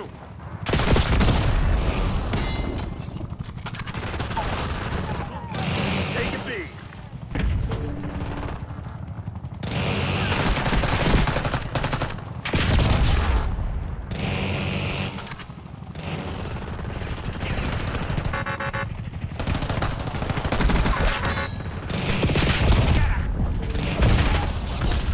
We're losing Alpha.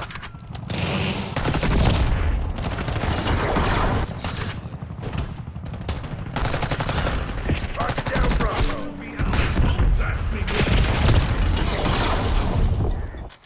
Bro, this shit.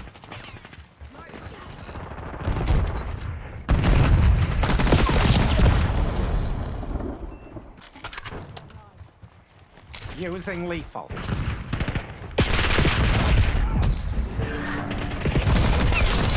Screw you, buddy! Incoming lethal! The fuck's going on out there? Tighten up and show some spine.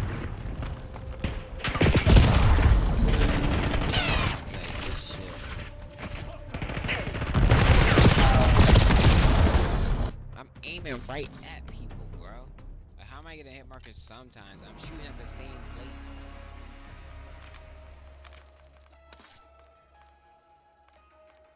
This shit, I wanna fucking play hard. That shit is fucking ass. Let's see. What do I feel like playing? Because I don't feel like playing just anything, bro. I'll be playing it by now if hurtling. Let's see. Oh no, I didn't like this game. That was that game where you gotta guide that fucking thing. I didn't like the concept of that. Uninstalled. Back to dawn. Abiotic factor. Did I play this? Did I play this?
Endothermia.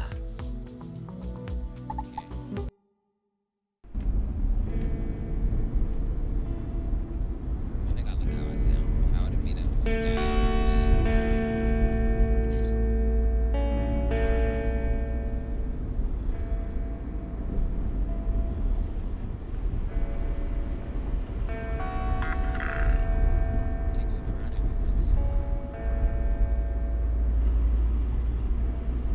Almost there.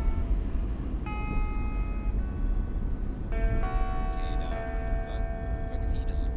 Just whipping this motherfucker. So, ready for your first day?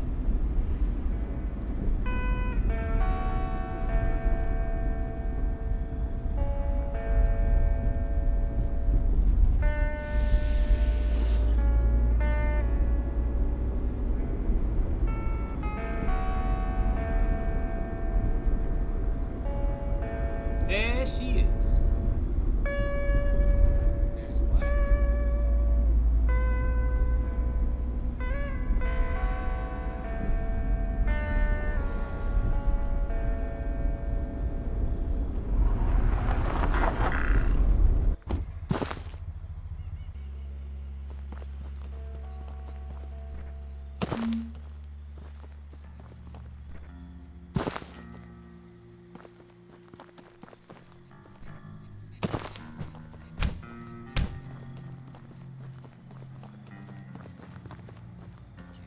I don't know how to play this game.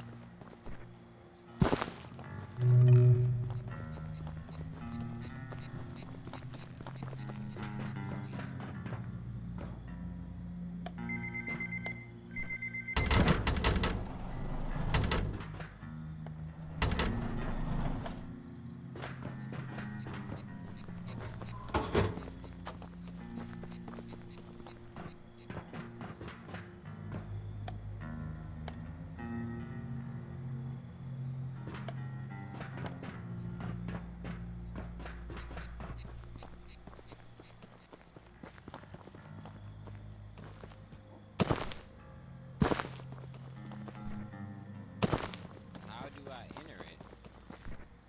Want me to-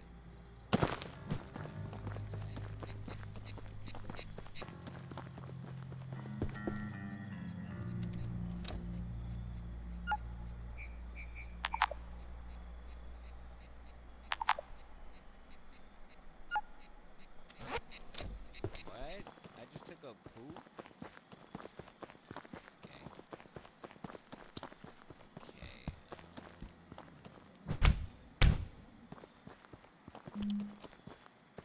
enter the shack. Am I doing something wrong?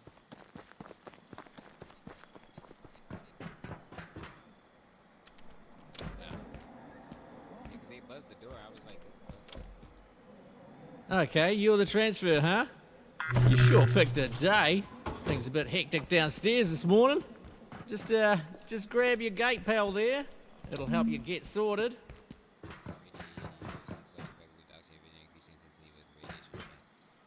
A little exposure will harm you without protection.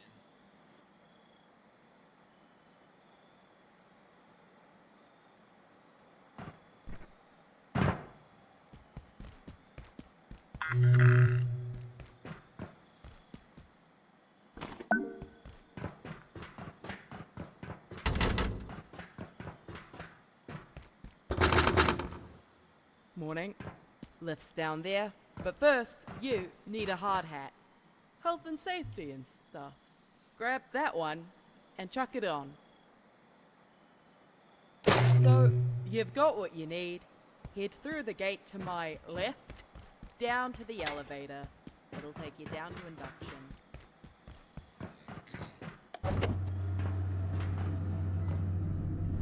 Welcome to the Gate Cascade Research Facility. You are in the induction wing. The facility is currently at alert level precautionary. Please listen carefully to and follow all security instructions. Now arriving at staff processing.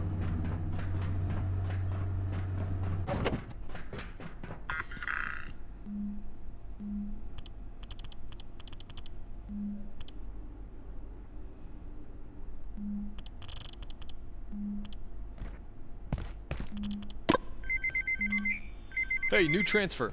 I got pulled in from surface duty. The usual lady, she got called out to help downstairs. Happens. Chaos is kind of our thing around here. You seem a bit antsy. Just wait. I'll unlock the gate in a second. Now, I've never run someone through this, but it looks pretty straightforward. Coming from the Springer facility, you'll know the basics, but since we deal with specimens directly, everyone on staff has to know basic ECP. That's Emergency Containment Procedures. Okay, now I have some instructions here that aren't really compatible with the current security situation around here, so we're just gonna improvise a bit. Bear with me. I'm gonna have you crawl through that vent down there. Consider it like chasing down an escaped specimen. You got a big brain, you got a big imagination, right?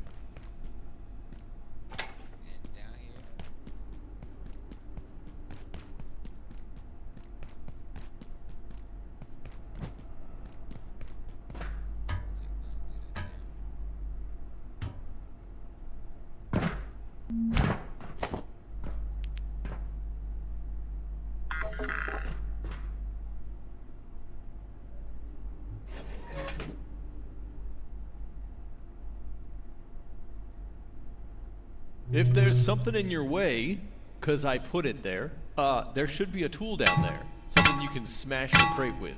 You might have to look around a bit. And don't worry about smashing stuff. Like, we have we got a lot of crates. A lot of crates. Oh, what the hell? This damn radio's acting up. There we go. Ugh, all morning. Alright, where were we? They want you to capture a creature. The lady who's supposed to do this, she took all the nets downstairs with her.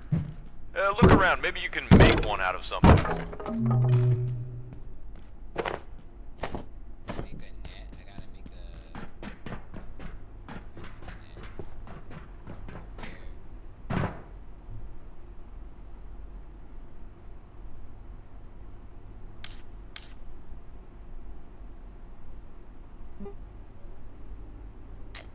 Oh, okay. I was just thinking I'd grab like a plastic bag for you know what? This is why we do the jobs we do here at Gate. Go ahead and throw your fantastic net on the dummy.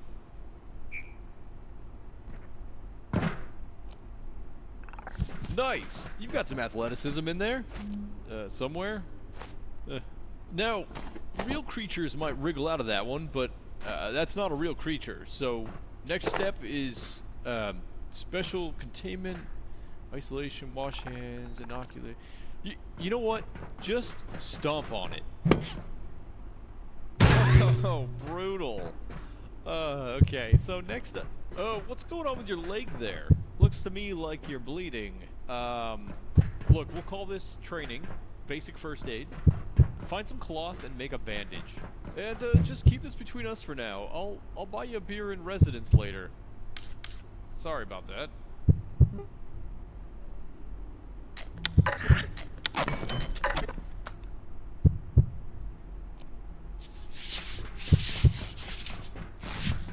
Okay, you did that way cleaner than I would have. You would, wouldn't you? You're gonna fit right in down there. Looks like you can walk on it all right. Let's head you on through to the next room. Feel free to mosey. I've gotta check some stuff out. We got some weird crap going on today, not gonna lie to you.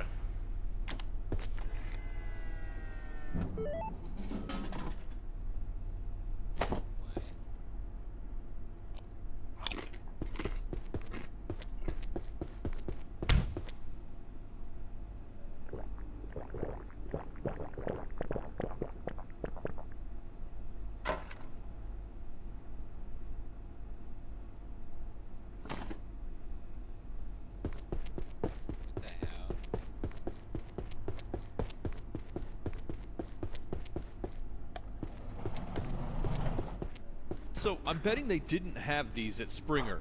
It says here, all Gate staff at Cascade need to understand the facility's unique power system. It goes into a lot of detail only an egghead would want. No offense. Every power socket here comes with its own little extension cable, and we build everything purpose-built for those sockets. So what you're gonna do, you need to package the heater, place it back down near the power socket, and then... Okay, now I know that was a lot. I'm getting some weird interference on my radio. I'm gonna leave you to the whiteboard down there. You might need a screwdriver. I'll get back to you in a minute.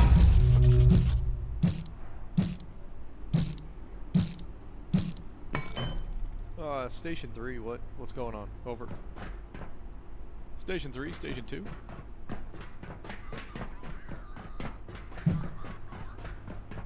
I'm getting a lot of chatter. Keystone running some kind of shady op again. I didn't see a bulletin. I'm trying to finish up some work here.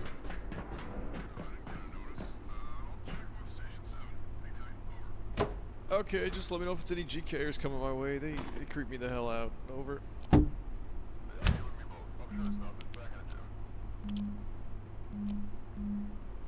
That's how I change it. Okay.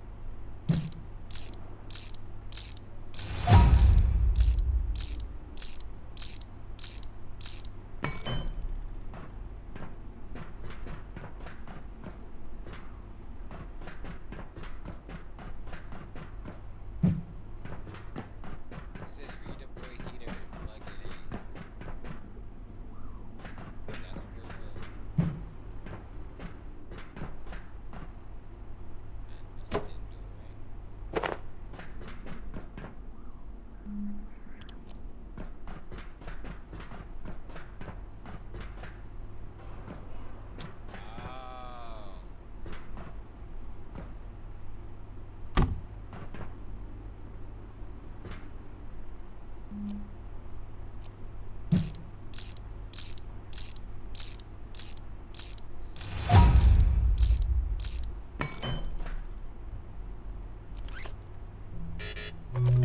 right. Hey, nice work plugging in that plug. We're done here. There's some stuff on this list, but I don't reckon you're gonna need it. That's why you've got people like me around. Keep you safe. Looks like I gotta check on some situation topside. So, yeah, head to the elevator. It'll take you down to residences. Real cozy stuff. Clipboard here says you're looking for a Dr. Khan? It sounds familiar. I guess he's in charge of the rest of your orientation. Alright, onward to science. Well, for one of us anyway.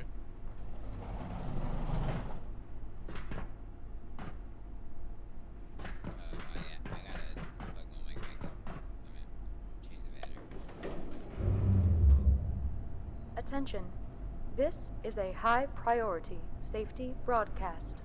You are currently en route to Residence Level 7. Due to an active security situation, advanced safety precautions are in effect. This elevator will be redirected to Offices Level 1. Please remain in place and wait for security team assistance.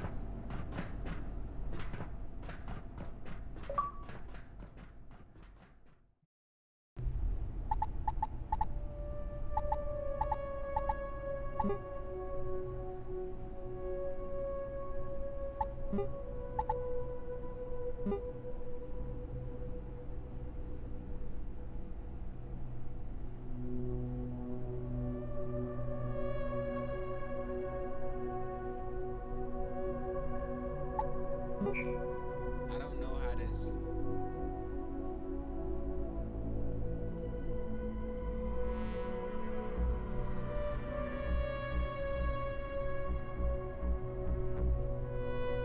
I don't know how this is, bro. Like how the game actually is. They put me through a tutorial, but I don't.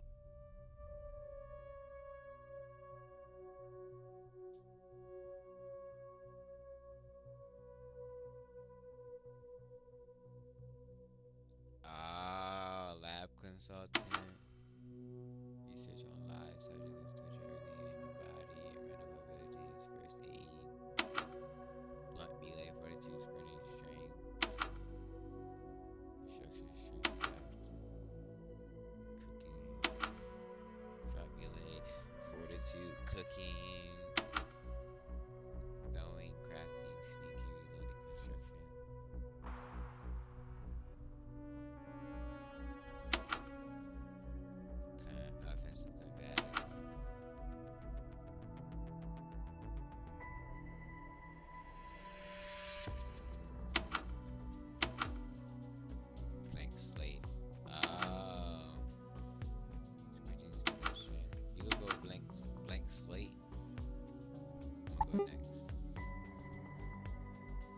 positive and negative traits for your character. Negative traits will add some challenges that will give more points to spend on positive traits. Oh. Okay, so we're gonna go.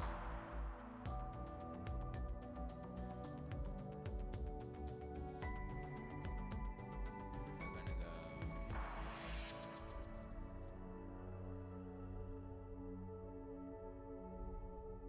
3 press sprinting, 3 press sneaking, light eater. Require less food. 3 plus damage for melee weapons.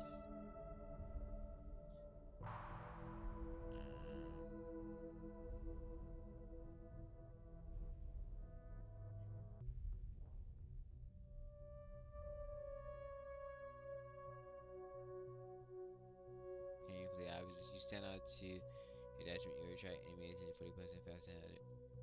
Painfully obvious.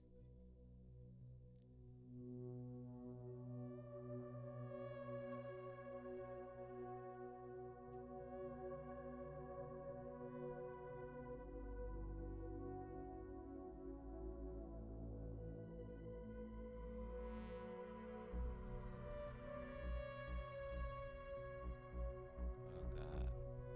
I don't want to do weak. Painfully obvious.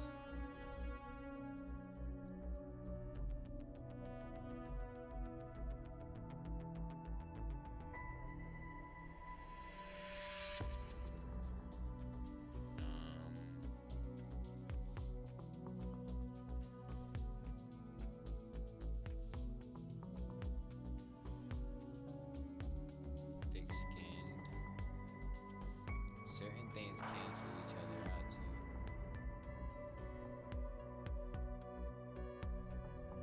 I can't do slow handling.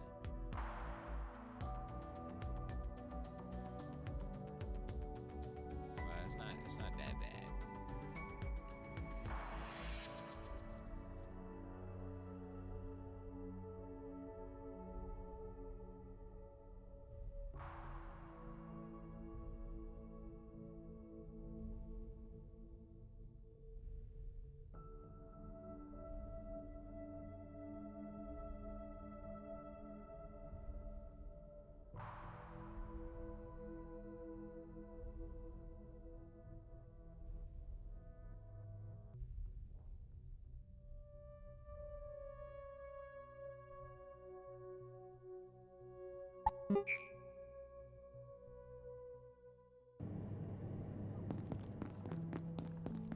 I don't think we've met. Ah, you're stuck here too, eh? I came down from level 8 for a coffee. Now I'm locked in here for God knows how long. It'll be those fools on level 3 overreacting again. Looks like Jaeger's locked out. Typical. See if you can let him in. Maybe he knows what's happened. But take your time. He's insufferable.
Yeah, I thought this bitch was ready to come to life, damn it. Like, you a little too big.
Screwdriver don't affect the boxes.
Wait, can I cook?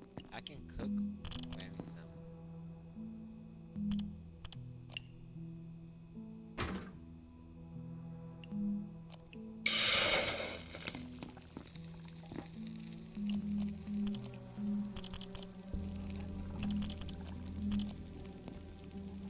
Where's it at? Like up here.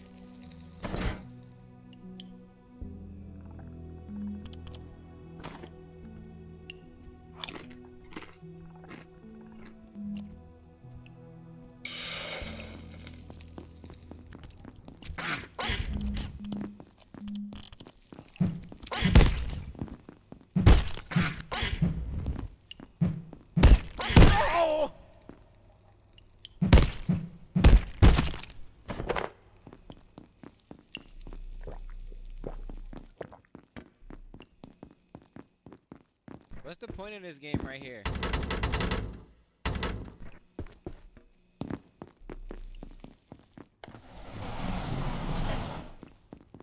Hello? Over here.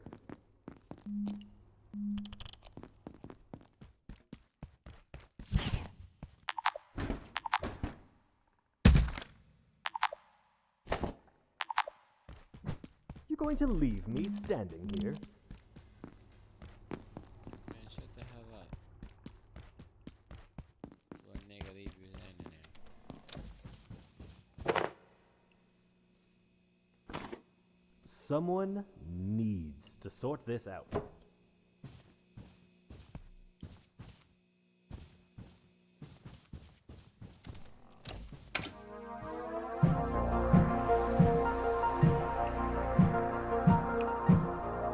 at the Gate Cascade Research Facility, safety and security demand we take our primary power network offline at night. All major power outlets are shut down, as well as most pathway lighting.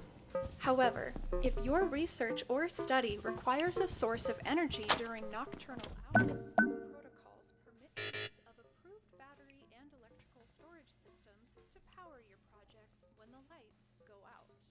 If you do plan on working late, please request a night pass from your supervisor. The facility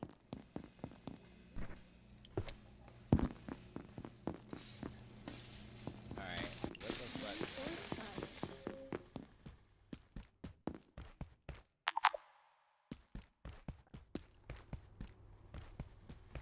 I just go past it. I went past it. They never tell you what's gone wrong.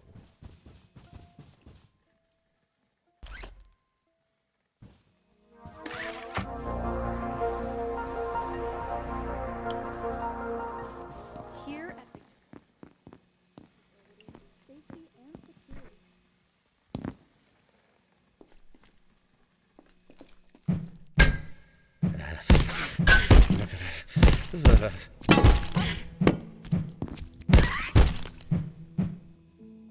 What the fuck are these things?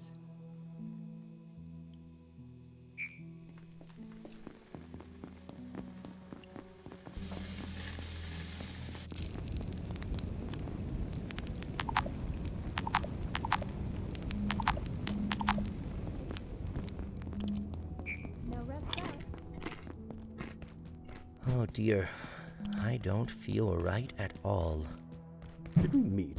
Oh, you're new.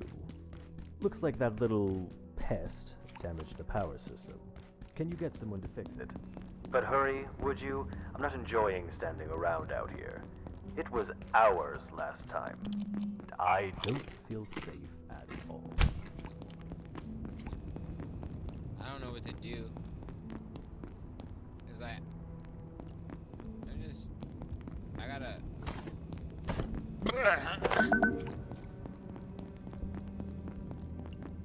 Christian chest plate.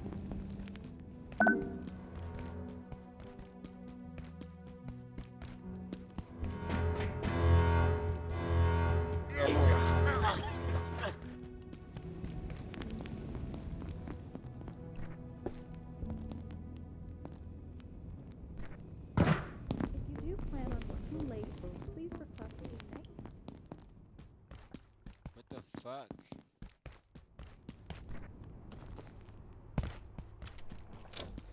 Oh. Okay, I didn't know you could go in here.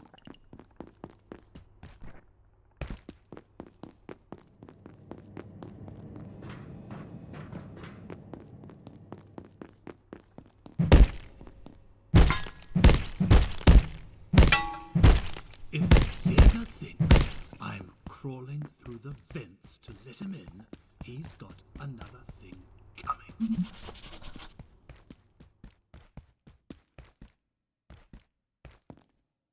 What the fuck? Security demand we take network offline at night. All major power outlets are shut down, as well as most pathway lighting. However, if your research or study requires a source of energy during nocturnal hours, protocols permit the use of approved battery and electrical storage systems to power your project when the lights go out. If you do plan on working late, please request a night pass from your supervisor. The facility is dark at night, and your safety. New opportunity for science.